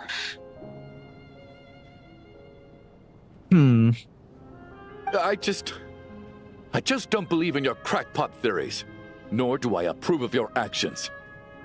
How can you just declare a living person dead and throw them out into that snowstorm? Mitya's gone. My good buddy Shram's gone. He's And now good it's buddy, he's Tonya's man. turn, isn't it? The others I can make my peace with, but little Miss Tonya, here she is, standing right in front of us, alive and breathing, and fighting her own battles. Yet you're quite happy to say she's dead? I just want her to live. Once this snowstorm is over, the very moment it stops, I'm going to march out that door and find someone who can fetch the very best medicine for her snow cough. Man, he's still in his delusions. It's understandable though, like the trauma he must have felt. I'll be damned if I'm gonna let you cast her out into the snowstorm before I have the chance to cure her. But still, Not again. Not this time. he's the reason why Mitya had to walk out. It's right within our grasp. But then Mitya was also happy to just walk out like an experiment. I think Mitya already figured out what this whole situation is. He just like wanted to confirm it, so he walked out. Mr. Chuganov, stop. I can't let you do this. Tonya. Watch, the twist is that Mitya knew all along, and after this whole, well, not all along, but like figured it out in the middle, that didn't tell anyone because he wanted to test stuff out. And after the whole thing, he's gonna be like, oh, it confirmed my theory. He doesn't believe us, but he's willing to lie about what she is and having the actual living go and offer himself to the snow. Yeah. By the sounds of it, you've known I was dead since the night before last, right? I really liked Mr. Valeri, Mr. Mitya, and Miss Vodyanitsa. And now they're all dead because of me. I'm not happy about that. The reality is, you've been trying to fight your own demons through me. But all you've really done is trap me inside your delusion along with you.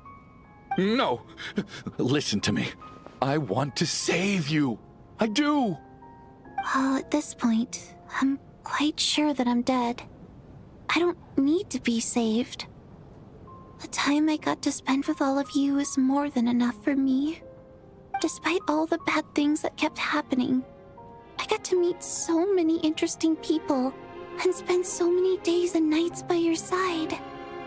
Since the day I escaped that hospital until now, this has been an adventure I never even dared to dream of. I'm very fond of you all. If it were only possible, I'd trade my soul to bring back the ones who died.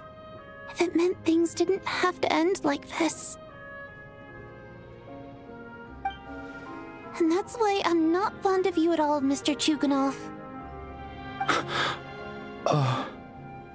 I'm sorry. It's them that you owe an apology to, sir. Not me. Yeah, apologize to Mitya. Well then, I suppose this is it. It's time for Though I think everyone will come back. Except the people who are actually dead. You're leaving already? It's still early. Don't you want to stay a little longer? No, thank you. Oh, and by the way, my name is Patashka. It was nice meeting you all.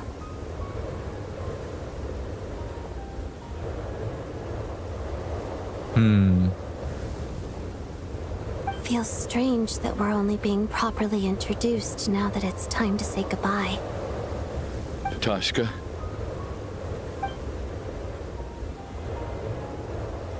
Is he gonna go out there too? What are you doing, Chuganov? Are you crazy? let me leave. I can't keep lying to myself anymore. In your dreams. Don't think you're getting off that easy when you had a hand in the deaths of so many people. The Fatui have honed quite an array of enhanced interrogation techniques since they were founded. Once we're out of here, Lelik will personally give you a taste of every last one. Snowstorm continues as if it will never stop. Nighttime soon falls. Man. I think we should leave. I doubt this snowstorm is ever going to stop. For all we know, this storm might have destroyed all of Snezhnaya by now. Maybe even the whole world. I'm starting to feel the same way. Maybe this is the heat death of the universe. Is the HSR reference? Because there's this one part where I forgot exactly where, but there's a part where like you go to sleep and then you can just choose not to wake up until the heat death of the universe, and then you actually just do that. You just sleep, and then no one can wake you up ever because no one can wake up someone who chooses never to wake up. And then we go to the credits. That's it. That's the trailblazer just sleeps to the heat death of the universe. Wait, we finally solved the mystery of the haunted theater today. Maybe let's at least try to enjoy tonight? Enjoy tonight, or like try to sleep without, and then see if anyone else dies? I actually wonder what's gonna happen now. Fair enough. I don't particularly feel like dying in Chuganov's company anyway. And yet you won't let me die first. Hey, Chuganov, on a serious note, if we do make it out of here, you should close down that factory of yours. A lot of people are freezing thanks to you. Get ready, bud. Something's gonna happen? Okay. Is this really the time to be discussing my factory? Oh boy. We're still trying to get info from him. Fine. I'll shut it down. Doesn't matter to me anymore. Huh? Am I hearing things? Or was that a knock at the door? Who is it? There it is again. But I don't understand. The snowstorm hasn't stopped, has it? Maybe the snowstorm has brought us some unwanted visitors. Or maybe it's the rescue team that Valerie mentioned? Oh boy, and then they come here and Valerie is dead? Should we open the door? Yeah? Is this it? Is this nightmare finally over? If the last few days are anything to go by, I probably shouldn't be getting my hopes up. There's a twist here somewhere. Whatever lies beyond that door at this moment, It could be something even Oh boy. more terrifying than everything we've been through so far.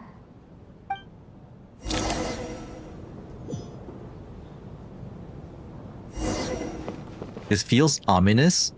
And can you imagine if it just keeps knocking at the door with an echo while we approach it? It's even scarier. Oh, I can't even climb things.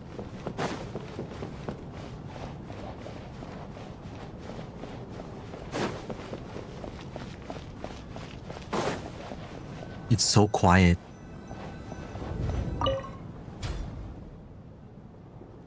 Mitya! He is shivering. What? Okay.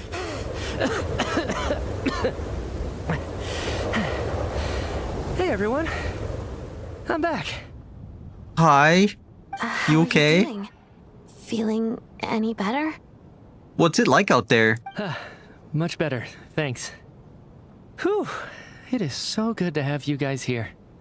I was a little worried that the theater would be empty by the time I got back. Let me see. Tonya and Vodyanitsa are missing, which means Vodyanitsa died last night. And then you discovered that Tonya was the other dead person. Am I right? Yeah? Not Tonya. Petashka. First, tell us how you made it back here. Given the conditions outside, no one should be able to return alive.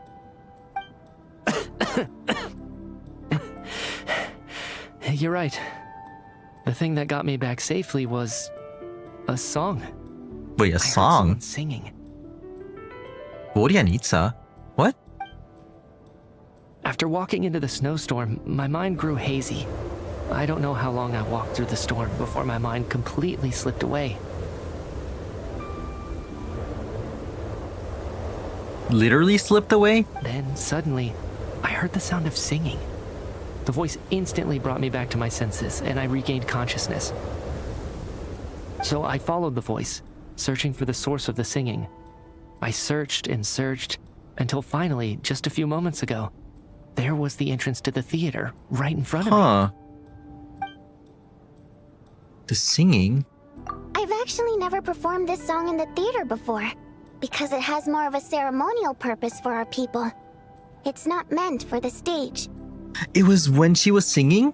It means something like, "May those we have lost watch over us, and follow this song back home in the night, so that we might be reunited once more." That must have been Vodyanitsa's requiem. Who knew it actually worked? That song is meant to guide the souls of the dead. Mitya, that must mean that you... That you died? Huh. No kidding. Huh, seemed like I guessed right then. This is what I've been so desperate to tell you about. When I first stepped out of the theater, I was still quite lucid. My memory of it is still pretty intact.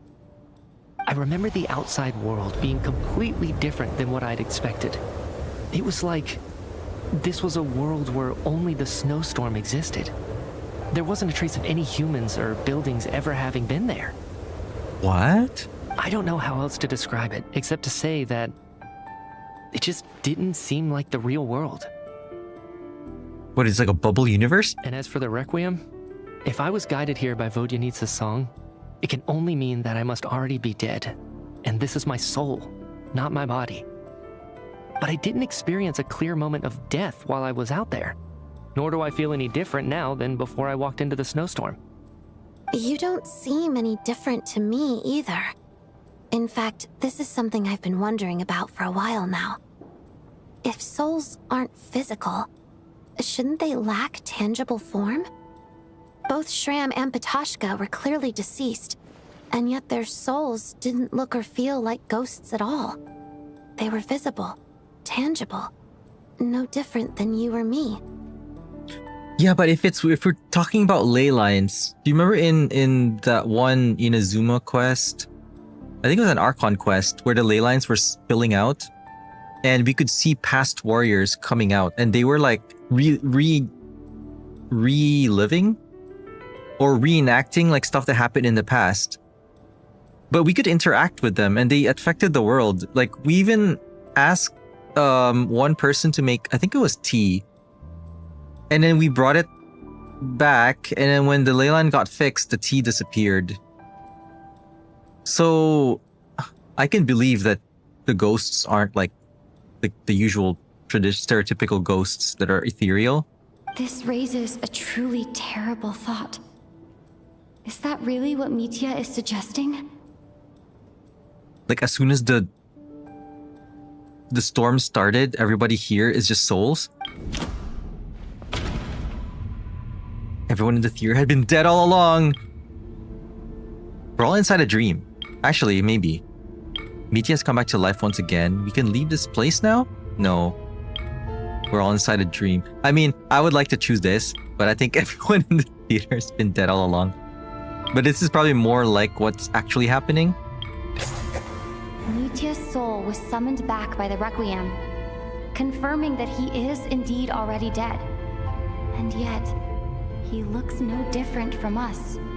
Of course, if even the long deceased like Mr. Shram can blend in with us undetected, then maybe we've all been dead from the very start. And all of us are now souls wandering the theater. Ooh. Look at the eye. Is that the eye of Renova? Yes. I think that this is probably the afterlife. What did you say? Well, rip. Genshin's done. Wow, that was great. Snezhnaya was great, everybody. One patch. You heard me. Wow. We died in the theater. What an All ending. of us did. But due to an obstruction in the theater's ley lines, our souls are trapped here, while an endless, infinite snowstorm rages outside. No wonder they titled the first act the title on the Travail trailer. This is only one act. Or I guess there's two acts, but there's only one chapter. It's ironic, really. All that time, we were working so hard to figure out who the deceased among us were, when the truth was, we were all deceased. The only difference being some of us died more recently than others. And every day, what? The ley line sucks them out, like vacuums them? Do you remember that note, "Death is near"? Seems like we misunderstood what it meant after all. Death was nearer than we wanted to think all along. The note simply meant that all of us were already dead. Dang, only 3 playable Snezhnaya characters? Not even a playable traveler now. So all our attempts to survive, our search for the deceased, it was all for nothing? Hard to say. At the very least, we helped 2 lost souls find clarity and go to where they belong.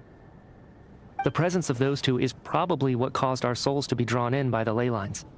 In which case, the deaths we've awoken to over the past few days were just souls returning to the ley lines for good. For good? But that includes Valerie and Voryanitsa. If what you're saying is true, doesn't that make us the lost souls now? Huh, no wonder. This afternoon, when I was moving Voryanitsa's body, I noticed that the other bodies in the room hadn't decayed one bit after all these days. How many days have we been here?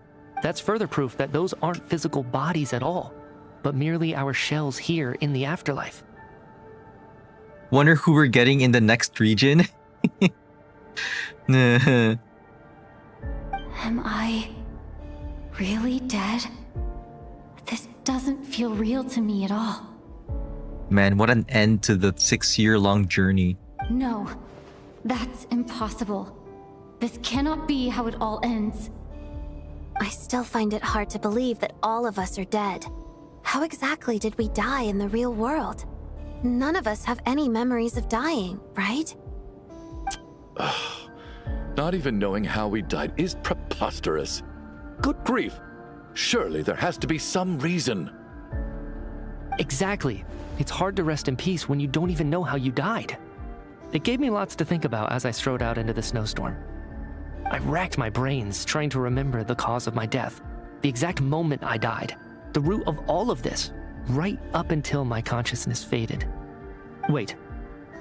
Hold on. Right before I lost consciousness, I think I saw something.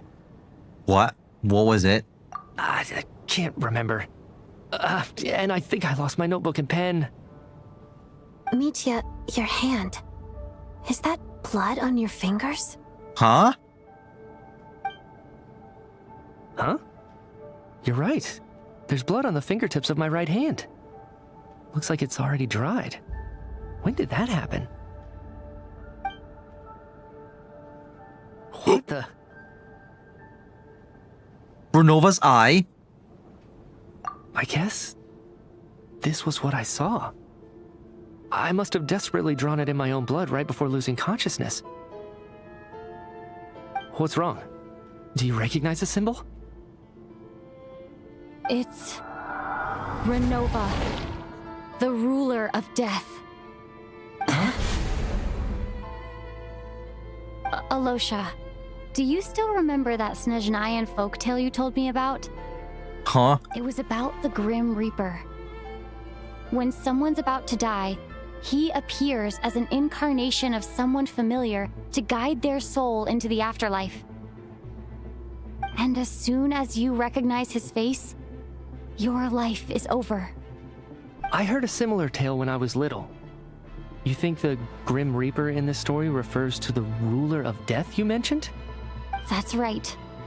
In which case, death is near could also mean that the Grim Reaper is here, disguised in a familiar form.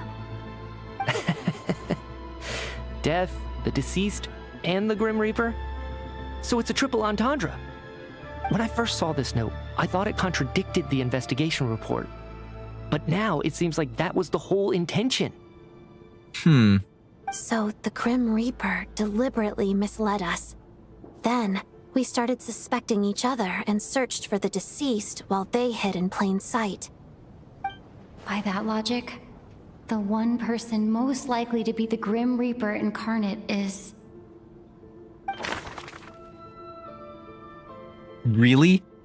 We're supposed to know?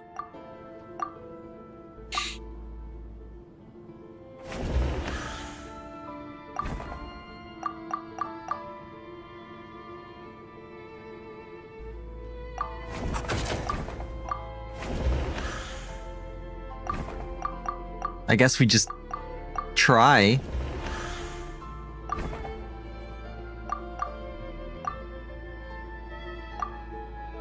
Me. I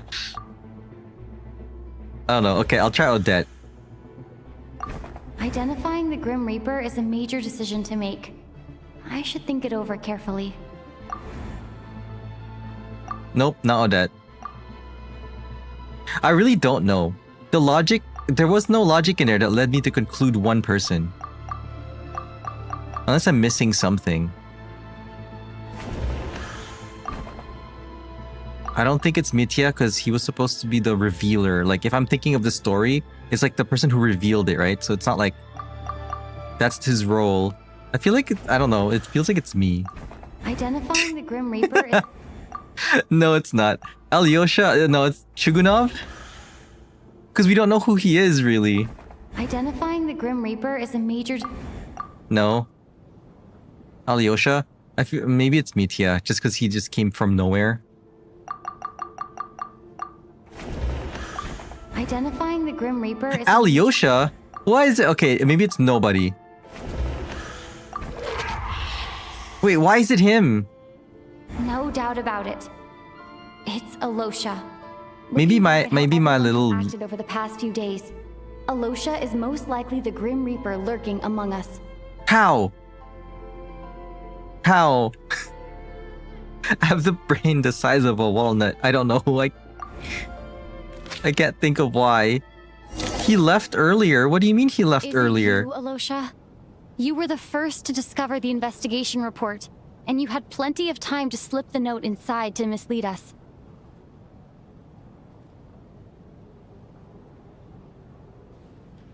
Wait, he left the door. Yeah, he did go out the door and come back, no?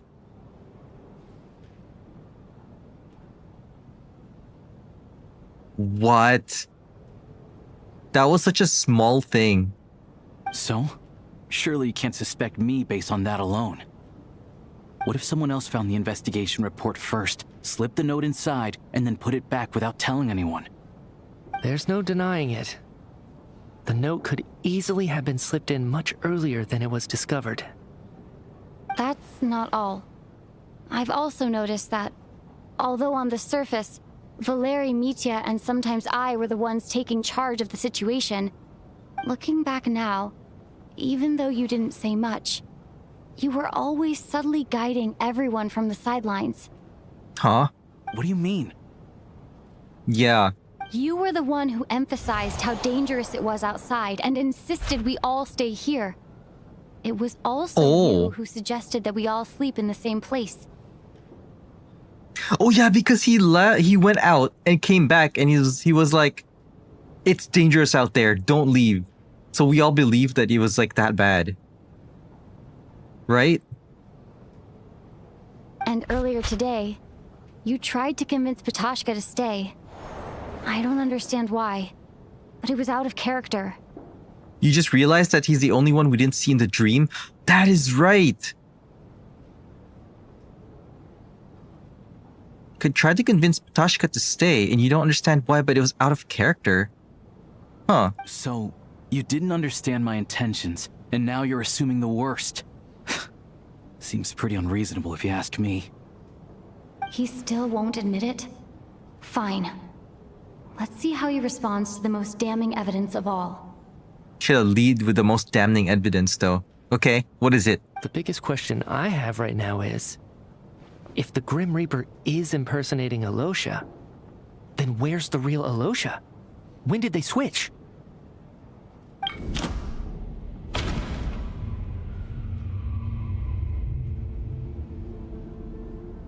Yeah, after the performance while investigating the snowstorm. You just mentioned that, yeah. That's right. This was the moment. Right at the start, before any victims had even emerged, Alosha was switched with the Ruler of Death while everyone's guard was still down. Dang. When all this began, right after the performance ended and the snowstorm began to pick up, Oh, the music. no one suspected anything unusual. We just assumed we were snowed in. It wasn't until we discovered the bodies the morning after that we realized something out of the ordinary was going on. But it's clear now that the oddities actually started earlier than that, when Dimov walked into the snowstorm and never came back. Right. So Mr. Dimov was the first victim, not Sobolova and Torgov. Yeah, because he went out to get the blankets and never came back. And I just thought that was like, oh, well, that's why it's so dangerous. They went out and they couldn't come back. Like, I actually thought that he probably ran to the other, like wherever he got the blankets from, and then got stuck there because the storm got worse. And if we pinpoint that moment as the beginning of this incident, then one thing becomes clear. Alosha, you are the only person who walked into the snowstorm and came back without the help of Vojanitsa's Requiem. Oh. More precisely, Alosha never came back at all. The one who came back was the Grim Reaper. Oh boy. Not bad. Well, since you've backed me into a corner, I suppose there's no point in keeping up the act anymore. Is your Nova about to appear? Alosha? You're the Grim Reaper? I am no such tired cliché. Mortals should address me as the ruler of death. Dang. How many people want this skin for Alyosha? Ooh, ruler of death. Before being wiped out for good, you identified the two deceased and even sensed my presence. A commendable achievement, far beyond what I expected. But if we're dealing with Renova, that means whoever's on the stage that died is gone. I heard you can ferry souls. Those deaths each night. Were they your doing? Was she trying to ferry them into the ley line? Your initial conclusion was correct. Due to the existence of the two deceased, the ley lines yearned to reclaim those long-lost souls. Every night, they devoured an equal number of souls to fill the void. This required no intervention from me. Though, of course, ferrying souls is indeed my authority. Here, take a look. Whoa. What?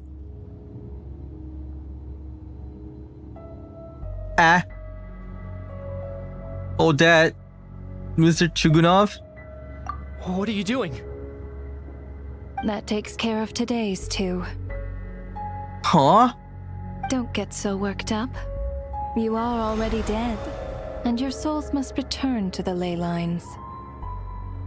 I know we're already dead. You murdered us, didn't you? Murdered? No. Murder is when mortals usurp my authority. Ooh, that's an Death is interesting my way to put it. jurisdiction. If I require someone to die, I need not resort to such laborious methods as murder. You simply met the criteria to trigger my curse of death. I know about the curse of immortality. So there's another death-related curse too? What's the curse of death? You cursed us? When? And why would you do such a thing? So often, humans pray to me, begging to know when their death will come, and what form it will take. But few people ask why. If you must have an answer, know that death comes simply because one's time has come. So you're not gonna tell us the truth? Hold your tongue. By all rights, you shouldn't even be allowed to speak with me. Those angels from the past are to blame for the reckless renovation of the ley lines here. It's made my work on this occasion infuriatingly complicated. What? I still don't remember, why did they renovate the ley lines in this theater? Work? So trapping us here, making us watch our friends die, that's just another day at work for you? Yeah. You clearly have a lot of questions. Fine. As a reward for your remarkable accomplishments over the past few days, I shall answer a few of your inquiries, provided they aren't too unreasonable. After the physical body dies, the soul must return to the ley lines for that person's death to be considered complete. My work encompasses the entire process of death, including, naturally, the guiding of souls into the ley lines, with which you are now so familiar. You must also be rather familiar with Natlan's Night Kingdom, I presume? It was I who supported the creation of the Night Kingdom. Yeah, you remember this. Convenient means of guiding the souls of Natlan. And then that's the reason why Mr. Capitano is stuck on the chair. Here, too, the ley lines connected to the theater underwent some modifications. The angels hoped to make them capable of accommodating the souls of some special creations. Oh. But this actually hindered their ability to accept ordinary souls to some degree. This effect manifested itself after you died from the curse in the theater, leaving you stranded in the afterlife, unable to achieve a complete death. But why was there the curse in the theater in the first place? But if souls who die from the curse of death fail to return to the ley lines within a short window of time, they will miss their chance for good. Then, they will remain forever suspended between life and death, no longer subject to the authorities of either. Wait, what? It's like their death pass expires, and now they're stuck between life and death? So if you don't resolve this matter soon, and see all our souls return to the ley lines before long, we'll escape your control. Mitya is sharp. This must be what Renova was worried might happen, and the reason she got involved to begin with. But if you have the authority to guide souls, Why didn't you just show yourself and get it over with? Why hide among us in the form of Alosha? You seek to understand the mind of a god. Very well. I'll tell you. It sounded like she was like, oh, you want to know the reason? It sounded like she was just having fun. This is a theater, and I decided I wanted to watch a show about death. That's why I encouraged you to take the events to the stage. So she just wanted to watch something. I found myself she was getting bored. quite immersed. I suppose the entertainment you provided makes up for all the trouble you've caused me by being so defiant in the face of death. There. Are you happy with my answer? No, I think that's not the real answer. He's just deflecting. Can't say I am. Really? But it fits the stereotypes you humans have about gods. Oh yeah, okay, that's not the real answer then. Just moments ago, you were complaining about how infuriatingly complicated your work here has been. Work is work, I get it. There are times when it's a huge pain, but you just have to get it done, right? That's a rather unique perspective for a human. You are in fact correct. There is a pain point in this case. Due to the obstruction in the theater's ley lines, there is a hard limit on the number of souls they can receive each day, making it impossible for me to ferry all your souls at once. Oh. Revealing my identity too soon would inevitably have led to futile resistance, and there was a risk that any souls who chose to run would disappear. Then there was the issue of the 2 lost souls you called the deceased. The way you resolved that quandary was all part of my design. That's what I don't understand. If all of us were souls of the dead, what made their presence among us special? For centuries, they have refused to return to the ley lines, exploiting the issues created by the angel civilization to resist being drawn in. Centuries of obsession accumulated during this process. You may think of this obsession as the resentment of the dead, and in this quantity, it was a bomb that could have detonated at any moment. It reached the point where I could not afford to leave it unchecked. But the only way to fix it was to help them acknowledge their own deaths, make peace with their regrets, and willingly walk into the snowstorm. Only then, with my guidance, could they finally return to the ley lines. Otherwise, you would not like to know what the consequences would have been. I would like to know. I vaguely remember seeing Patashka, but in the most terrifying form. Was that in a dream? Is that what would have become of her if she hadn't returned to the ley lines? She remembered a little bit of that dream? This is the most recent dream, right? I see your dreams brought you many revelations. So you see, death in fact grants wisdom to mortals. Souls connect to all things in the world and see the chain of cause and effect between them. It's nothing unusual. Anyway, giving psychological counseling to lost souls is not my strong suit. That is more of an angel's role. It was something I could not resolve directly using my authority, so I decided it was easier to leave the bomb defusal to you. Meanwhile, of course, their presence caused the souls of other members of your party to return to the ley lines each night. From where I stand, that was killing 2 birds with 1 stone. As both issues slowly resolved one another without me having to lift a finger, all I had to do was stay close by and keep the situation under control. Then use my authority to wrap things up at the end.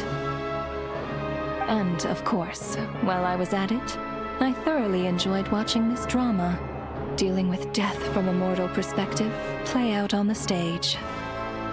Dang. Sounds like you had it all figured out, Grim Reaper. I just did the math. You said there's a hard limit to the number of souls the ley lines here can receive each day. It's 2, isn't it? So now 2 is done. No, you gotta wait for the other 2 for tomorrow. That much is obvious, even to a fool. It's time to review this whole affair. If the ley lines can only take in 2 people per day, I need to go over the deaths from these past few days again. Oh, look at this. Deduction begins. Select each day's. What? Looking back now, none of us had the faintest idea at the time. From the moment the staff member named Demoff walked into the snowstorm, the incident had already begun. Day 1.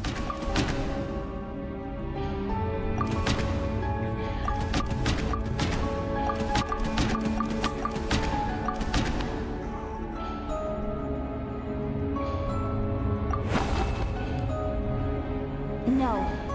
Let me go over this again. No, wait, it was Alyosha.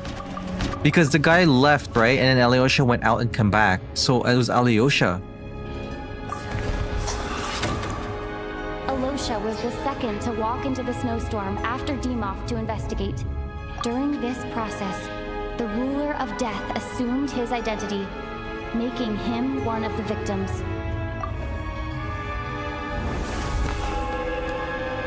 Day 2. During our first night in the theater, everyone was caught up in the novelty of it all. No one could have expected there would be victims the very next morning. Despite all the confusion, and with the help of hindsight, we finally began to realize that something was amiss with the snowstorm. So these two were next. The ley lines devoured Torgov and Sobolova on the first night. At the time, we thought this might be a murder case connected to Lelek. Day 3. Odette and I spoke a lot that night. 3 people were on watch, but in the morning, we discovered that someone had fallen victim all the same. And that was Coolish and Rampana. The deaths of Coolish and Rampana caused everyone to stop suspecting Lelek. Unexplainable phenomena occurred one after another, leading Mitya to suspect that we were caught up in a supernatural event. Day 4. Later, we discovered that there seemed to be an extra person among us, and subsequently discovered the existence of the deceased. So, we discovered that he had to go. And then the next day, only one person left because he went the previous day. So it wasn't that we found the person who was dead and then the curse only took 1. It's because it's 2 per day. And since one person was still to go, they disappeared the next day. So it was him, it was Shram, Realized my man, was deceased and walked into the snowstorm to return to the ley lines of his own accord. It turns out there really was a dead person among us. and then after that,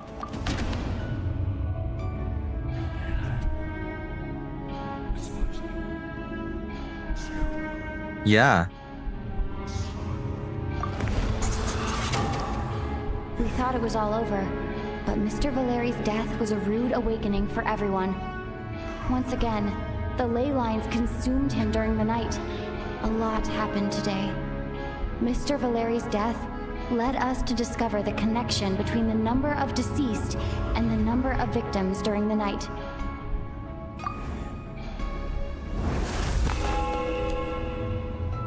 The fact that there was more than one deceased seemed to bring us back to square one. Odette revealed some information she had been keeping to herself. Oh yeah, because she suspected Mitya of being dead, but she didn't really know what she was seeing because I don't know what happened in the lab. I think the lab is irrelevant. But he left into the storm and came back. What's up with that though? He was guided by Voryanitsa's song though. Yeah, it's not dead. Did indeed walk into the snowstorm that day. He returned from the ley lines with the help of Voryanitsa's requiem. The void in the ley lines hasn't been filled. So, let's rule out Mitya for now. Yeah, which means Voryanitsa. Voryanitsa was swallowed by the ley lines in her sleep. But the requiem she sang before falling asleep was quite a game changer. And then next it was Tonya. As it happened, Patashka filled the void left by Mitya's return from the ley lines by walking into the snowstorm this morning. The girl I thought was Child's sister, Tonya, turned out to be another of the theater's deceased. Come to think of it, Patashka was about to walk into the snowstorm at that time, and Renova, unaware that Mitya would return, was concerned that her soul would overflow from the ley lines. Oh, yeah. She used Alosha's voice to try and persuade her to stay behind. Looking back, I suppose that was an early slip-up on her part.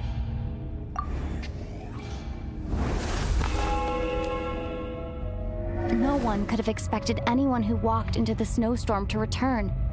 But just after nightfall, Mitya returned, bringing crucial information with him.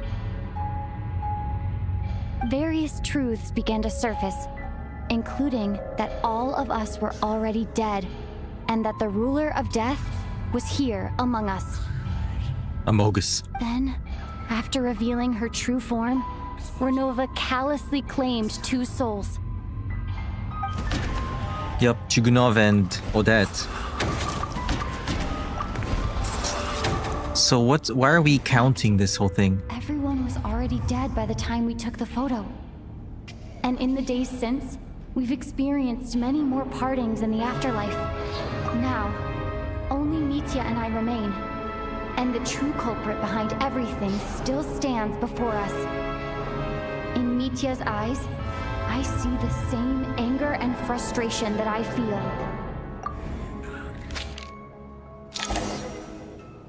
That covers everything. It's all clear now. Your work isn't finished here yet, is it? The Traveler and I are still standing here, safe and sound. Yeah, because there's only 2, so we gotta wait tomorrow. The Water Imp's song threw things off a little, but it is of no consequence. The ley lines have already anchored your soul, and the first ray of light tomorrow morning will take you back. I, meanwhile, need to review my attitude towards the Water Imp race. Huh? So the reunion in the night that Vojanitsa mentioned, I suppose that was never meant to be a permanent reunion. That just leaves you, Traveler. My power only allows me to temporarily separate your soul from your body. The ley lines of Tevat would not Oh, accept right, because we're Descender. and your soul is firmly anchored to your body by your will. For a Descender like you, who is not bound by Tevat's rules, your death can only be brought through the most violent of means, such as directly destroying either your body or soul. Okay, but you haven't done that yet, have you? Thanks for letting me know that at least I can be safe. I have no interest in involving myself with Descenders. For now. Although, this may change if Asmodee remains Asmodee? missing, or you insist on interfering with our affairs. If Asmodee remains missing, what do you mean? What do we have to do with Asmodee remaining missing?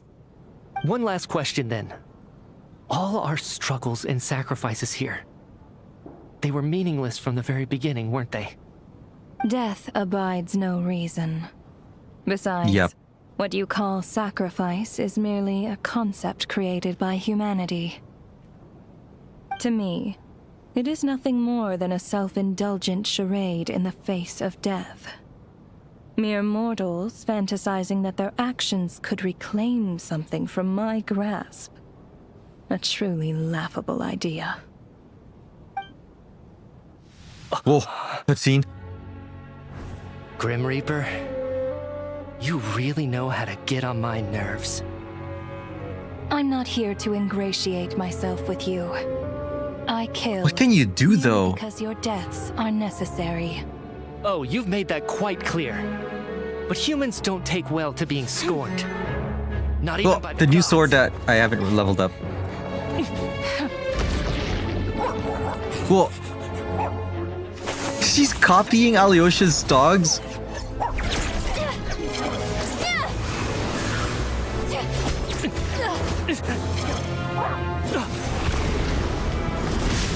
I didn't notice. He's like shooting lasers. Whoa.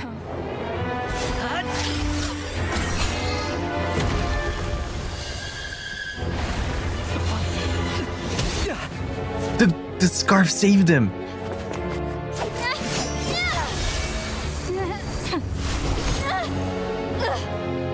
This is futile. You must know that you are powerless against me in my own domain. I mean, like, Suggest yeah. that you save your strength. For what? Maybe we can't change it. But if nothing else, Pyro. we can at least teach you to have some respect for the dead. Audacious. Michia's VFX for his kid is cool. Ooh.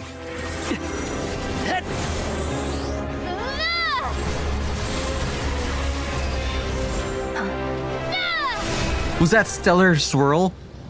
Ooh. I mean, I don't think that does anything. I feel like whatever we're doing right now is just gonna... Shades are crazy powerful. What is this?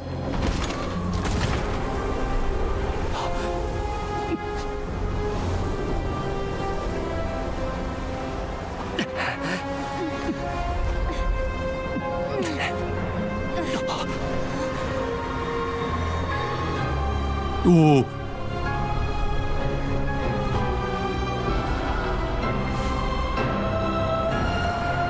Oh my god, her eyes. It's the Renovo we saw in Natlan.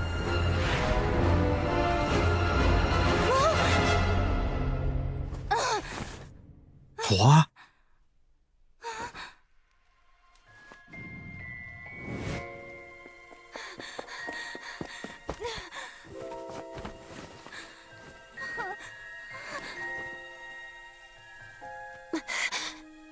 What?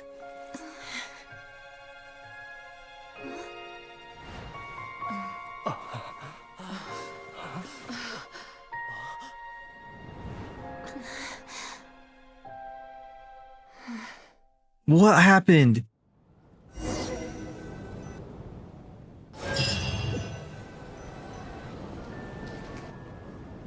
Were we able to break her control over the realm or something? How are you holding up, Odette? What happened to me? What happened to everything? How much do you remember? What do you mean? Is the performance over? I can't seem to recall what happened. Has Odette already forgotten?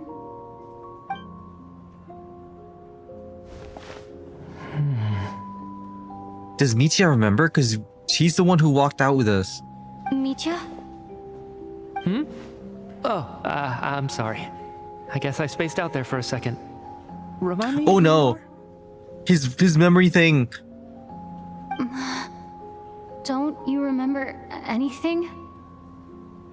Wait. Maybe we only remember because we're Descender? Oh. Yeah, I remember now, comrade. Looks like we guessed right. Whoa. It came back. Just like me when Odette found me at the Armory Palace. For some reason, everyone killed by the Ruler of Death eventually came back to life. Wait, that's what happened to him? Just with one catch. They forgot what happened while they were dead. What is happening? Wait, maybe the ruler of death is trying to... What? The ruler of death is trying to kill, like, the researchers. She's trying to prevent things, but, like, maybe her power is getting restricted? It's, like, temporary, whatever she's done. All one big dream bubble. Kind of. It was like a realm she created, but then everything's like temporary. Technically, we all died, but then her power somehow like runs out, and then it gets reverted. Is this related to Project Stuja? Odette and the others have already forgotten everything. Why were you able to remember this time? Could this be the reason? You said this is the ruler of death's symbol, right? Yeah, but it's not on his hand anymore. I don't see anything there. You don't? Huh. Okay, I guess that makes sense. I carved this into my hand in the afterlife, so it's not visible in the physical world. Wait, but he can still see it? Does that mean I carved this symbol into my soul? What an unsettling thought. Still, at least I get to remember what happened. I suppose it's a blessing in disguise. What does it mean to carve the symbol of the ruler of death into your soul? I feel like there's implications to that. What about you, though? The ruler of death mentioned that you're a descender? Is that why you can remember? For some reason, I had a feeling that Mitya would know what a descender is, but I guess he doesn't. A full explanation would get complicated very quickly, but that's essentially it. Well then, now that it's all over, let's figure out what we've learned. The first thing I notice is that everything here is precisely as we left it, right before our deaths. This At least he can confirms that remember. time passes differently in the afterlife than in the real world. And that we're not the only ones to remember. Yeah, because before it would be like, oh, we're the only ones who can remember. We can't talk to anyone about it, but at least now we have someone to deliberate with. They say that right before death, time slows down and your whole life flashes before your eyes. That must be how you know you have one foot in the afterlife by that point. Anyway, clearly the few days we spent in the afterlife probably only amounted to a few short minutes in the real world. This also aligns with previous reports of widespread temporary memory loss among the Armory Palace personnel. Now it seems likely that those were all brief deaths caused by the Grim Reaper's so-called curse of death. To those unaware of the truth, dying and coming back to life must feel similar to a short bout of catatonia. Catatonia. I think that's the thing where you like, you know when you kind of like do a microsleep where you like fall asleep a little bit and then you dream like you're falling off something and you go, what? You wake up. This leaves me with a couple big questions. What are the conditions that trigger this so-called curse of death? And why are we resurrected after we die? Maybe if the others carve Renova's eye into their souls, Renova won't have much power over them? I don't know if that's what it is. If nothing else, It's kind of like branding yourself with her power, no? her ultimate goal. We still don't know her true reasons for subjecting us to death. Or... Okay, so Traveler thinks that it was temporary and it was intentional, but I feel like she's trying but can't. I don't know. Right. This time only got complicated because of the situation with the theater's ley lines. That's why she had to approach it differently. If the previous incidents of amnesia among the researchers are anything to go by, killing us is usually a pretty routine matter. Huh.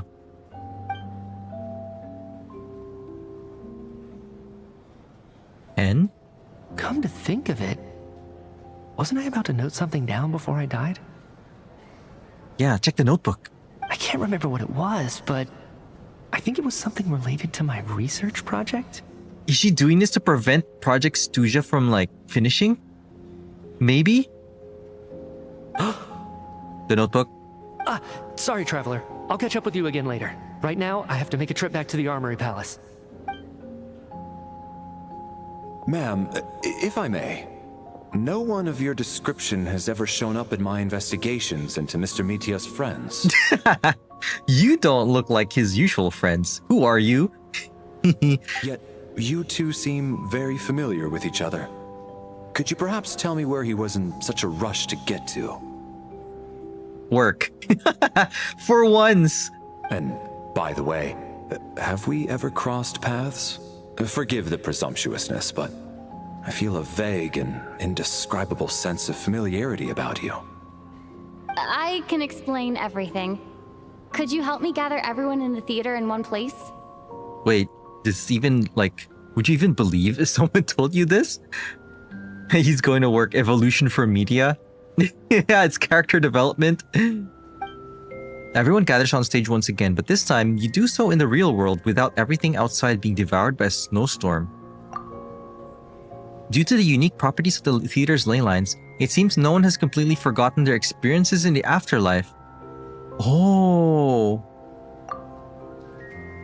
As you recount the tale of what happened, people slowly begin to remember as if accessing memories of a distant dream. Everyone is lost in thought. Everyone confirms their own fate with each other until finally today's show draws to a close. That's crazy. Okay, so everyone remembers now. So Chuganov really is going to shut down the factory. I guess this theater incident actually did us some good after all. And also, I still wonder where that place is, the tower.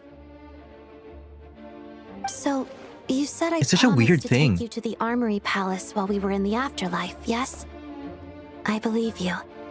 I think I even have a vague memory of it. I want to go back and check on Paimon first, even though not much time has passed for her. Agreed. Let's check in on her first. The whole reason for our trip to the Armory Palace anyway is to figure out what's going on with her health. You were a great Door Valley boy.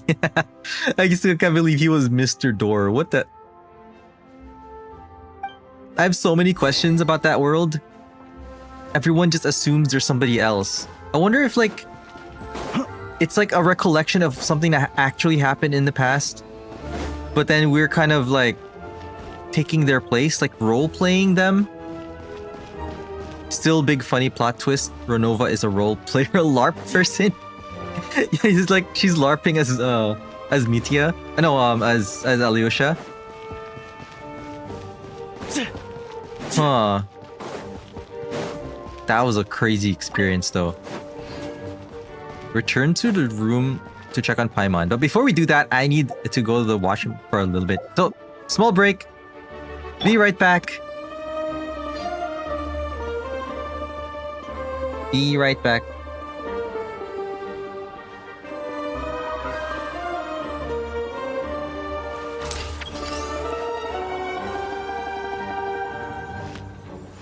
I don't understand any of it. Aqua really is so complicated.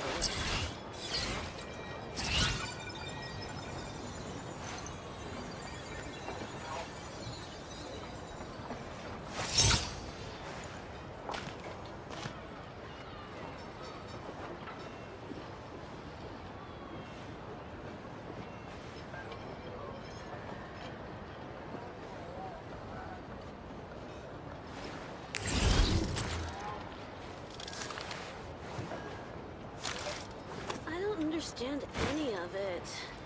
Opera really is so complicated.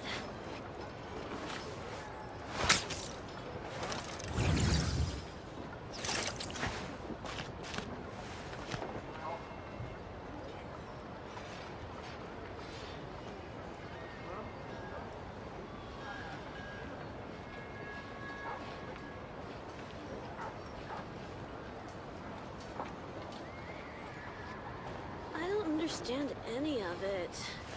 Opera really is so complicated.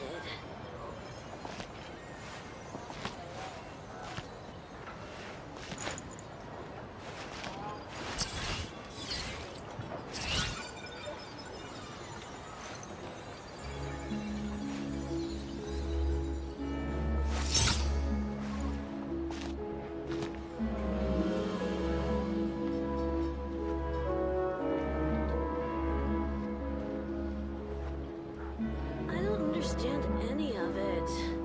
Opera really is so complicated. I like music. In fact, I've taught myself to play many different instruments. You don't believe me? Find me a piano, and I'll show you a thing or two.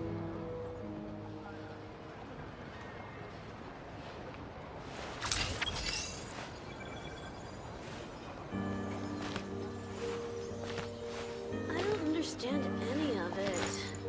Opera really is so complicated.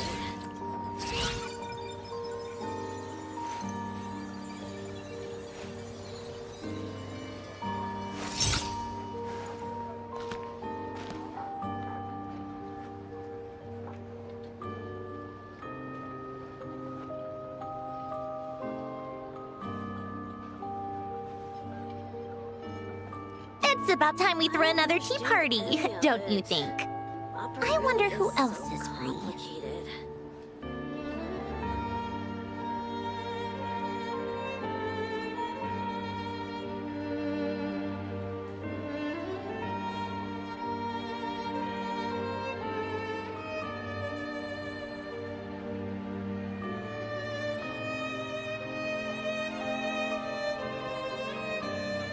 I'm back.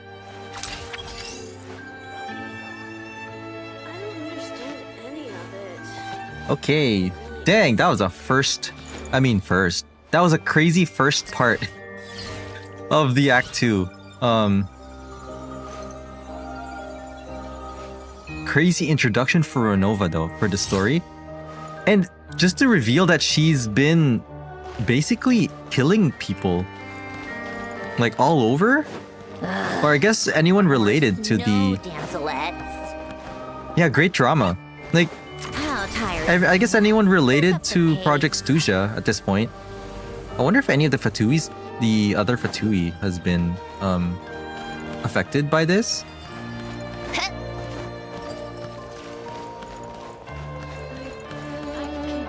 She's been a 4-star all along.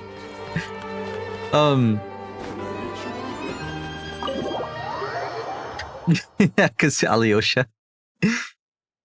Yeah, playable Renova. I'm finally back. Even though a long time has passed from my perspective, as far as Paimon's concerned, I probably just went out to watch a very short show. Yeah, and we were so worried about Paimon. I should keep my emotions in check when I see Paimon again, or it'll seem weird. She's gonna be like, Paimon, I miss you. Look at the tears. The atmosphere here feels off. Huh? What do you mean? Is there danger? Wait, Paimon? Shh. Stay quiet. Let's go inside and take a look.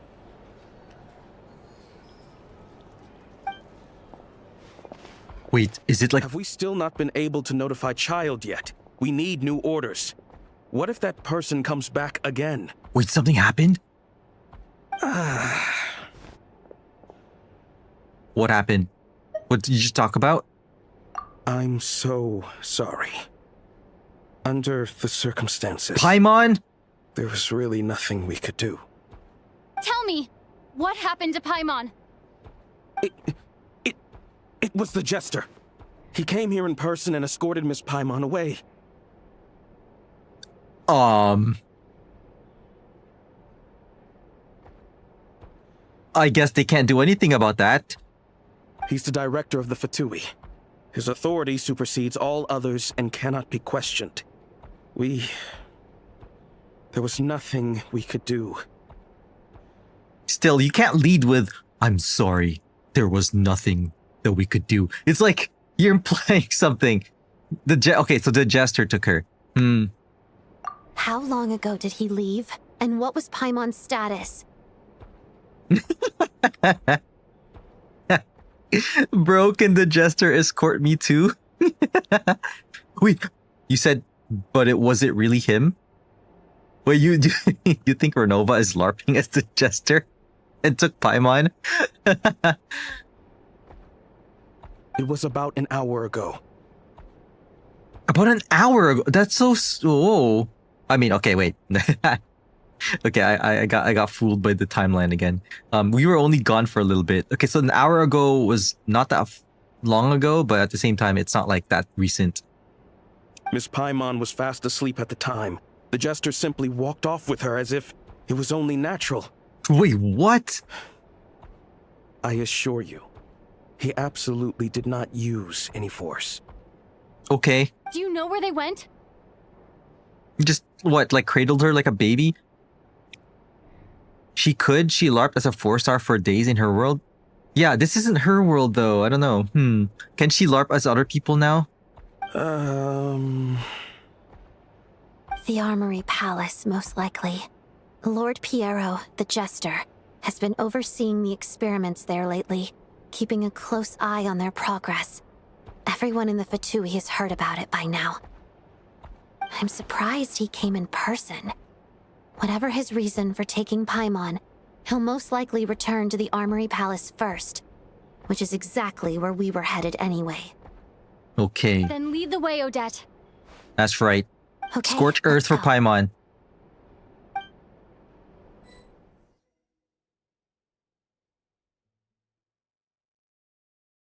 You're going straight there? Yes, of course not. Of course we're not like Step ahead. dilly-dallying. Let's get inside. No, I'll go alone. You know I'm planning to force my way in. You're with the Fatui, so you should stay outside. This tracks. They took Paimon. We're coming in. Guns blazing. Well, no guns. But this is not the other world. But yeah, swords blazing. I was hardly planning on taking you through the official channels anyway. I'm here to force my way in, just like you. Wait, but like, what about your job? I may be a Fatus, but I'm also Lelek, enemy of Project Stuja. Okay. Paimon's safety is paramount right now. With me around, you'll have an extra pair of hands. There might be devices inside that are easier for an insider to deal with.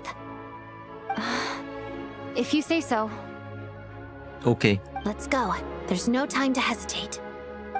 But we need an electro. Oh, we have a full team with her. Oh, she's the trial in the team. Oh. Here we go. What, are they just enemies now? Hey, who are you? This part of the Armory Palace is under restricted access. What do you think you're doing? No Did questions, a little please. doink. We're short on time. I think I could just run past him, no? I'll make short work. Should have put D-Look in my party just because of Fatui banned him from Snezhnaya. Trespass at your peril. A brief respite. Just skip everybody. Well, that was easy. Way to infiltrate. Mistletoe and wait, Mistletoe. Hold on. That sounds so familiar. What is that? That's like mistletoe. Off topic. 19 minutes ago, Vesna got dripped. Vesna? So Vesna's next? Oh. Well, yep, I guess that kind of settles it. My Primos remain saved for the next patch. Okay. Oh, you didn't see anything. Do you have a pass? Where are you coming from? Ah. So, you're intruders, huh? Then don't blame me for what happens next! Oh, okay, I gotta actually beat them up. Let's begin. Oops. Doggy dog! I didn't apply the electro. Ready or not. Life goes on. There's no reply! Shadow me. Firestorm!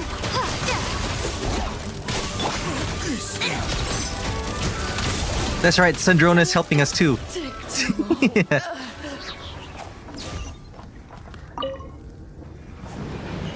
The Armory Palace is hidden this deep in? This place is much bigger than I imagined. They're conducting top-secret research after all. The deeper it's hidden, the better, is standard Fatui logic. Yeah, true. All the secret hideouts are super deep underground. I just realized, like, this snow reminds me of the dragon spine snow. So it's consistent. But it's got the sand, like, markings. I don't think we could do that in dragon spine. Because they introduced that in Sumeru. The style doesn't really look like the Fatui's handiwork, though. They must have requisitioned some structures from a past civilization. It also serves as a bit of a disguise. That's Hyperborea stuff, isn't it? Interesting. Hyperborean technology, maybe? They're trying to like do the Natlan thing where they're trying to infuse the dragon tech. Are we gonna have to fight all these robots? Okay, only some of them? Oh, but if we sneak back, oh, nope, they see it. Alert!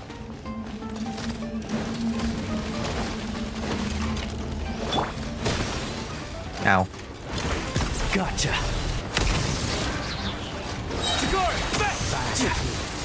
Come on, keep up. Let's test my hypothesis. Condense! Ha!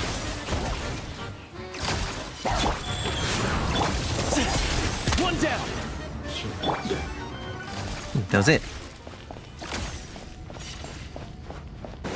You love Vesna, but you don't use Swirl that much. She's a Nemo. Well, I've got a I got Yume Mizuki ready. I don't know if they work together, but she's a Nemo and I like her. So she got the stellar swirl buff. Don't come any closer. Just what are you guys trying to do here? Oh my god, he's drunk. Feast your skull! Holy, the giant cannon? That's a new enemy, right? I've never seen this guy before. Go.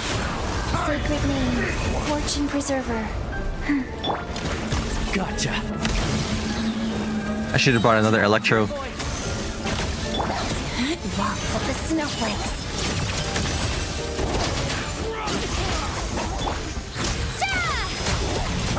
Oh, the battle theme is so good. What a joke. I should have brought the door. The door both closes and opens doors.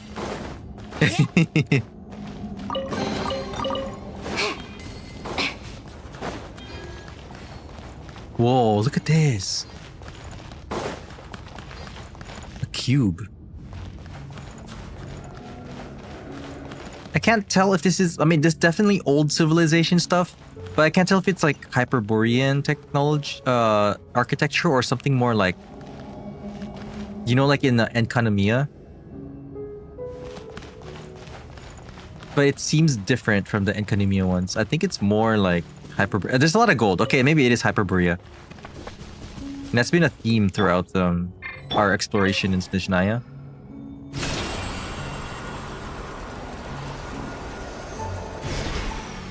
Since this is the start of the story and Stellar Swirl has been released too, you would think she's a DPS. That's true, and Mizuki is also a DPS. Yeah. Oh, maybe she'll replace Mizuki. Looks like no one's guarding this place. There's something off about that decoration over there. Uh-oh. Look out! Let's deal with these before we move on. Ah. How do we deal with these? Can I turn it off?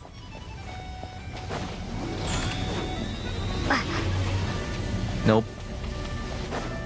You beat them up? Easy, okay, sure. Guys. Prey spotted.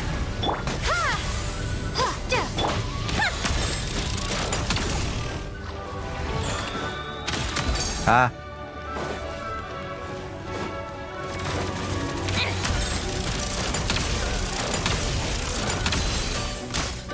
How tiresome. Easy. Swing at them. Yeah.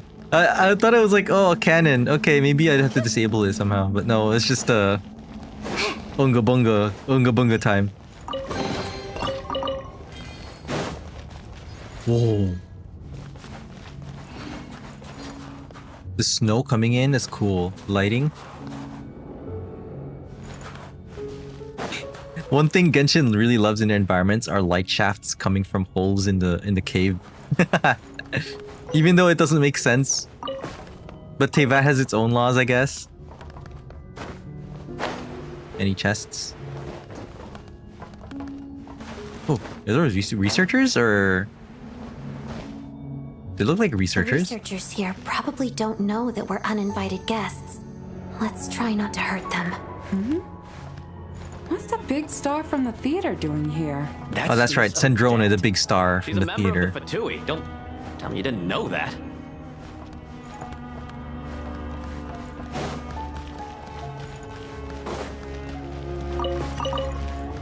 Yeah, just stealing their vegetables. Ooh, now it looks more like Fatui stuff, like with the steam and the pipes.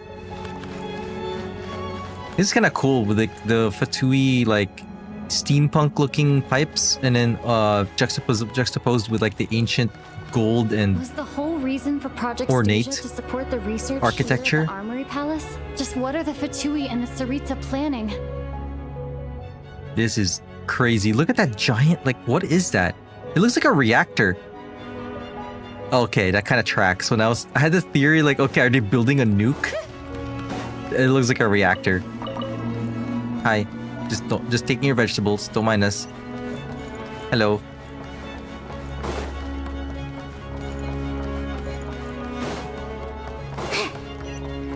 Oh, that's a guard, right? Can we sneak by or no? Wait, no, we go this way. Wait, we go this way? I thought we were going that way. Okay. Yeah, I can't even go up there. Alrighty. What is that? It looks like the star thing that gets left behind in Stellar. Never seen you around here before. Are they researching the linchpin? Oh yeah, they did mention that they're researching stellar linchpins. Isn't this the star, right? Like when you do a stellar reaction, like a stellar conduct. Yeah, just Rector tech.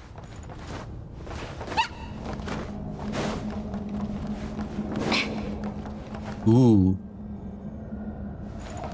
The lighting is so cool. Maybe using the power of this prism could help?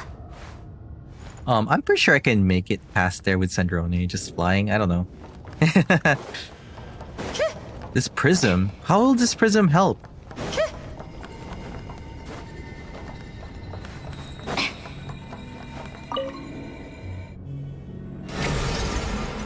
What? I think I see some images. It's the prism. It's Jester and Paimon! Causing images of the past to reappear, albeit only as illusions. Let's make our way through here. She said let's make our way, but the text said teleport. Paimon and the Jester? Is this another scene from the past? Yes. It looks quite old though. I don't think it happened in the recent past. Yeah, literally illusions of the past, but whoa. All the way back then in the past? Wait, why did it disappear? I thought it'd be like those things from Enkanomiya where you kind of relive like no, not Enkanomiya. Where is that place? Petrichor? I think so, where you like relive what happened to them. I guess it only shows you a little bit. So, Paimon and Jester knew each other, what? What's going on here? What happened? The source seems to be the Armory Palace. They must have started some large-scale experiment. Is it raining from the heat? Something to do with Paimon. Whoa, look at the effects on the screen. You got the rainbow effects? That's cool. Oh boy. Take a break.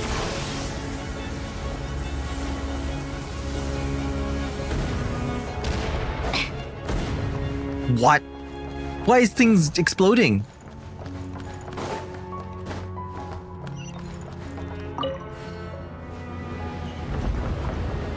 Is Piero actually going to tell us what Paimon is? We're almost there. The Armory Palace is just up ahead. Paimon. Yeah, just Please be look at all this okay. stuff here.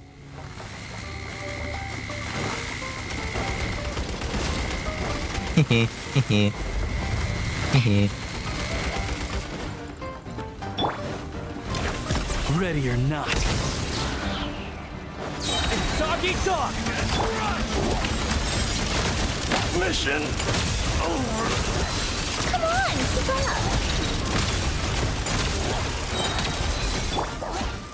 Oh, it's done. Yay.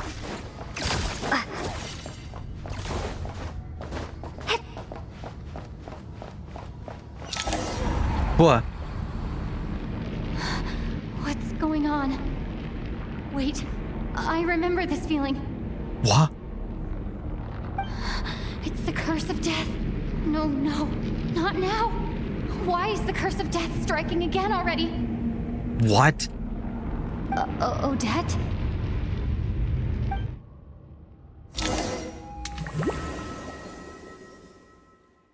It's a dream. Is this the afterlife again? There's the black mist down there. Who triggered death now? I need to find a way back to reality. Is that... That looks like Redova's realm. Odette's Yeah. core Oh, Core Ignis. Could that be what just woke me up?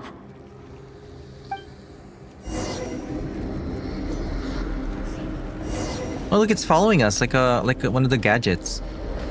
I always like try to look behind. Look at that.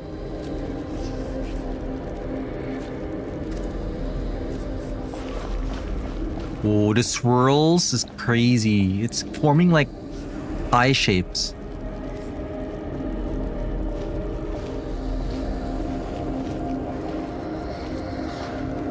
Do you remember like when we used to like the oh my god. Renova's visual like visuals is so unsettling. Did she just like move that to prevent us from going forward? It's like, haha, you can't jump.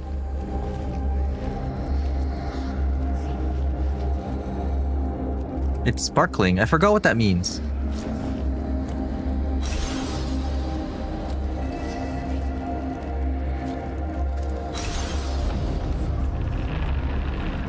Wait, wait, do I remember something like this? Wasn't that... Ah! The mist.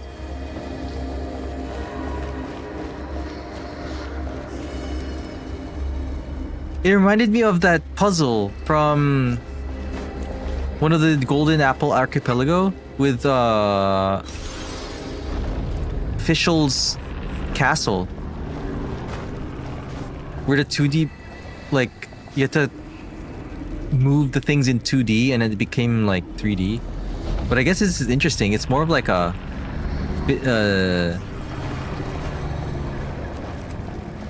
playing with dimensions and planes. I wonder why they're doing this now. It's got a hint on something.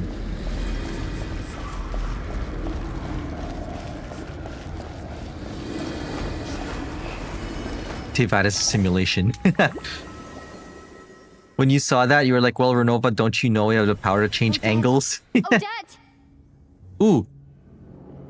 No signs of life, but past experience says that she should be resurrected before too long. This is so scary. Can you imagine, like, you just gotta trust the process and just, like, wait until they come back to life, but you don't know for sure? Did Odette intentionally use her core Ignis to guide my soul? I feel like something similar happened in a dream I had before. Thank you, Odette. If not for you, my soul wouldn't have found its way back to my body so quickly, and I might not have woken up so soon. But I'm sorry. I don't have time to protect you. I have to use the time you bought me to get Paimon back. Let's go. Where's Paimon? And Ronova trying to interfere. What is the goal? Okay, story time. Only traveler in the party. Something happened just now. Sure enough, everyone here has been affected by the curse of death. See, the way I think about this, it's not that she's just temporarily doing stuff. I feel like she's trying to prevent this project from happening by just killing everybody, but she can't kill everybody like fully. She can only do it temporarily. Everyone is knocked out anyway, she'll be fine. Paimon! Yeah. Paimon! I mean, you mean Paimon? Wait. Paimon probably didn't escape Renova's curse either. She won't be able to respond to me right now. I'll have to find her myself. Ooh, this ancient elevator. With the modern tech around it, it's crazy. Well, not that modern. It's like steampunky because it's human technology. Mitya! Ooh, Mitya's down too. The laboratory he works in? What happened here to trigger the curse of death again so soon? I'll have to ask him when he wakes up. Finding Paimon has to take priority now. Dude, there's Paimon on the bed there. Found her! Paimon really is here! Oh no, is this what I think it is? This is from the trailer, isn't it? I remember this door. Oh wait, I gotta open the door.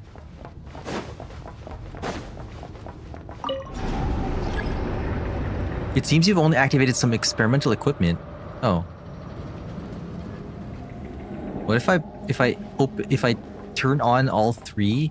Will it just activate the experiment again? I'm looking for the switch for the door, but I might just enable... Oh, there it is. Oh. Oh, here she is.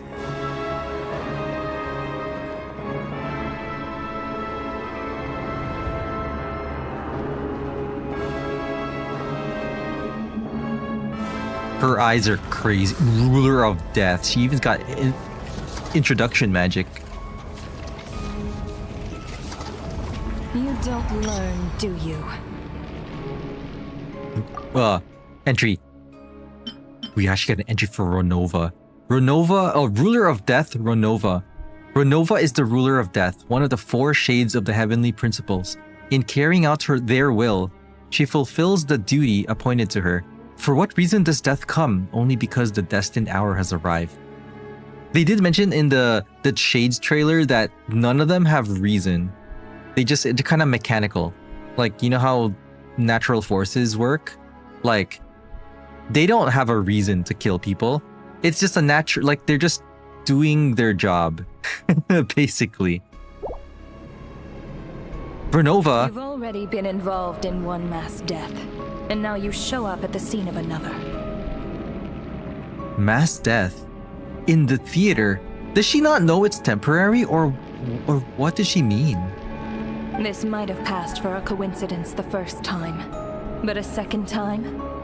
Am I to assume you are intentionally interfering in Snezhnaya's affairs? These deaths are Snezhnaya's affairs. What? Does she have a deal with Tsaritsa or something? Is this part of, like, what is this?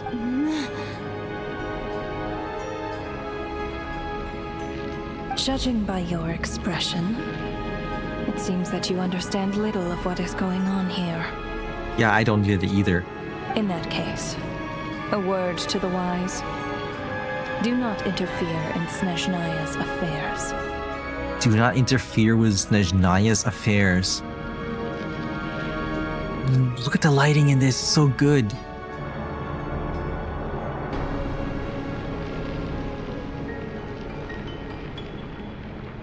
I will actually do a screenshot of this.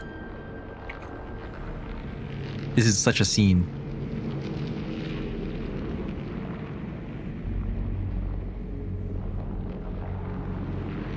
A civilization that fails to learn its lesson constantly depletes its own worth.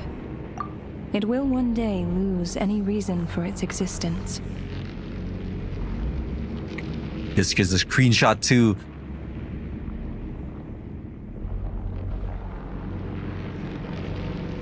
And as a descender, you are perfectly suited to be the lifeline to which a dying civilization might desperately cling. Consider your position carefully. Dang. No advice needed. I'll make my own judgments. Suit yourself. When the day of reckoning arrives, not even a descender can hope to escape unscathed. The time for resurrection fast approaches. The mortals here are not yet worthy to behold my form. So that will be all for today. Screenshot time again.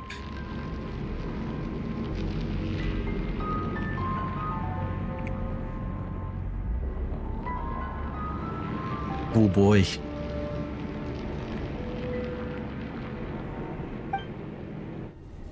Oh, here we go.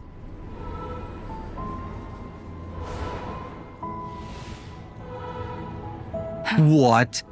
That thing is coming with me.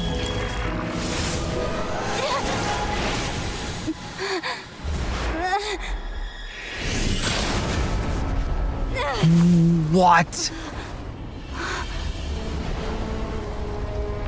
Piero! He blocked it! You awoke sooner than I thought. Piero also, oh yeah, he also got deathed. Unable Oh, to curse of enter immortality. lines, yet not content to remain a spirit. Ruler of death. What do you want? You perplex me. Both you and you. That thing may be a creation of Celestia, but it possesses none of Celestia's power, let alone authority. Your obsession with it baffles me. No matter, the resurrection will soon begin. It's worthless anyway. I'll reclaim it next time. Oh, you do not mess with Paimon. Traveler mad. Hey, who says there'll be a next time? Oh boy.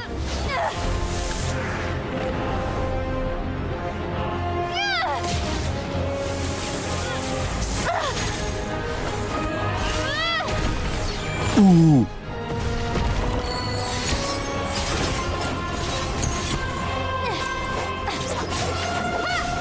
Dang.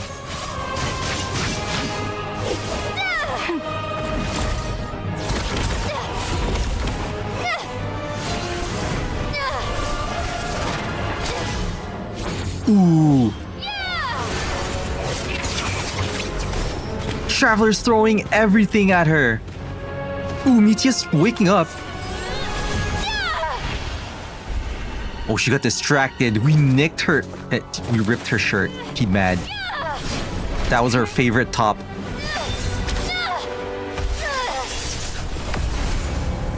Oh. Is she mad? Oh, because yeah, the other people can't see her for some reason. It's probably some kind of rule. I'd take that as a win. Dang. Paimon is a being of Celestia. Celestia's creation, but like has none of the authority.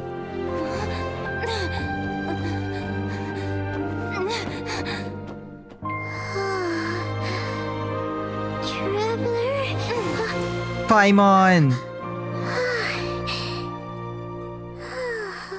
Dang, the Jester though blocked a shot from a shade. I missed you, Paimon. Shades must not be seen by commoners, maybe? Yeah, okay. I remember the Shade trailer.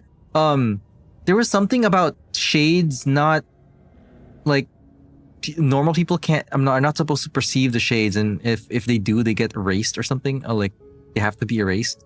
I don't know. There's something about authority and like worthiness that they're not supposed to be seen by normal people. So she probably left because of that rule. What are you talking about? We haven't even been apart for that long, have we? Paimon, do you know where you are? Piero public cradled you like a baby and brought you here while you're asleep. It was different this time.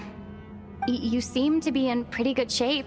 But also there was that little vision of Paimon with Piero all the way in the past. Does she know Piero? Yeah, Paimon's back in tip-top condition. It's the weirdest thing. Paimon fell asleep earlier, and when she woke up, she found herself here. Oh. We said we wouldn't overreact, but here we are. Yeah. But I mean, it's a different thing, right? She was almost taken by Renova. The jester and that guy talking to him used some kind of energy on Paimon. And she could kind of feel it canceling out that other thing that was making her feel unwell. Oh. They cured her. Mitya Kind of. too?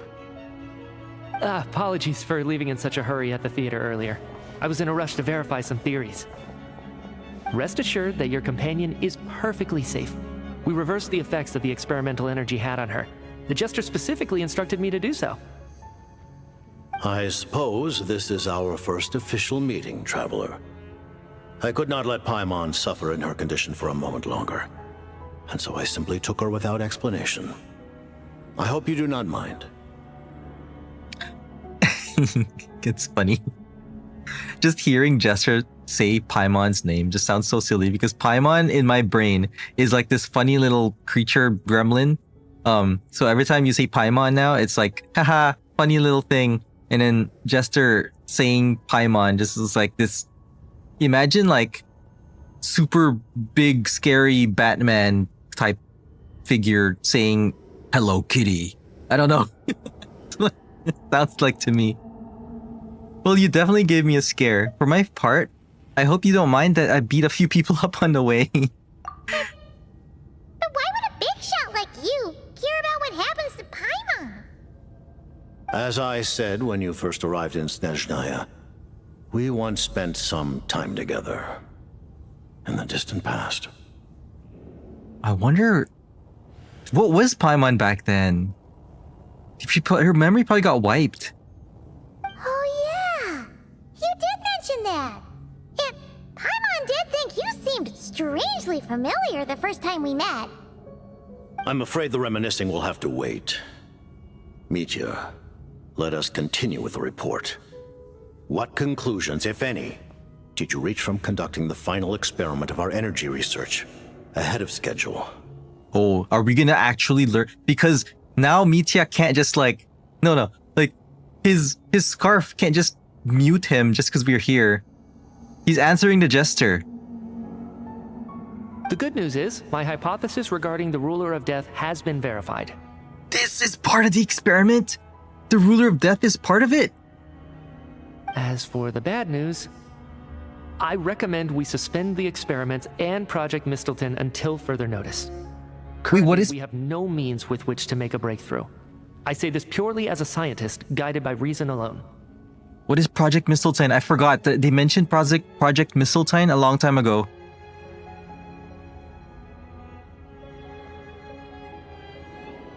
Because if she's been around enough for Illusions of the Past to show, did Paimon not always have the authority, or did she not? Yeah, I don't know. Like maybe in the past she had the authority, and then when she lost the authority, she also lost the memories.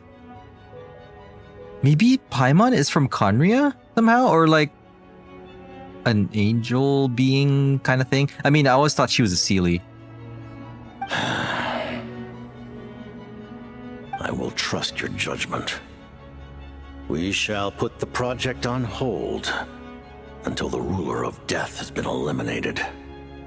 What? They want to eliminate Renova?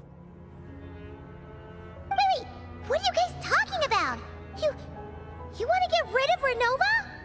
Like, how? By killing her? And what happens to Death if Renova is gone? Wouldn't that mean that nobody in Tevat can die anymore?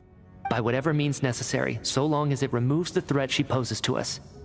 Until then, everything we do will be in vain. Actually, please, yes. Then Capitano can get off his seat. After what just happened, I've ascertained Renova's goal. Or rather, the trigger condition for the Curse of Death. Wait, wow, okay. Trigger condition? What is it? Okay, let's hear it. What she's doing is blocking Snezhnaya's technological progress. That's what I preventing thought. us from possessing any means with which to threaten the heavenly principles. That's what I thought, but she can't do it for long. Just like the little lapdog she is. Dang. So, any ideas, research, or experiments that lead to technological progress can trigger the curse. Everyone cursed by immortality, yeah. Just now, for instance, I was set to launch a final phase energy experiment ahead of schedule. If the experiment was successful, we could have achieved a crucial breakthrough. As expected, though, the moment the experiment began, all the researchers, technicians, and witnesses died from the curse. But why is the death temporary? All that effort, not to mention the energy and materials we relied on Project Stuja to gather for us, went to waste. In the end, nothing was gained. Dang, wait, everything was... Oh man, such a waste of resources. No wonder the energy is so, spent. They could have made progress a long time ago, but because of all the Renova interference, then they're running out of resources. Does that mean something similar happened when we were at the theater? That's right. During the performance, I thought of an important breakthrough regarding the experiment, and wound up dragging everyone into this. Dang, wait. Mitya is like in the middle of all this. He's like the genius, and every time something happens, like Renova's just laser... I don't know, like she's got a Mitya sensor. Oh, he's getting ideas. Bam! The curse triggers. So the nature of the curse seems to be something like... when moments of technological progress occur, all life in the vicinity is taken away. What a violent method! But how is it temporary? Of course, that meant the curse was normally limited to the Armory Palace. Since outsiders are forbidden from entering, this mass death phenomenon went unnoticed. Until Odette came along. I believe she was the first witness. The Curse of Death was triggered just before she infiltrated the Armory Palace that day. But you mentioned something about a final stage experiment. Doesn't that mean you've actually made some progress? That's right. Even with the gods locking certain key components out of reach, humanity can still advance technology in incremental steps accumulated over time. But, as I'm sure Renova anticipated, even incremental progress has its limits. A point where the truth you're seeking must be put to the test in an experiment. Yeah. You gotta test a theory, or else, it only remains a theory. You mean the experiment you were just about to do? Yes. We were at a critical juncture, a moment where the quantitative was about to translate into fundamental qualitative change. With this single experiment, we could have brought everything we've worked for to fruition. Dang, they're this close. Yeah, it is what caused their memory loss. And, yeah, as you already said, it's not actually memory loss. It's more like a gap in memory, but every time they come back, they lose something from, the last, I don't know how long. But now, after already being forced to fumble around in the dark all this time, it feels like we've truly hit an impenetrable wall. As long as Renova's Curse of Death persists, we won't be able to advance the experiment or obtain any results. And with Project Stuja having been in effect all this time, at our nation's current strength, repeated trial and error is simply unsustainable. Only by eliminating Renova first will it be possible to continue advancing our plans. Either eliminating Renova or somehow finding a way to neutralize the curse somehow. Like some kind of way to disconnect to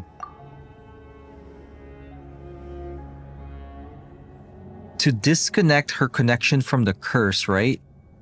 Maybe. Then you don't really have to kill her.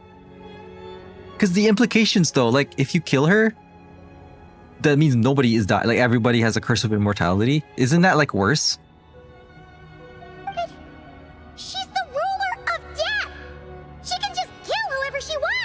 right? That's gotta be the scariest power ever!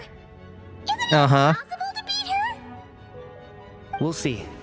But one thing's for sure. She definitely can't just do whatever she wants. The best proof of that is me, standing here, very much alive. Look at the peace sign. You're saying... Wouldn't it be easier to just kill all of us researchers for good? Why resurrect us over and over again? Why let us advance our technology to this point? That was my question. My theory was that she couldn't do it. Like, she is supposed to be permanent, but... So, you're saying even the ruler of death has limitations we don't know about? Exactly. And I think that's where the key to our breakthrough lies. Regardless, the ruler of death has always been an obstacle we must overcome. Indeed, we must face life, death, time, and space. After all... Yeah, but well, we don't know where space is. Our goal is the heavenly principles. The Fatui want to challenge the heavenly principles? For a long time, I've had a vague suspicion the Fatui and the Tsaritsa were targeting the heavenly principles. But hearing the Jester admit it is still a shock. No wonder that Tsaritsa's goal has always been kept a secret from the people. What kind of road will that lead Snezhnaya down? In that case... Lord Jester, I would like to request some leave. I'd like some time to organize my thoughts and go over the data. Granted. Get some rest, put the experiment out of your mind, and take care that the curse of death doesn't affect any civilians. Man, he's gonna have to live, like, more isolated.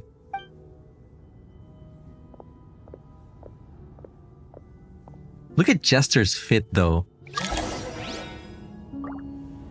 Ooh. Ooh, oh, I can't. I was gonna... I was gonna use a camera. Wait. Oh no, we can't even change characters. So I was gonna use... I was gonna use, what's her name? Charlotte. Renova rules death? You don't think she is death exactly? The thing with the shades, though, is they govern the natural laws, right? So if you eliminate one, then they're not able to oversee that, right? So like she even explained, she ferries people's souls.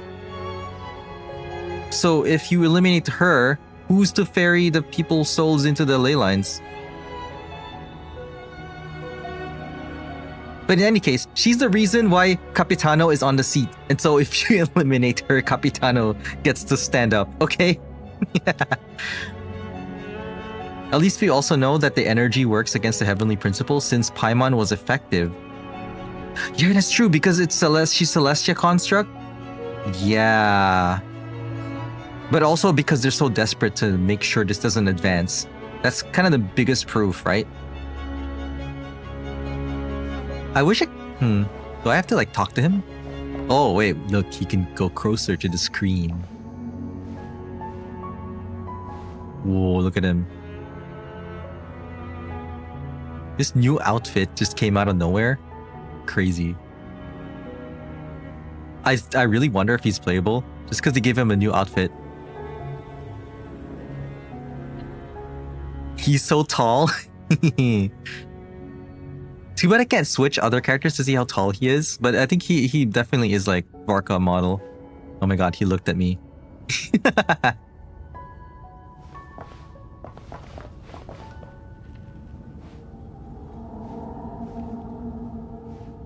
I got a screenshot. Whoa!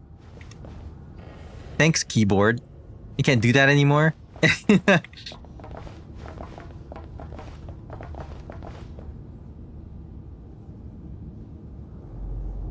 How do I do this? Nope. Well, I guess I can't.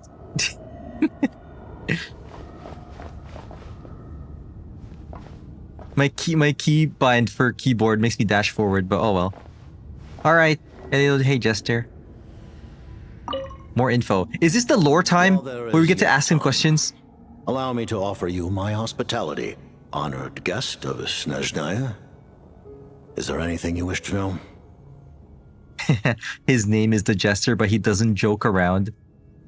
You took so many screenshots of him when you played the story. I did too. Well, tried.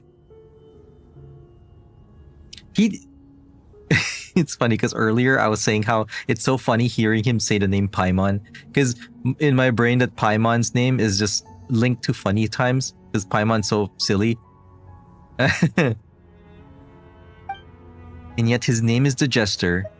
All right, we get to ask about all these. Project Mistletoe, Tsaritsa, relationship with Paimon. Oh boy, here we go. Let's first Mistletoe, because I don't remember what this is. I heard this before, maybe in some kind of lore thing, maybe a lore video, but this is important. I remember hearing the term Mistletoe From Columbina.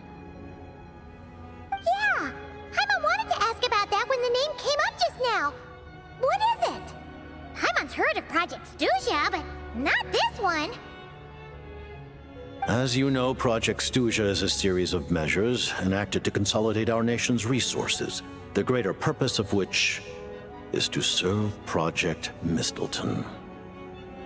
Okay, so Project Stuja is so they can get resources, right? And it's to fuel Project Mistletoe. And Project Mistletoe is this experiment in the Armory Palace, right? To create a weapon that can destroy Celestia. That's what I'm getting. Is Project Mistletoe just a nuke? I made this parallel before that since Mitya is the main scientist working on this, and he looks like he's like an XP of Einstein from Honkai Impact. It's kind of like they're building a nuke, especially with using the energy and then it's affecting people. Many of the things you have encountered thus far are essentially for the advancement of that project. This includes the Kuvaki Experimental Design Bureau in Notdry. Researching Kuvaki was merely a facade. Its core objective was to use local resources and research findings to build Mistletoe itself. Oh, that was a cover-up. I thought that they were experimenting with Kuvaki to learn how to harness energy, but it turns out that wasn't even the goal. That was just to build the machine. They already know what they were doing. And that's a weapon built for the final battle against the Heavenly Principles, isn't it? Huh? How did you know that? From Mitya? I was given some intel, and I made some deductions. Oh, it's... Wait! You must mean that thing over there! Oh, Paimon's gotta take a closer look at this thing. Especially after you guys sent so many people to Notdry to work on it! What is it? Kuvaki alone will not break through Celestia's defenses, let alone challenge the Heavenly Principles. The Heavenly Principles are no doubt accustomed to combating the power of the Light Realm, and elemental energy is simply the power of the human realm, converted here we go. into that form by the Heavenly Principles themselves. Any attempt to use this power against its creator would be a futile endeavor. Light Realm. Elemental energy is simply the power of human realm, converted to that form by the Heavenly Principles. So the human realm has its own power. I'm guessing human realm stuff is like phlogiston, and then it became like spectral. Using the Heavenly Principles, kind of split it like a spectrum, like a rainbow, and into elemental energy.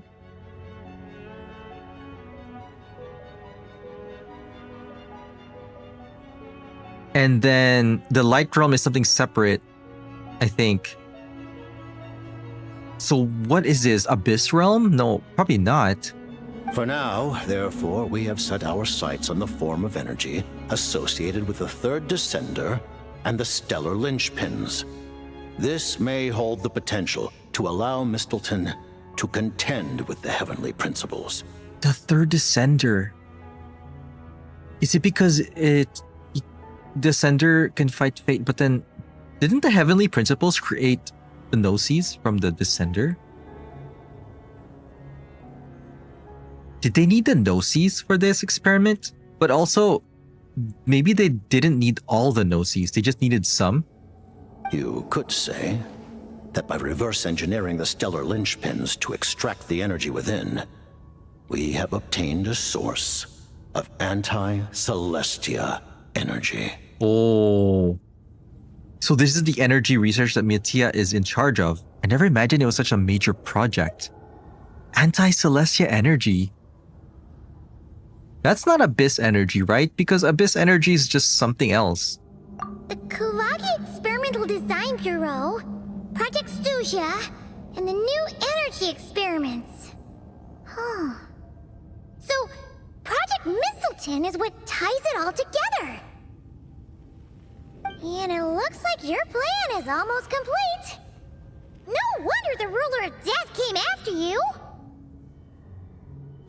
You wonder if the third Descender is like a Lego and they can put the pieces back together?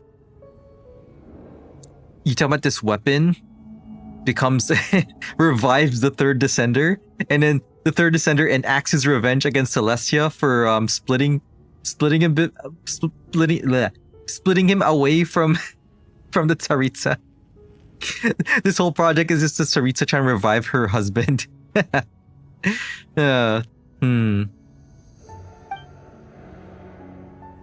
Okay, about Project Mistleton. Tsaritsa of Snezhnaya. Let's see. Her Majesty the Tsaritsa has embarked upon an expedition to vanquish a monster. Were it not for this, I imagine she would have been delighted to grant you an audience. Huh. A monster. So the monster is real? Seems like the powers that be in Snezhnaya don't intend to hold my past conflicts with the Fatui against me. They probably had it in their calculations, or just they knew that somebody would try to interfere and they were like, yeah, that's normal, but they know what they were doing, so they don't hold it against the Traveler. The Harbingers have been especially being a significant Descender. autonomy in retrieving the Gnosis. But by the same token, they do not completely represent Snezhnaya's official stance. I see. You read my mind. Speaking of the Gnosis, Paimon's been dying to ask this question since forever. Why exactly does the Tsaritsa want to collect them? Is it something Oh, here we go. to fight against the heavenly principles? The Gnosis will undoubtedly serve as a key bargaining chip when she confronts the heavenly principles. Beyond that, you had best ask the Tsaritsa herself. I am not sure if this information is mine to disclose. I see. So it's something that Tsaritsa has personally. What do you mean? Not sure. Don't you make the rolls? You're the highest ranking Harbinger. Ugh. Never mind. No, it's Paimon's getting this wrong because the Tsaritsa is the highest ranking of the nation, right? But Harbingers, they're serving under her. So if there's something like this critical, like information, they probably don't have the authority to tell somebody else. They know, but they don't know if, like, you know, it's probably for the Tsaritsa to tell if whatever it is. Taking on the heavenly principles is something most people wouldn't even entertain in their wildest fantasies. Why is the Tsaritsa so fixated on this? Revenge. Into that today, civilization is nothing but an illusion. Something whose very existence can be negated at any moment. Is it because of the Shades? Remember in the Shades trailer when they just nuked like that space? Because something in it was going bad or like going against the rules. Our civilization may very well be destroyed in the struggle, but as things stand, the heavenly principles could choose to negate our existence on a passing whim. And we must not sit back and accept that fate. Oh. Only by changing the state of affairs, only by overthrowing the heavenly principles, can our civilization truly be said to have taken root. That does make sense. Like, everything is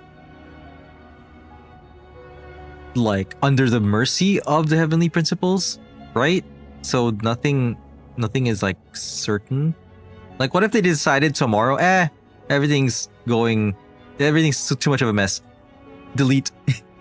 Right? So they don't want to be under that restriction Otherwise, or shackle. The fate of the people of Conria and Hyperborea is a cycle doomed to repeat itself. Accepting potential destruction in return for getting to control your own fate. You feel so bad for him because his music too sounds like his theme and it's sorrowful. Yeah. I mean, think about it. He also came from the civilization that got destroyed by the heavenly principles. So in a way, his motives are more for like not personal, but at the same time it is personal because it's kind of like revenge against, you know, them destroying his home civilization. I remember in the lore somewhere that supposedly this is the final cycle, and so something will happen and like maybe everything gets deleted, but I don't remember where I got that. So in a sense, it's kind of like emergency time. Furthermore, perhaps this is still somewhat difficult for you to understand. Oh, wait a minute. Are you aware that all the rules of this world are made up of curses?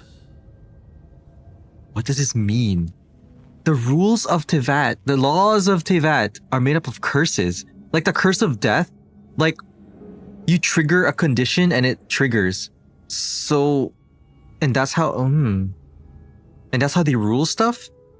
Isn't it? Oh, wait, okay. It's like how, back to Capitano. How Capitano can't leave his seat because he made a deal with Renova. And that's kind of like a curse on him, right? Huh? All of them? Paimon knows about the curse of death you mentioned, and the curse of immortality that you and Daislip have.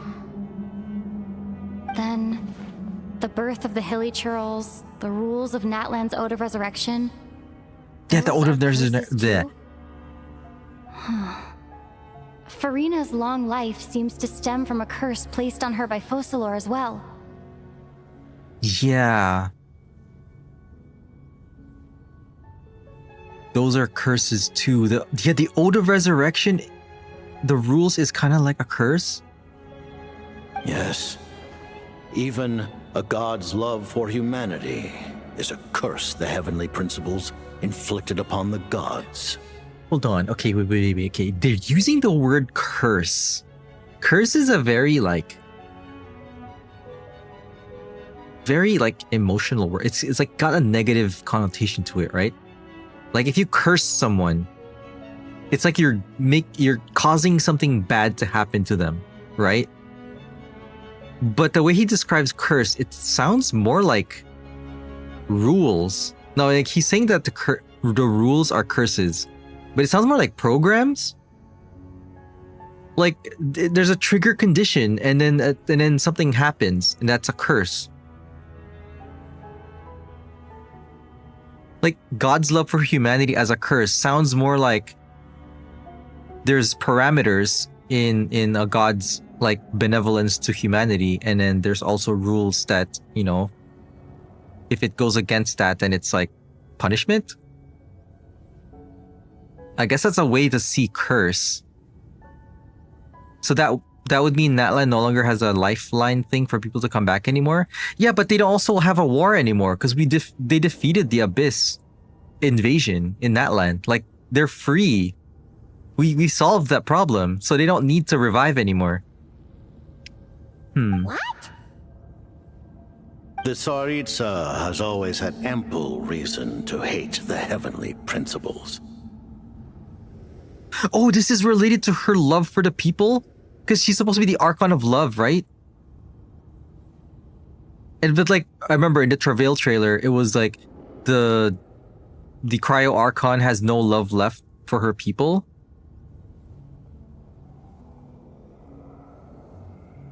Nor do the people have any love left for her or something like that.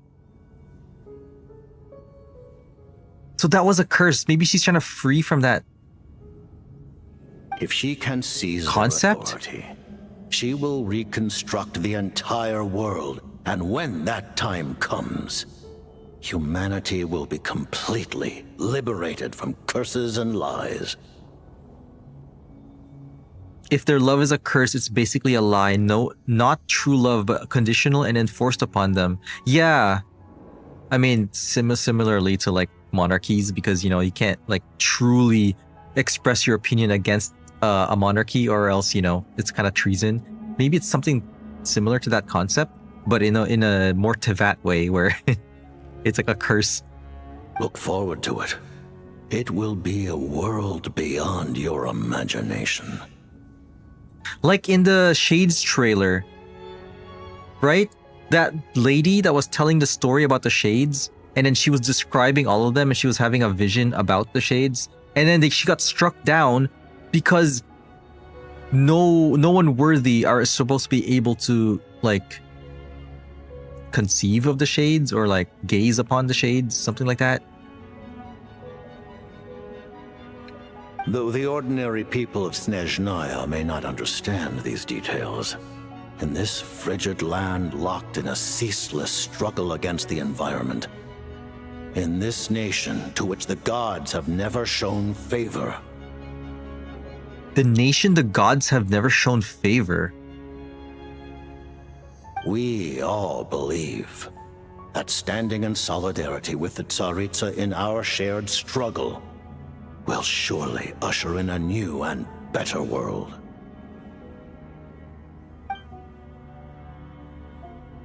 Ooh. There's some lore bombs in here. I can't wait to watch like a big analysis video about this. Ooh. About your relationship with Paimon. This is the big question. I want to know about your past. Paimon really doesn't remember. He's basically a stranger. You've got to believe Paimon. Paimon, you're not in trouble. Relax, you're freaking out over nothing. Allow me to explain. The reason Paimon here we go. the anti-Celestia energy developed by the Armory Palace is because she comes from Celestia herself. More specifically, she is one of its creations. From the beginning of Genshin, almost 6 years, people have been theorizing what Paimon is. Some say she's a chibi form of the Heavenly Principles, because we didn't know what that was before. And it ended up that the Heavenly Principles that people thought was the Heavenly Principles was actually just the Shade of Space. And now people thought Asmodee, the Shade of Space, is like missing somehow, right? Has shrunken down into becoming Paimon. And then there's that thing where the Shade of Space has now a new master, and she loves the master more than I forgot. But then the theory came back. Is Paimon the Shade of Space because she loves the Traveler more than I forgot what it was. But now we're finally and people were saying stuff about the upside down Mora logo. Yeah, that too. But now are we finally gonna figure out what Paimon is? A celestial creation, okay? And Paimon? A creation of Celestia? Oh, right. I was blinded by anger earlier, but thinking back on it, Renova also said that Paimon is a creation of Celestia, but she lacks Celestia's power or authority. yeah. Oh, can you imagine if she unlocks the authority later on? As you know, the lunar fragments in Nodcry were pulled down from the sky using Fatui technology. Oh, yeah. But the first application of this technology was in Conria over 500 years ago. What did you do? I used this technology upon the heavens, and the response I received was none other than Paimon descending from Celestia.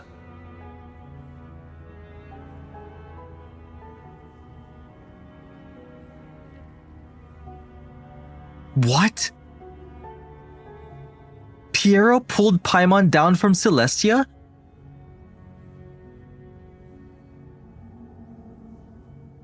How?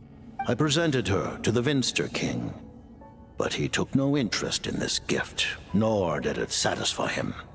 Oh, Vinster King. That, I hate the Vinster King.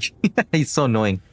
Paimon then took up temporary residence in my palace until, of course, the arrival of the Cataclysm. So Paimon lived in Conria, in the Jester's palace? Well, he wasn't a Jester before. I don't know what he was called before, but... Whoa. So did Dainsleif, right? And remember how there was supposed to be a journey? And like... The Abyss sibling once did a journey with Dainsleif? And then this is supposed to be a repeat, but now we're doing it with Paimon? The parallels are crazy. Like, Paimon was in Conria. He was the royal mage? Oh, yeah, okay. Jester the royal mage. Wait, Paimon's a little confused. You're talking about things that happened in Conria 500 years ago. You're saying Paimon was there for that? That means Paimon is at least 500 years old. Also, we fished her out of the ocean, like... Was that fate? Who brought Paimon to the Traveler to start our journey? I wonder. But Paimon doesn't remember any of that. Falling from the sky? Being given away as a gift? Being given away as a gift. Having lived through the Cataclysm, perhaps you too were burdened with some manner of curse. Paimon is cursed. Although, losing your memories would indeed be the smallest price I've ever seen paid. Because she's not really involved in anything, I guess. Or maybe because she's a product of Celestia that, maybe she's not supposed to get that much punishment. Yeah, who placed Paimon in that water? But it's not just her memory from Conria. Paimon doesn't even know how she spent the last 500 years. She only has memory from the past few years. No matter how hard she tries to remember. Did Paimon shut down since Conria, and then when she was fished out of the ocean, the water, she like rebooted, and so she lost all the her memory from before. What was Paimon like back in Conria? Did she know a whole lot because she came from Celestia? Was she super smart? Is that why she has a whole database of stuff? Like, you know, she's supposed to be the best guide of Tevat. Maybe like in her memory banks. I keep talking about Paimon like a robot because my brain is now thinking like all these curses are just like programs that were imposed. Like, you know, Tevat is kind of like started by maybe the Traveler's ship's AI. But if Paimon is a product of Celestia, right? Maybe she has all the info in her brain about Tevat already, and that's how she knows so many things. But she also knows stuff that happened while she was dormant, right? She said she knows, she mentioned she knows the Jester, but isn't the title of Jester something that's just more recent? Like while she was dormant? Because Jester wasn't Jester 500 years ago. Unfortunately, when you arrived in Conria, your consciousness was like that of a newborn infant. None could say what kind of being you once were in Celestia. During the time you lived in Conria, your personality was no different from how it is now. So Paimon is Paimon. That's what she... Wait, that explains the balloon, upside down balloon with a string all the way up to the sky.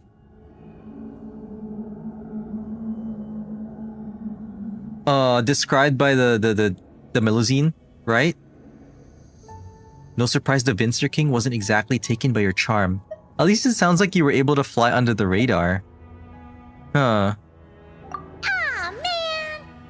Paimon's plan to get her memories back and become super smart is ruined before it could even start. Yeah, she didn't have any secret smarts. But no, Paimon's super smart right now. She's even in the academia. That Melusine always scared you? Yeah, that Melusine is crazy. It's like describing things like they're weird, like, whoa, that's kind of like unsettling. You know, even though Paimon lost her memories, she still feels weirdly close to you for some reason. That must mean you took pretty good care of Paimon back then, huh? I don't. I think Jester did take care of Paimon. On the contrary. Oh, I never mind. Ignored your existence. I was entirely focused on my struggle against Troptatir the Wise. Troptatir? You know what's funny? Maybe when Paimon woke up, she imprinted, like, you know when baby chicks imprint on the first thing they see and they hatch in shell? And she's just like, oh, look, it's my mommy or my daddy. And then he just ignored her. But now, as I see it, it is as if you are the only sane thing that survived that era of insanity. Mommy Piero. And thus are worthy of protection. Aw, that's so aw, that's cute. The only sane thing that survived that era of insanity. Yeah, we must protect Paimon. Noted. Man, Paimon's gotta stop projecting friendship on everyone. Oh my she god. meets. Paimon is self psychoanalyzing. Oh my god. Traveler? Even though you know Paimon's some creation of Celestia now, you still want her, right? You're not going to abandon her? Celestia? Pff, trash. No, Paimon. Paimon is still Paimon. You're still Paimon to me, Paimon. As long as you're not the heavenly principles, you're... Oh, what if she is? You know how the heavenly principles has been dormant? Oh. Oh, here's a new theory. Oh, phew! That's a relief. Paimon's just learning about this too. She's barely even processed it.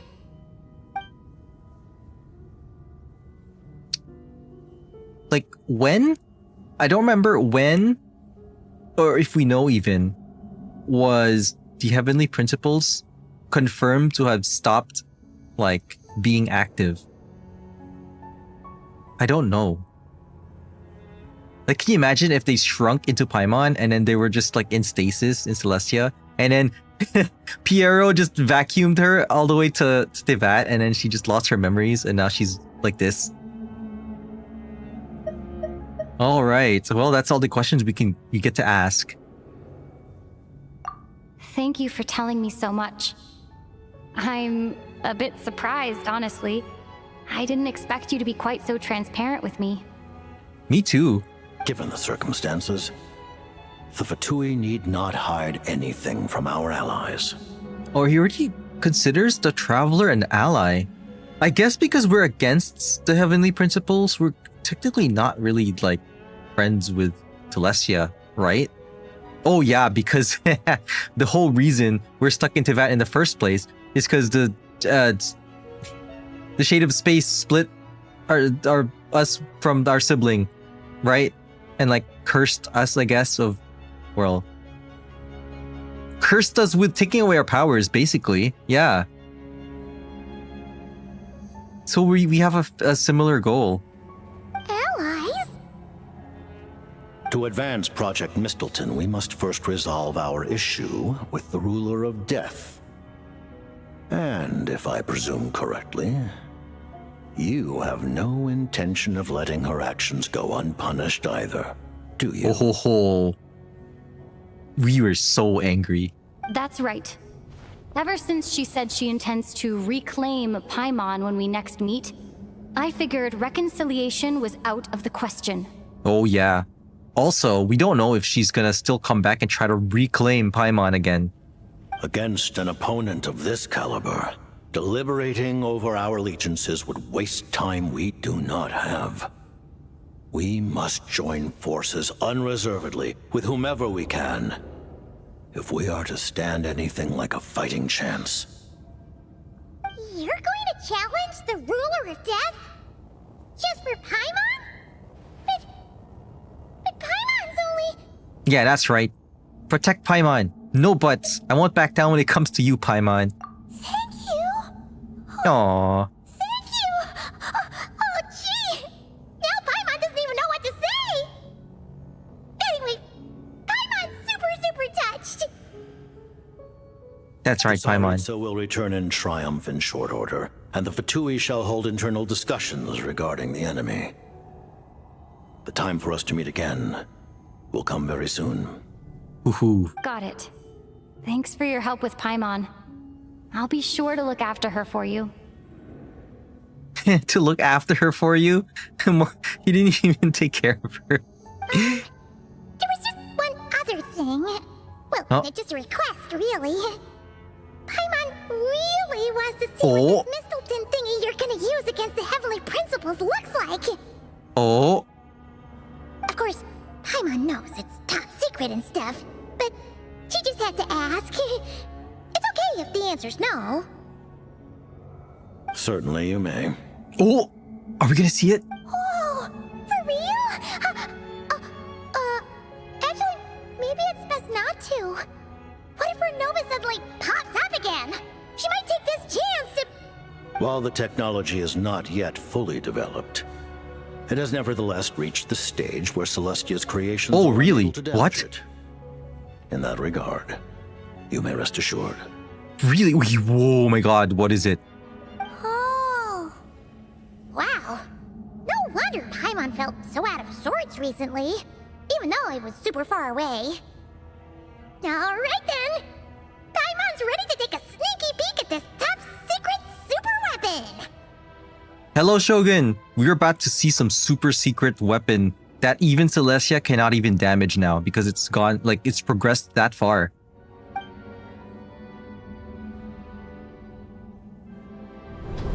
Look at this. What is it?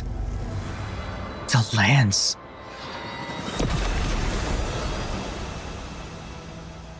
What? Look at the energy.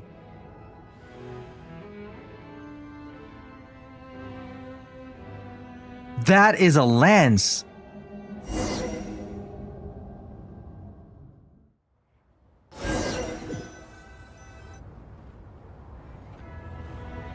Wow, we only got like a tiny glimpse of it. Hey there, Odette! Paimon? You're okay. Thank goodness. You look well. Have you recovered? Yeah, that thing looks sick.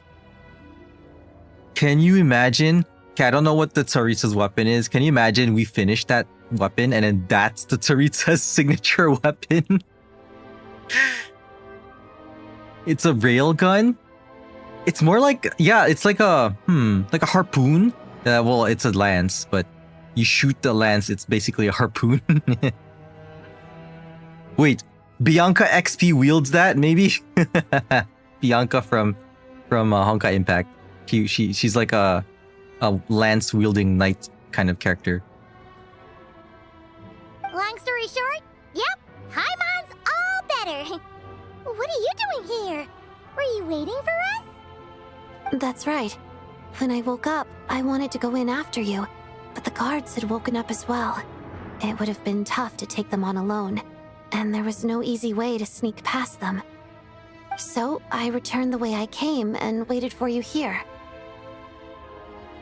That means fishing up Paimon was a foreshadow of us harpooning heaven. That's a good point. Fishing for Celestia. It was thanks to you that my soul found its way back to my body so quickly. Thank you. Oh yeah. That actually worked? Nice. I just figured I'd try my luck when that ominous feeling struck me. It's interesting that we can feel Renova coming. Really, you should be thanking this thing instead. Oh, does that mean we get to thank Signora? We get to thank Rosalind. Anyway, and now that things here are all taken Thank care you, of, Rosalind. I have other things I should get back to.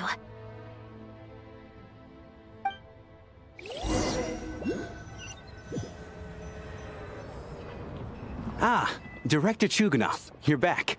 We just received notice that Chuganov! Project Stuja has Wait, been are these the suspended, aftermaths? So we've convened an emergency meeting.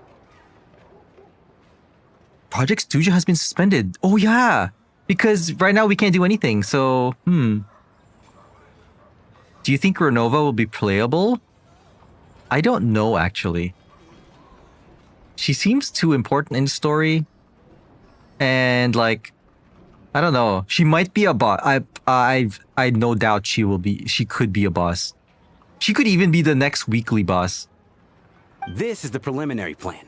In addition to expanding production capacity, we've also discussed feasible layoff plans to optimize revenue and expenditure structure. Feasible layoff plans?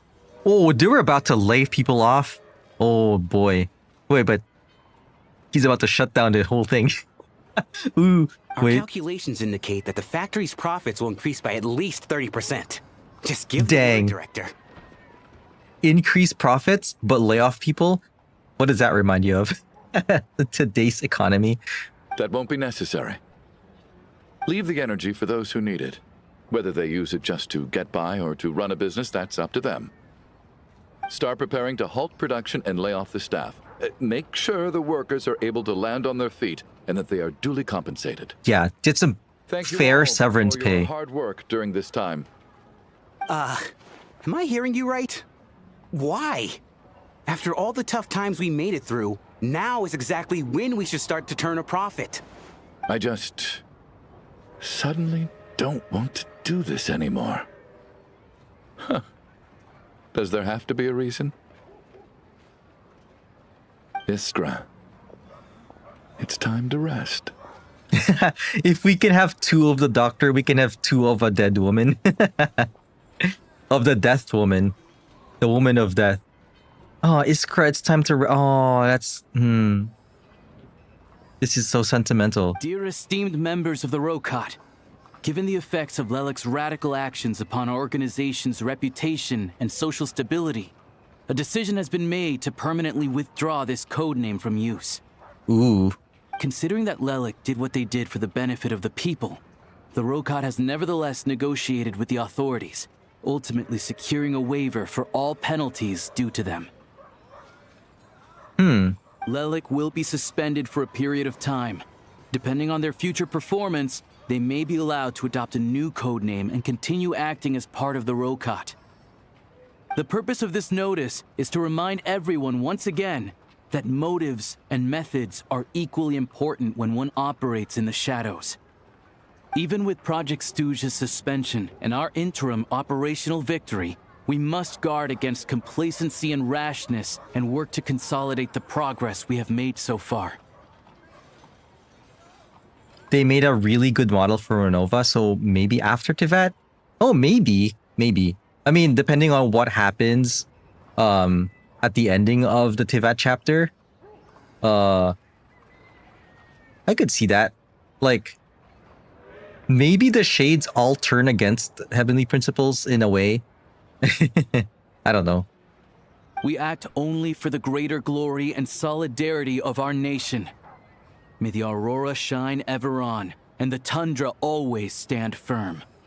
As it stands now, though, it seems like they're gearing her up to be a crazy boss. We act only for the greater glory and solidarity of our nation. May the aurora shine ever on, and the tundra always stand firm. Looks like it's finally over. You mean for us? Just thinking out loud. I've never seen the Snezhna Grad Vecha so lively before. Lively? You mean they're all like crazy debating or what? I never once thought What? I'd come here. Where are we going? But I understand everything now, Rosaline. Rosalind's theme.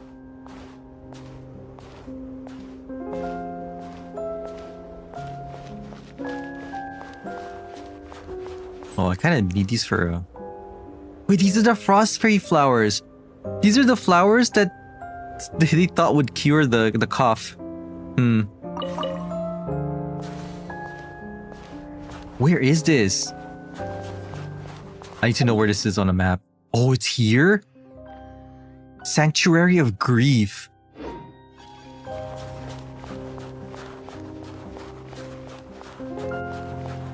I can't even run.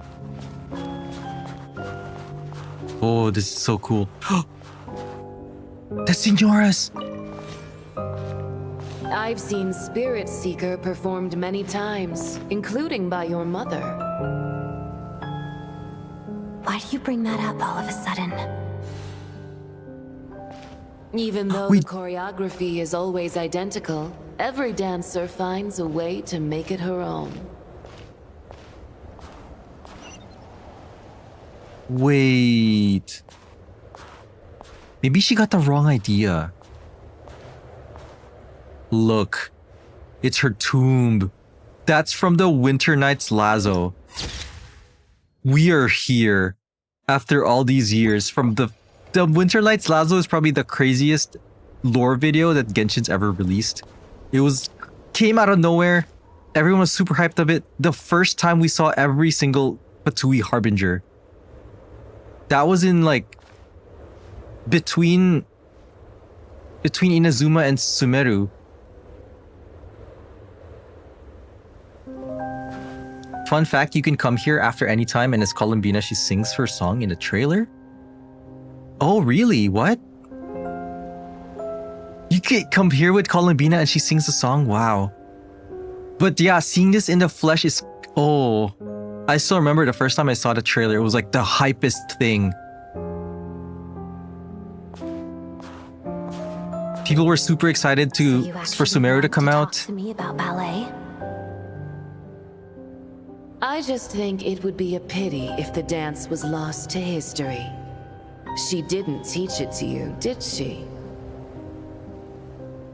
That was an unusually subtle taunt for you. Her mother didn't teach her.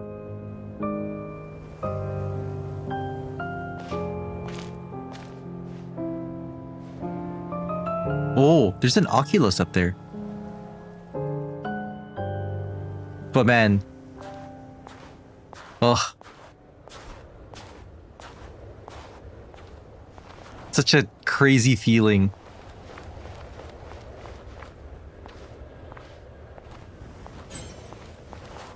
Seeing this actually being in game. What's here? We embraced one another on the snow-swept plains, melting the ruthlessness of time. But when our bodies, in pieces, are cast to the winds, what of our love will remain behind?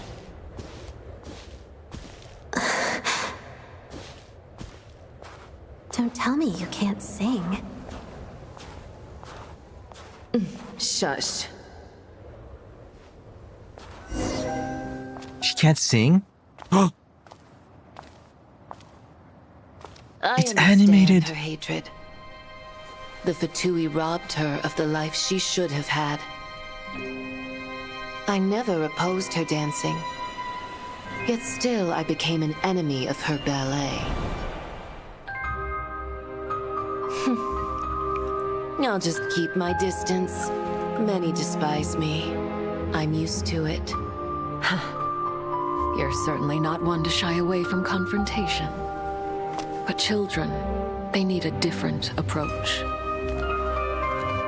I'm hardly the most maternal figure. Yet she is a child. In my experience, while a father commands authority, he must still yield to love. You should tell her what you think about her dancing. Oh.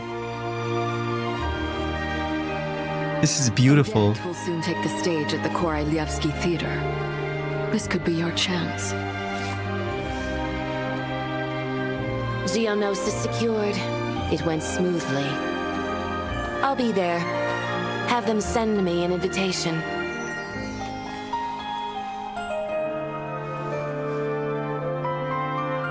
She was supposed to be there? Sadly, things didn't work out. Her final words are inside that block of ice. This? Aren't these for monitoring her subordinates? Not yours. This one isn't her witch's flame, Oh. but my two worlds' flames. The two worlds' flames can burn away memories. It was my parting gift to Rosaline.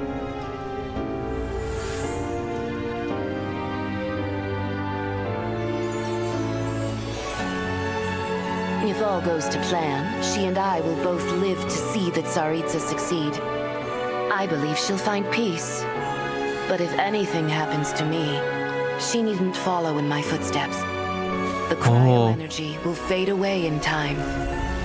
Then the two worlds' flames will burn away all memories of the Fatui. She'll be free to dance. What? She deserves this. I will handle the aftermath.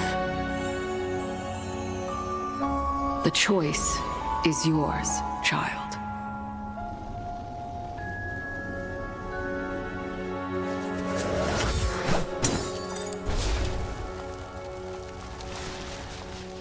And she chose not to take it. So she chose to remain a Fatus. And in, I guess she's going in her footsteps. Paimon's head isn't spinning anymore, and the fever's all gone. Paimon's finally free to fly again. I'm still... I'm still feeling the emotion from that cutscene. Oh. Well, one more thing for Signora remains to look at. But at the very, like... It's nice to finally know where Paimon came from, too. It did make Paimon a little nervous at first, but it's such a relief now. But it's very, like, more reverent. It's like a tribute to Signora, you know? Like, almost also like another final goodbye. With her, I guess, paying her respects at her tomb. Yeah. So Odette decided to not follow, I guess, not follow what Signora wanted for her, which was to quit the Fatui and just pursue dancing. She decided to do both. She decided to become a Fatus and still be the star prima ballerina of the Koralyevsky troupe. I see. I can't believe... Okay, so it's interesting. That fire thing that she had, she thought it was to track... Like, you know how Signora gives those to her subordinates to track them? She thought it was one of them. But it ended up being a special one where it actually would eventually wipe out her memories of the Fatui if she wanted to break free. So I guess she learned all of that from the letter. She finally asked Arlecchino about what exactly Rosalind talked to her about. And so she found out the truth. Well, she made her decision. And that's when the Black Swan was manifested? That's what you think so? I did see that in the whenever she... Oh, is it though? Because when the visions manifested, it was Black Swan. I wonder if the Black Swan is more of like her past self, of like her old perception of Signora. Because she had the wrong impression of her. She always kind of like detested her from all the training and like the coldness. And she even thought that she hated her dancing ballet. She even said she like snapped at her before she could even say anything, saying that she's not, well, I forgot exactly. It was like not worthy to see her dancing. right? But now she has a better understanding of her, and so she does respect like where she is coming from, or where she was coming from. All right. All right, Paimon, let's go have fun now. You're not exactly sure, but when she was handed Arlecchino's flame, her being able to turn her negative emotions into dances, and that side expressing her feelings about whatever, yeah, it was... Rosalind admired that part of her, I think. And she didn't want to destroy that by becoming a Fatui. Because to her, I think Fatui work is like very like soulless work. And it meant that she would probably have to quit dance. She was even saying about like she didn't teach you. I think she was talking about her mother teaching her dance. I don't know, but she was talking about how she would love to preserve ballet, right, as a dance, to preserve the culture of it. Huh. Well, she's continuing the culture of ballet, I guess. It's interesting. We've never really seen any other ballet performers. Only her. I wonder how many people actually know ballet now. Okay, Paimon! Let's have some fun with Paimon. Who cares if Paimon's a creation of Celestia? She's probably not anyone that important. Probably just the fairy of food and fun or something. Okay, wait. Paimon? Now you're raising flags. I was joking about you being like shrunken heavenly principles. Now you're flagging it. And like you said, this doesn't have to change anything between us. You're not gonna just... Hey! Hurry up! Why are you walking so slowly? You've spent the last few days lying in bed and stuffing your face. I didn't think you'd be able to fly this fast. Says who? Paimon's as agile as ever.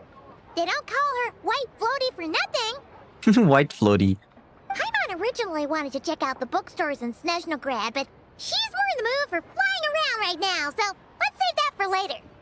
Yeah, she hasn't been able to move much for the past how many days? Wait! They've got light novels from Yai Publishing House here, too! Ooh. Huh? And this is Paimon's favorite mystery story from Fontaine! A sequel? They got a sequel! The local Snezhnaya books look pretty interesting, too, but also kinda heavy. Not the easiest things to lug around. But why can't you just put it in your magic pocket? I thought you were in the mood for flying around. Paimon can read while she flies. True. Hey! Look at these two dolls! Which do you like better? I like Bodyanitsa. Alright! Boss, we'll take both. Paimon will have the other one. Okay. Oh, I thought we were only getting one. All right, fine, I'll pay. There you are. Thanks for visiting. Paimon will grab this and then... Huh? Huh? Huh? Huh? This is Matryoshka doll, right? Is this the first time? I guess this is the first time Paimon ever seen a Matryoshka doll.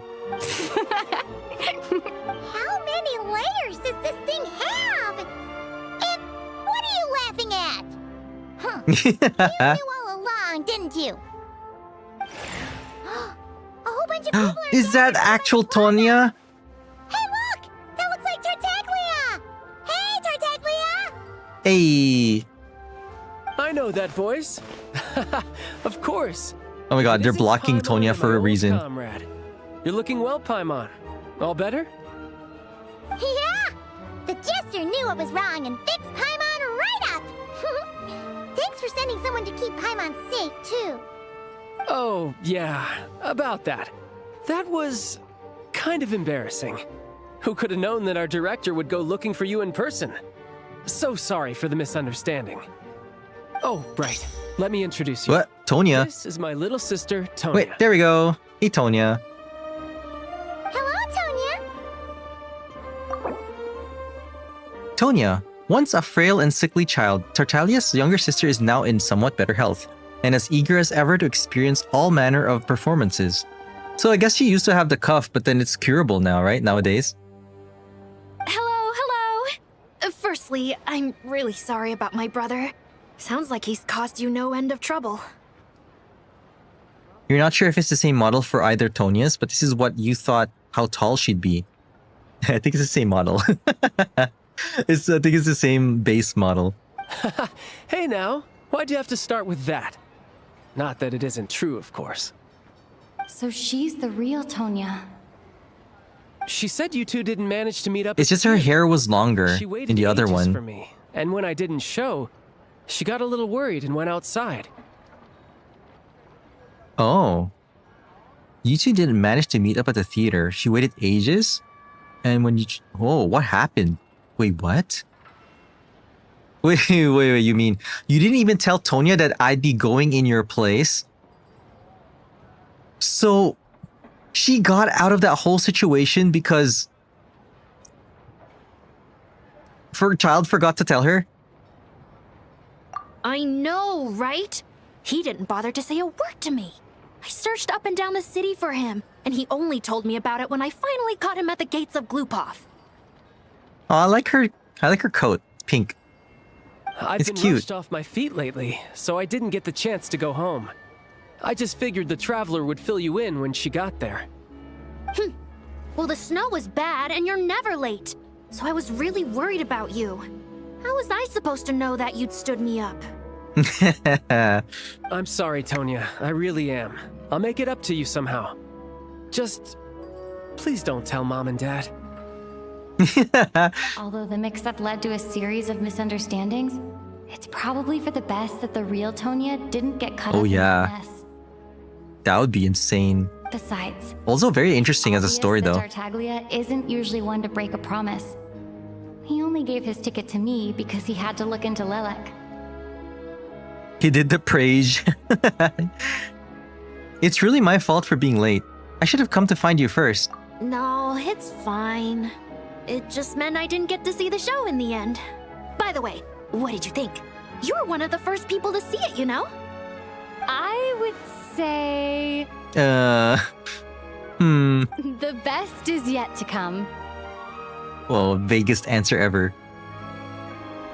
Then she'd meet her imposter. Yeah. Huh? What kind of review is that? Yeah. That's barely a review. Hey, look! Huh? Oh!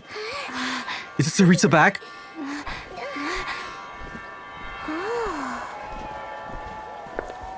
Ooh, there she is. Dang. I mean, I knew this was gonna be the last scene.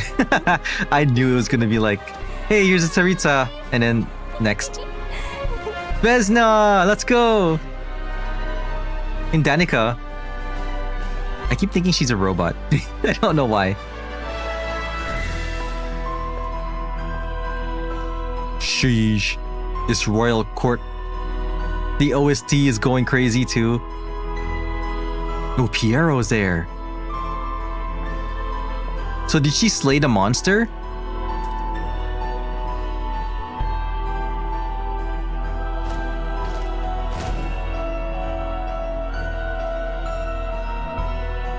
Hoo.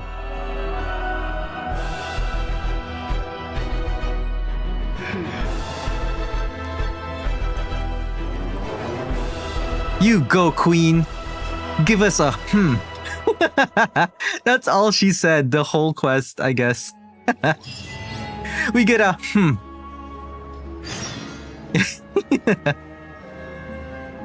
Dang. Chapter... Oh, wait. Act 2. All done. What is that quest, though? Oh, that's just a world quest? Okay, that's a world quest. All right. That was 7.0's Archon quest. It was... I don't even know what I was hoping for. I just wanted like more of a revelations. And in that sense, yeah, it was everything I hoped for. I can't believe we know what Paimon is now. Well, partially. We know more about what Paimon is. She's from Celestia. What remains to be seen is... Now there's a new flag they raised. What if she's like Heavenly Principles? Just like shrunken and lost their memories? You will be maining Vesna? I also will be maining Vesna. I've wanted Vesna ever since the Snezhnaya teaser. And Vodyanitsa. And I heard while I was playing the quest that she got dripped. Vesna, I mean. So that would be interesting. So I can't wait for the next patch. For the story and for the, Vesna. And, okay, what else? There's so many things that happened. Renova is our main enemy. I can't believe it's like that crazy. Oh, you'll be getting Vodyanitsa too? Yeah.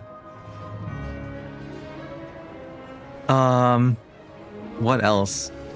Project Stuja is now a little bit has delayed a bit. So I guess the people of Snezhnaya can breathe a little bit easier. Snezhnaya is off to an insane start. You love this patch? Yeah, I can't wait to explore this whole map. I want to level up the weapon, get all the statues, right? So far, the environment's been crazy. They did something with the lighting that looks more natural somehow, but still like vibrant, which is great. It's been like, I don't know. I think they prioritized how it looks on like snowy landscape, distant like cliffs. It looks really good. I'm just like looking forward to know what like, is Renova gonna appear again next patch?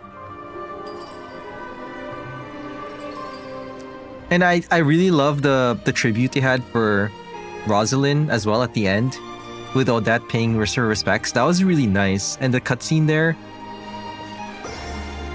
because ever since Rosalind's death, we had the Winter Nights Lazo, but we never had like a final send-off thing. Because as much of a villain as she was like part of the core Tea Party people, so I understand that you wanted to send her off. Which is... other than the ones who were clearly villains, like Dottore. Dottore also, we had like a crazy like send-off for him as well. Since he had like the cutscenes with his past and like leading up to now, and then, like the final boss defeat. But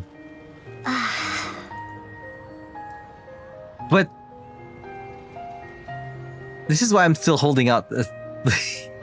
I think Capitano could still get off his seat. You know what I mean? Because sure, we had that tribute with him as a Conrian, and we had that big cutscene of him taking his throne, right? But it's not a goodbye. It was more like a look at this majestic man taking one for the team. But hey, that was Renova's deal. If we get to eliminate Renova and he gets to wake up, yes, please. It's a see you tomorrow. Yeah, you think of Capitano every day. You think it's a lot of cool colors on warmish background contrast stuff? Yes, it is. They have a really good color grading in Snezhnaya in general. But I also noticed, I don't know if it's just me, but I was in Mondstadt and it had the same quality of light. I think they fine-tuned the way warm light appears and falls on the rest of the environment, which is really good because it looks really good. And it's got like this soft quality to it, but it's not like fuzzy. It's just like ambient. I don't know. That's how I can describe it.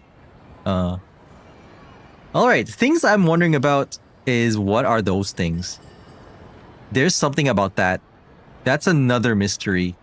Either it's a world quest mystery or a Archon quest mysteries remain to be seen. Now that the Archon is here, I'm guessing next patch we finally be able to have an audience with her. Yeah, it's not blinding either. That's right. It's very controlled. It doesn't burn out the like, what is it called? Overexpose the tones. It's very gentle, while still appearing very bright. Yeah, I'm looking forward to meeting the Tsaritsa next patch. I think we'll meet the Tsaritsa. Piero mentioned that, you know, she's very welcoming of us as an ally, so that's something to look forward to. More lore reveals, I'm guessing. And now that Vesna got drip marketed, super excited to see what she can offer. Stellar Swirl, right? It doesn't flashbang you every 2 blank seconds. And oh man, the lighting on Snezhnaya at night is really nice. Also, the weapon, the reveal of the Mistletoe weapon that's supposed to be what they're gonna use to attack Celestia, looks like a giant lance. And thinking of Cryo, thinking of Lance, I'm like, is a Bianca SB from Honkai Impact gonna come out somehow? Because it's a lance. Bianca classically has like ice as her element and wields like a giant lance. Coincidentally, the one that looks most like Bianca in ZZZ right now, it's it's Sigrid. And she also has a spear lance thing. And is a horse. But anyways, that is it for the Archon quest for 7.0, and I can't wait for 7.1. Thank you everybody for being here to watch me get mind blown by all the lore and the story. And yeah, I appreciate every single one of you who came to watch. Don't forget to like and subscribe to stay tuned for other streams. And next week, it is the big NTE patch, right? The next 1.3. So I think that's gonna be the next story I'll be streaming. It's been fun. Thanks for the stream. Yeah, you're welcome. I play Genshin, HSR, ZZZ, and NTE right now is my story quest rotation. So I think almost every week or every other week there is a story quest to play for each game. So next week is NTE's turn, and then since we just had the HSR live stream, that means the week after that it's HSR's turn. And then we'll see after that it's probably ZZZ's turn. It's a cycle, but it's super exciting for every game. Never running out of content, never running out of streams. All right, but for today's content, that is it. Yes, click that notification bell thing to get notified every time I post the schedule for my streams every time. Like in the middle of the week, I post when I'll be doing it. Usually it's Saturday night, Eastern time. And yeah, that is it for today. I hope you guys have a great day, a great night, or I don't know, great afternoon tea or something. And I'll see you guys in the next one. Bye-bye. Bye. Good night. Good day. Have tea. Have food.